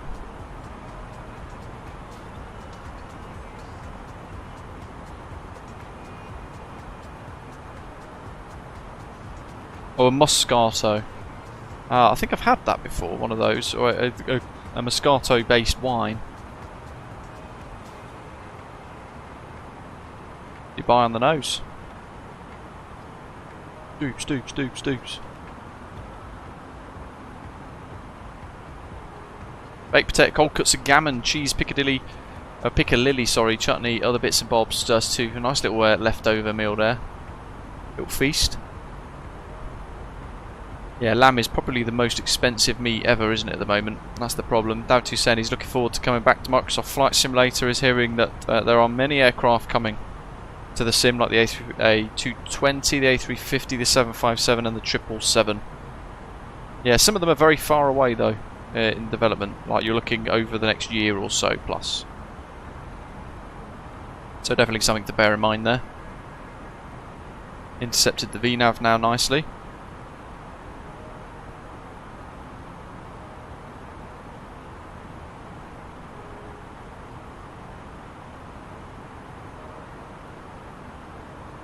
I think last time we flew into Dubai we got given the VTEB 3 Delta, which routes you over the airport.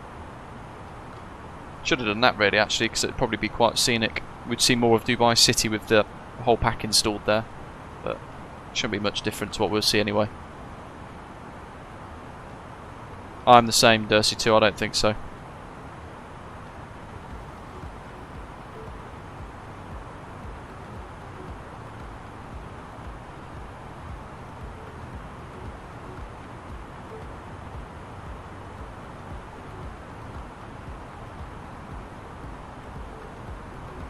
What waypoints have we got? Kibus, 3,240 kilos of fuel. Let's run the numbers.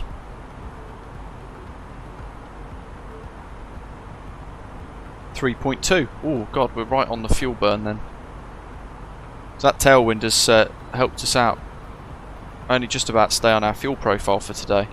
Pushing it on Mach 8.1. And we managed to get that flight time down by 30 minutes.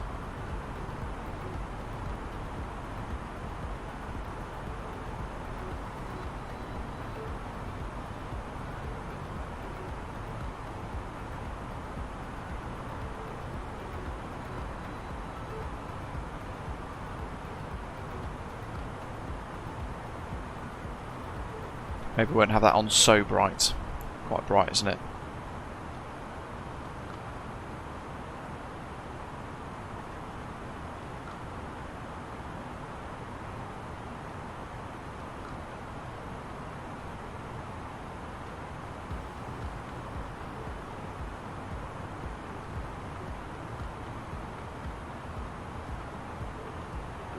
There's actually a huge gap of arrivals by the looks of it.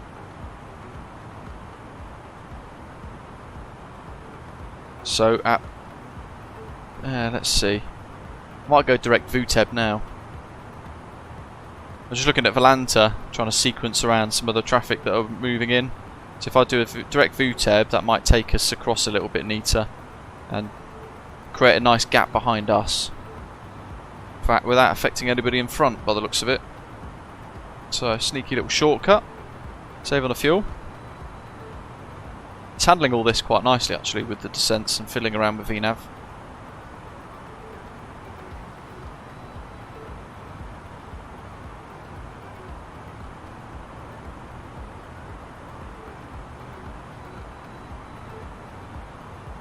There's a possibility of that, isn't there, Dursey too? But there's a possibility there of that with any of the aeroplane add-ons, I think, because there are now going to be so many different high fidelity aircraft in the sim that it will mean that I think there's going to be almost too much choice, which sounds negative. It's meant in a really good way, but there'll be days where you'll be wondering what to fly and it'll actually be quite a difficult decision to make. But that in itself shows you how well the sim has progressed.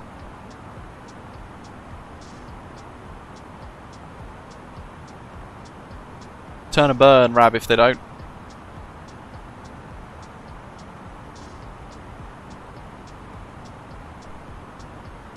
Try and get ahead, Aiden. Or transmit and discuss with whoever it is to try and work it out, or send them a .chat, .message thing directly. We've got a 52 knot tailwind as well, pushing us along nicely for this. So, belts, icing's not required. Overhead panels looking good. We don't really need the wing lights, but I'll put them on.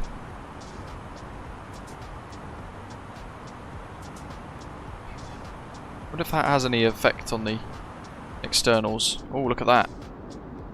Quite the effect.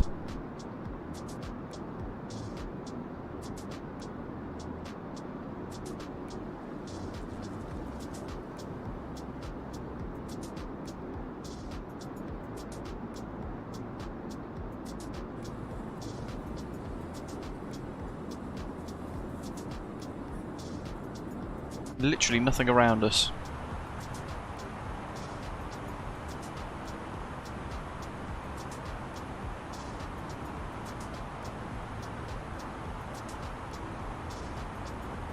Still Quebec, though that might change soon. What have we got? 1016 for the QNH. So I'll just make sure that's set ready.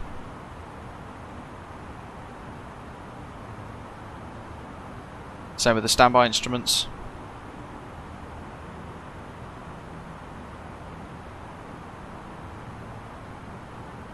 Yeah, I think if you're on Xbox, there's very little headroom for a lot of high fidelity sceneries and add-ons. I think you end up getting a massive increase in crash to desktops and bits on Xbox. I don't think it could ever. I get why they wanted to release it on Xbox, but I don't think it was ever capable of running the sim as it was meant to. That's my gut feeling. But it was a Microsoft flagship thing, wasn't it? So they were going to steamroll it out anyway.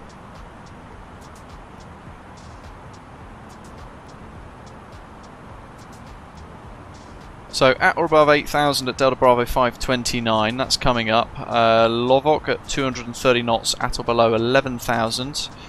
Transition levels coming up in 1,000 feet. And then at or below 7,000 at Dubai 530. I'm on Unicom, so what we'll do is a position report at VTEB to say we're entering the star, and then we'll report a beam the field on the downwind as an extra progress report so people can know where they are.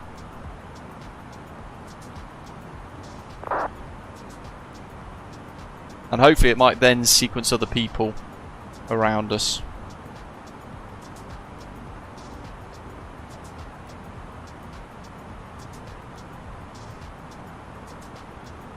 So as we mentioned earlier on, what we're going to get on approach is our landing clearance, but it will be something similar to Aegean 958, winds 260 at 7 knots, runway 30 left, cleared to land, vacate Kilo 9.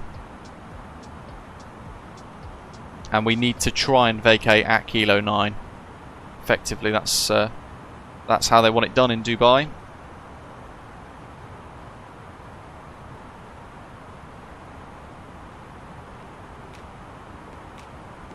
Which we're actually closing up on quite quick now. Now we're descending though, the wind is settling somewhat, so that tailwind's dropped to 24 knots now.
Idling now.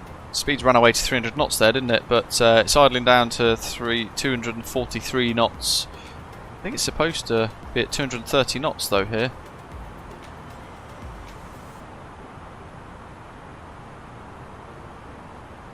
Yeah, meant to be 230. So I'll pop the speed brake out just to help decelerate the aeroplane. Dubai traffic, Aegean 9058, A321neo with Quebec QNH 1016 descending 12,000 feet for 8,000 at VTEB 3 Charlie will report beam the field downwind, Dubai traffic. So we can't go below 240 because that's the green dot speed, interesting, which means we have to now fly the rest of this with flaps 1, but we can't because it won't let us. There's a big old issue with this, look. So look where the green dot is. Literally where the overspeed is. Nonsense. There's lots of problems with this. But we just have to make it work. This is why the Phoenix A321, even though it will be a CEO variant, will be so much better. But this will now mean we can achieve 230 knots. The rep is asking, welcome on board. Good evening. Fantastic. I don't even know who that was. Love it. Good evening to you, whoever that was. You might even be in the live chat.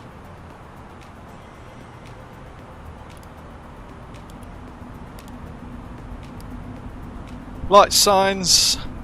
Icing as required. Through 10. Out below 11,000 at Lovock at 230. So 230 is a tick. And we're going down to 8. Oh, look at all the lights now. What have we turned on that's different?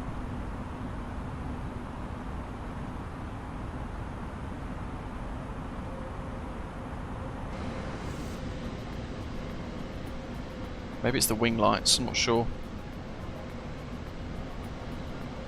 But there is Dubai.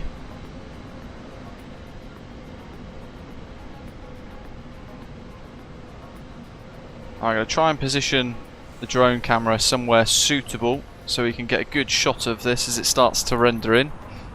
He says, speed brake's still out. Now it's not.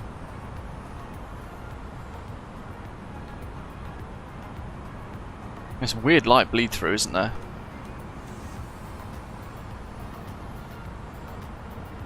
But I don't understand from where.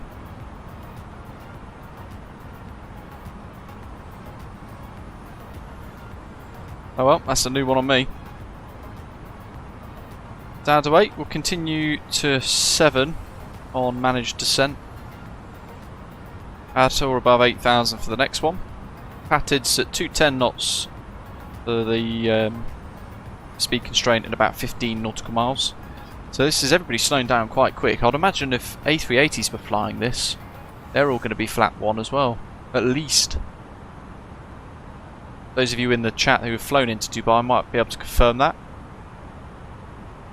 Interested to know.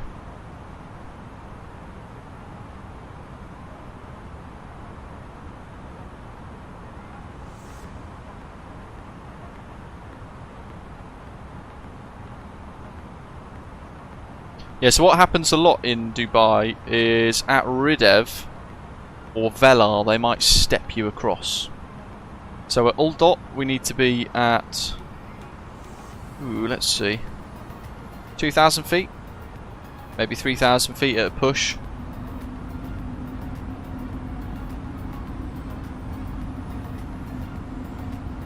And then a long final. There is Dubai Airport for the first time since the iniBuilds Dubai scenery release. So first time seeing this actually for on the stream. Full stop for me. Quite excited. I can actually see parts of Dubai City now rendering in as well. Yeah, we would usually get to about Velar, Ridev, and then be vectored to then intercept the inbound for the ILS. Tends to be what happens here. I'll set 4.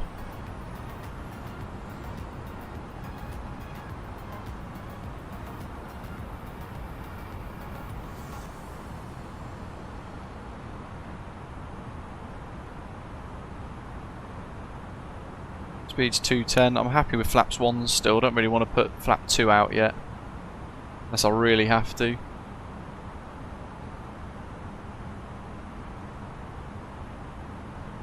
I'm waiting for the moment it all just pops and appears, like Vegas did the other week. It's kind of in the tease phase at the moment. But yeah, as Nabil said, I wish you could see it from further away. I'd get there would be probably an impact in performance somewhat.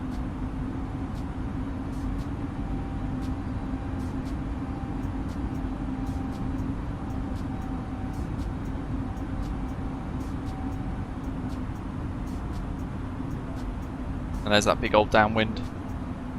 So we can see nothing ahead of us. We've got nothing to the east or northeast. We're satisfied as well looking south over the airfield. Nothing really getting in our way down there either, because we're on Unicom, so we're having to think about what other people might be doing around us. We've got a couple of ships and stuff down there, which is quite nice to see, going fairly far out.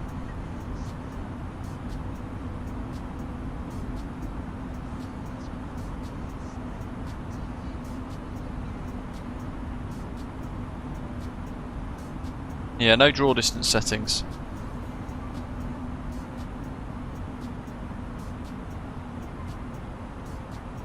Thought it would have been a bit more pokey by now, but hey ho.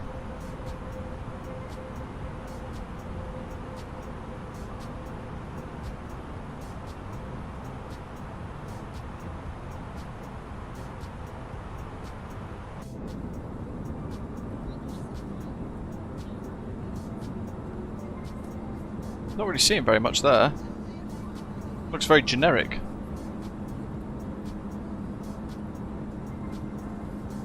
I'm going to be like, no, I can't, because it's got the boat, so it must have it all in.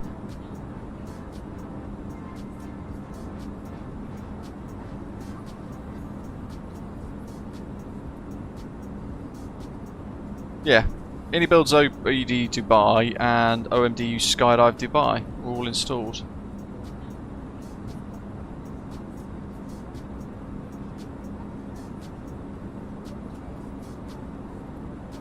I wonder, actually, here's a curious question actually. Who in the chat has also got the Orbex Dubai Landmarks pack installed? And is there a difference? Because I've uninstalled that today, so we get to see just purely Dubai by iniBuilds. Part of me wonders if I should have.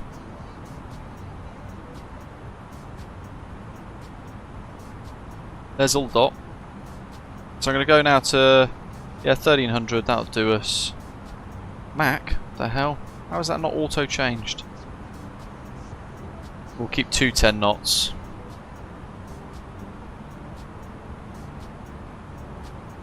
Dubai traffic Aegean 9058 is beam the field, downwind, Delta Bravo 530.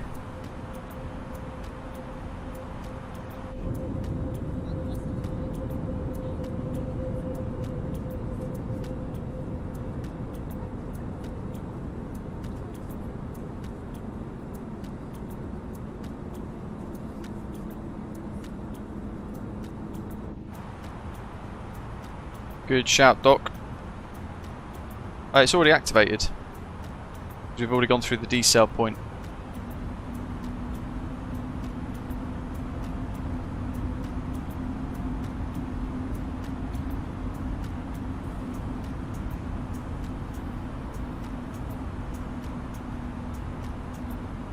Alrighty, down to 2000. What's the flap extension speed? Dubai traffic, Emirates 1212 on downwind, expecting island 30 left. 215. Let's see if it takes it. Ooh, yeah, okay. That's accurate enough.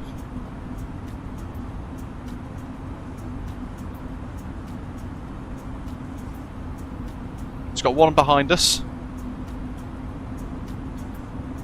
You can see there 2,000 feet by Velar, so we'll just do 800 foot per minute to smooth this out. Nice gentle descent. And then we'll turn between Uldot and Sedpo, I think. and take the shortcuts. 118750 is ready in the box, and we're going to pause the music as well.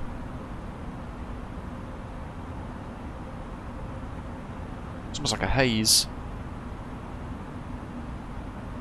Keeping us speed up because we heard one on the downwind behind us. Don't know where they are precisely, but we know they're there somewhere. There they are. And we also know we've got nobody in the rest of this little entry to the approach, so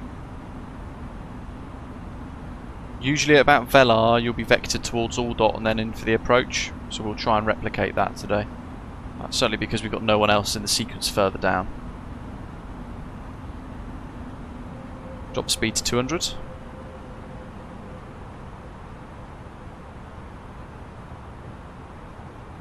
Select heading mode. Bring that in.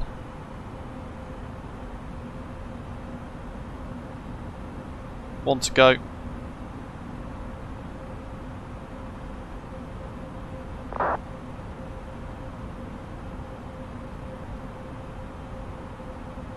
Dubai traffic, Aegean 9058, reducing speed 180 knots and turning base 30 left.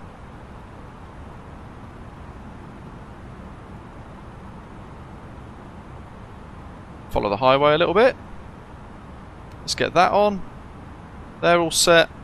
Get me charts ready. SEDPO at 2000 at 13 miles.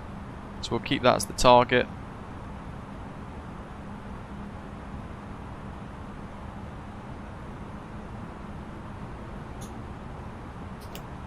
Select flap 3. We'll hold 180.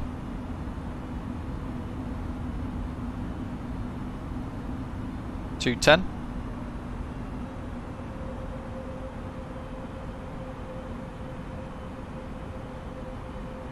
Hey, living on a player, welcome.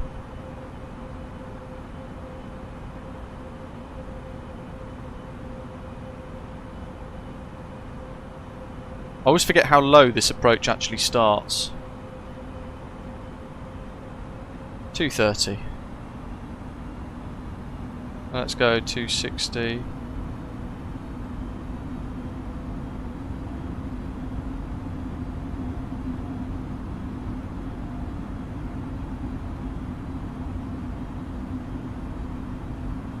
That'll do. Spoilers armed. 270. Approach mode armed.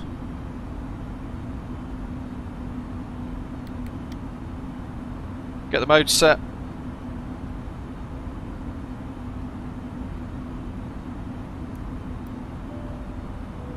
There's that aircraft there. They'll be flying a bit more of a downwind. 180, 2000, missed to 3. So set 3 ready. And Dubai traffic, Aegean 9058 changing to tower 11875, established 12 miles, 30 left.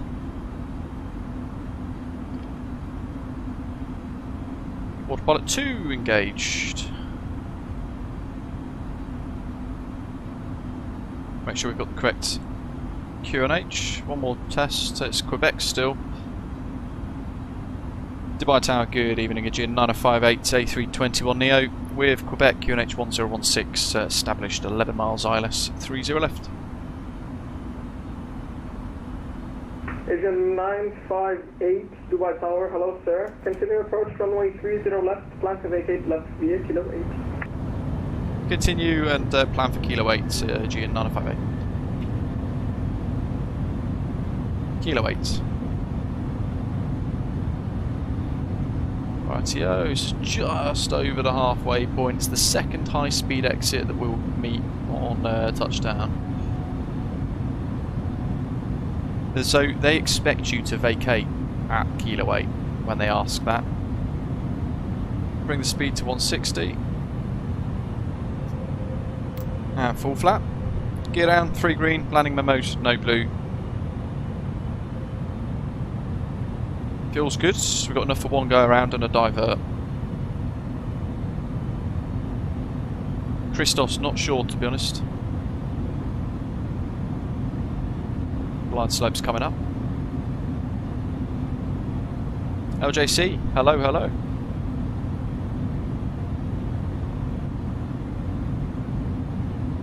Agent 958, the wind 260 at 7 knots, runway 30 left, clear to land. 30 left, clear to land, Aegean 9058. There's another one up there, flashing away.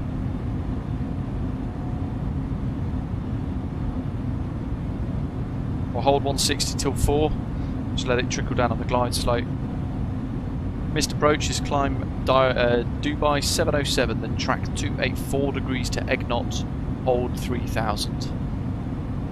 Missed approach requires a minimum climb gradient of 2.83%. Independent parallel departures on runway 30 right as a caution, and ILS DIMI reads 0 at the touchdown zone. So we're actually probably a little closer than we realised, more like 5.8 miles. Glide slope's alive. We've got Cat 3 dual, but I'll hand fly the last little bit.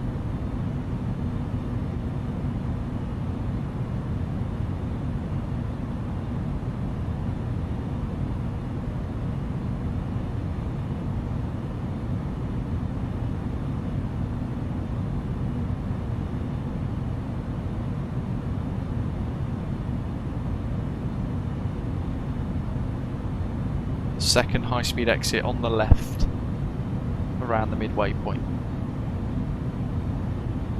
That'd be Kilo 8.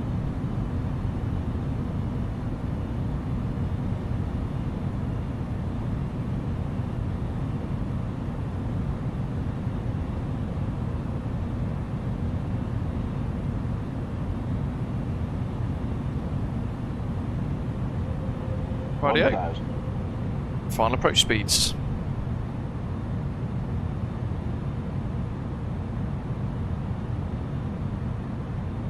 Thanks MPS. See if we can get it down nice, accurate, smooth.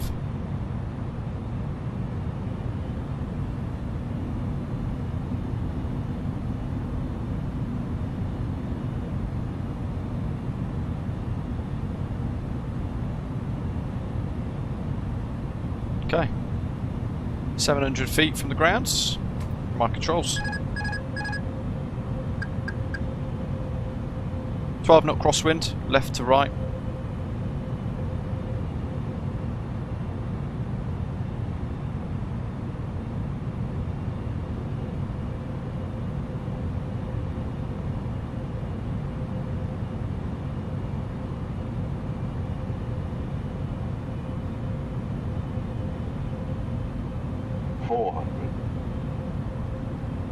Land.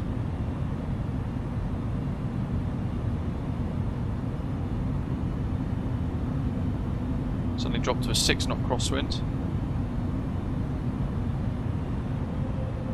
100 above.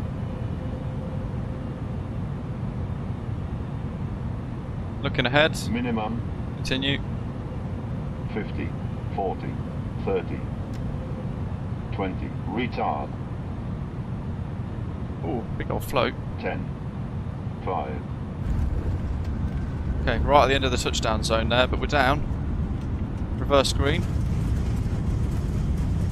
Don't want to miss Kilo 8 because I'll be in trouble. Kilo 12's on the left.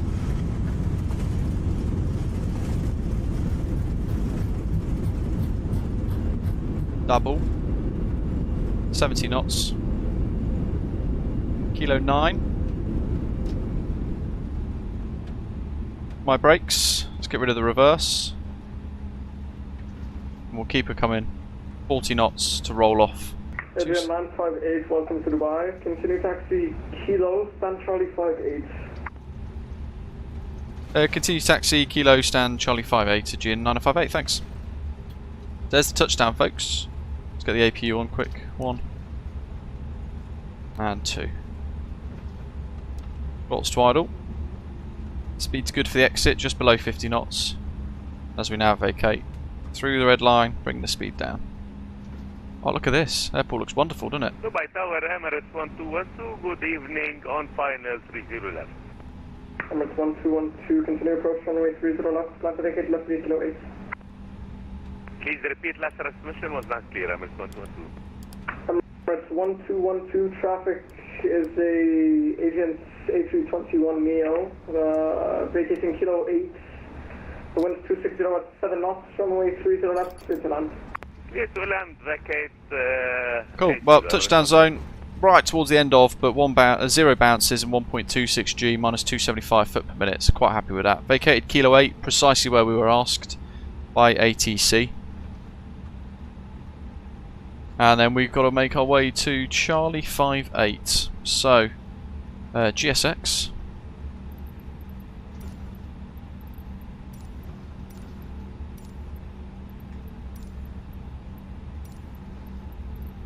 Oh, I don't have a 5.8.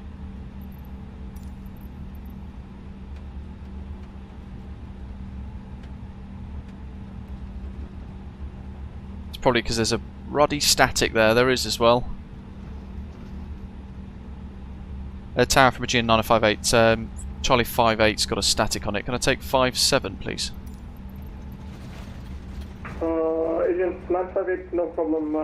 Charlie 57, you can take Charlie 57, sorry. Thank you, appreciate it. Dubai Tower, Osprey 110, 8 DME, ILS 30 next. Ah, too late, Doc. Osprey 110, Dubai Tower, hello sir. Continue approach number 2 in sequence. Runway 30 left. Tequila keeps us on the outer edge all the way. And then Charlie 57 didn't I, so it'll be coming down on Zulu 4, that's what we're looking out for. We'll depart left Kilo 8. Scenery looks fantastic though.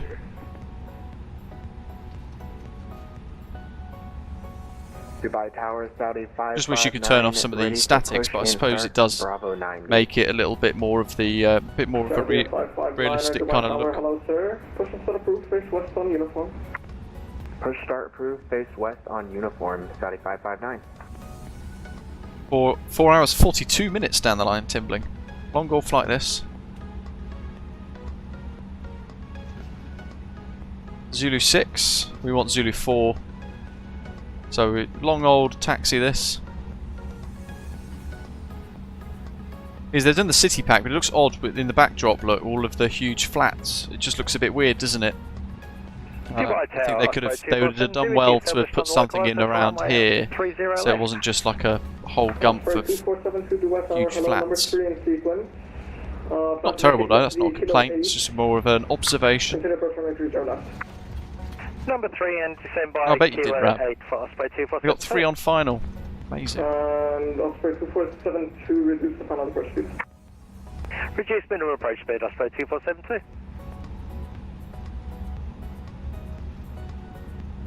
Might get a speed in thing here, but bring that speed down. Oh, David, no, I haven't seen that. That's pretty cool.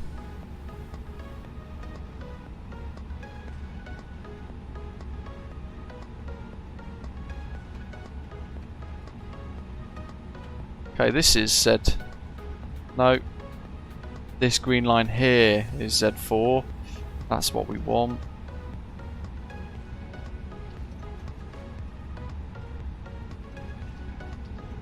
Yeah, I think you're right, LJC, to be fair. MS1212, expedite vacate please, break, Osprey 110, traffic is in Emirates A321neo, vacating Kilo 8, the wind's 260. Which one did I say I was going to use? 5.7 5.7 I think, wasn't it? Osprey 110. Yeah, there's 3 statics here. There's a Qatar A380, there's an Air India there. Are they statics or are they people actually on the network? Kilo, stand Foxtrot 20, expedite. Kilo, Foxtrot, expedite, Oh, seatbelt bug. MS1212, it's going to be stand Foxtrot 20. Foxtrot 20,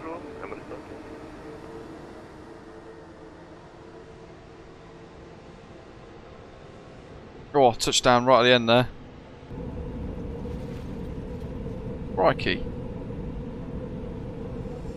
Where'd that sudden surge of acceleration come from? Thankfully, we just made the line. What we did there is a classic, people weren't sitting in their seats with their seatbelts fastened. They were getting themselves up, so the pilots did a brake test. Which does happen. Albeit very rarely.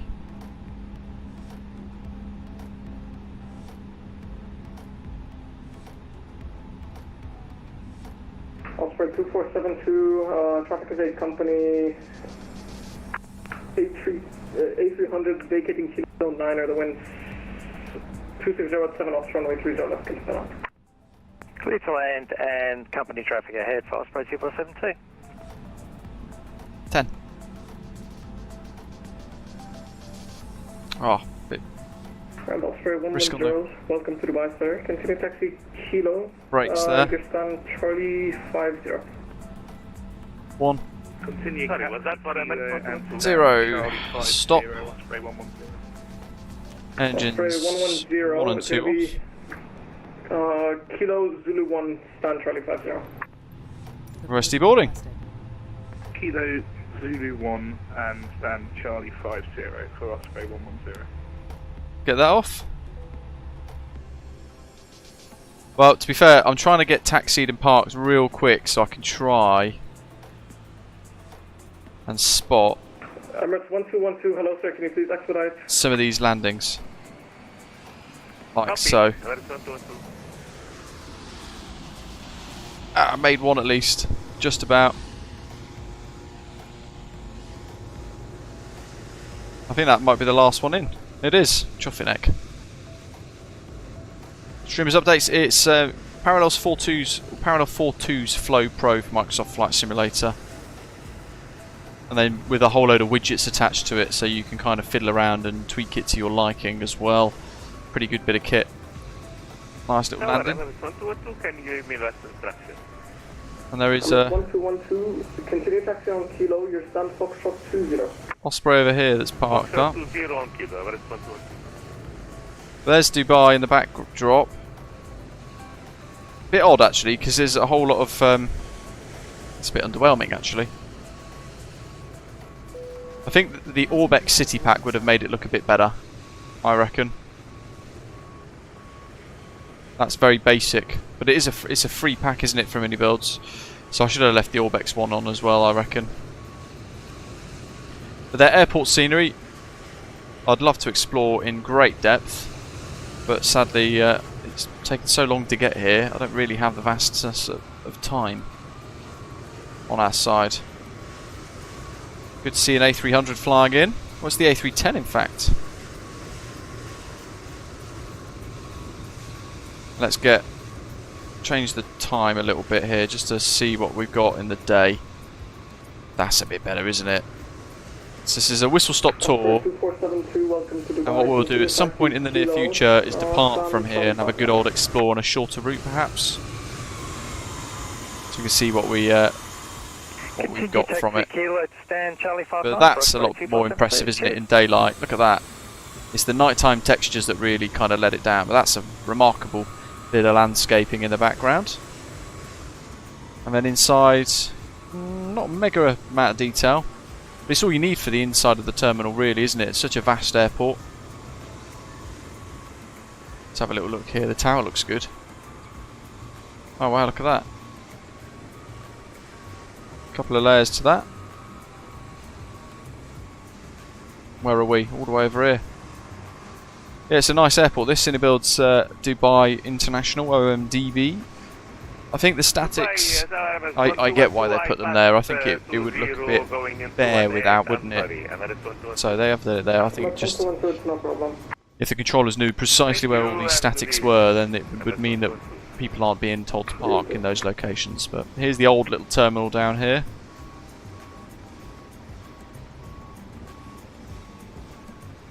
Complete with a little bit of interior. In fact, quite a bit of interior. Look at this.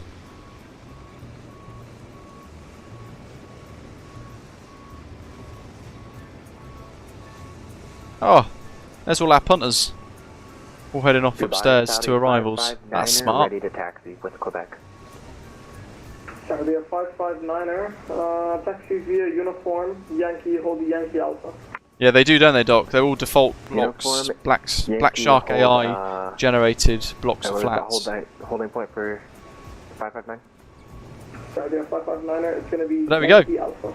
Bit of a short whistle stop tour. We'll dive more into it in the future, but otherwise, as you can see here, a very nice bit of airport scenery. We'll need to do a departure from there at some point. so we can explore it a bit more, like we said. Thank you to everyone who's tuned in, flown along throughout our journey today. Quite a long one, isn't it? Join us on Saturday, which is, what day is it today? Thursday, I believe, isn't it? So 2 days from now, we're going to be diving into the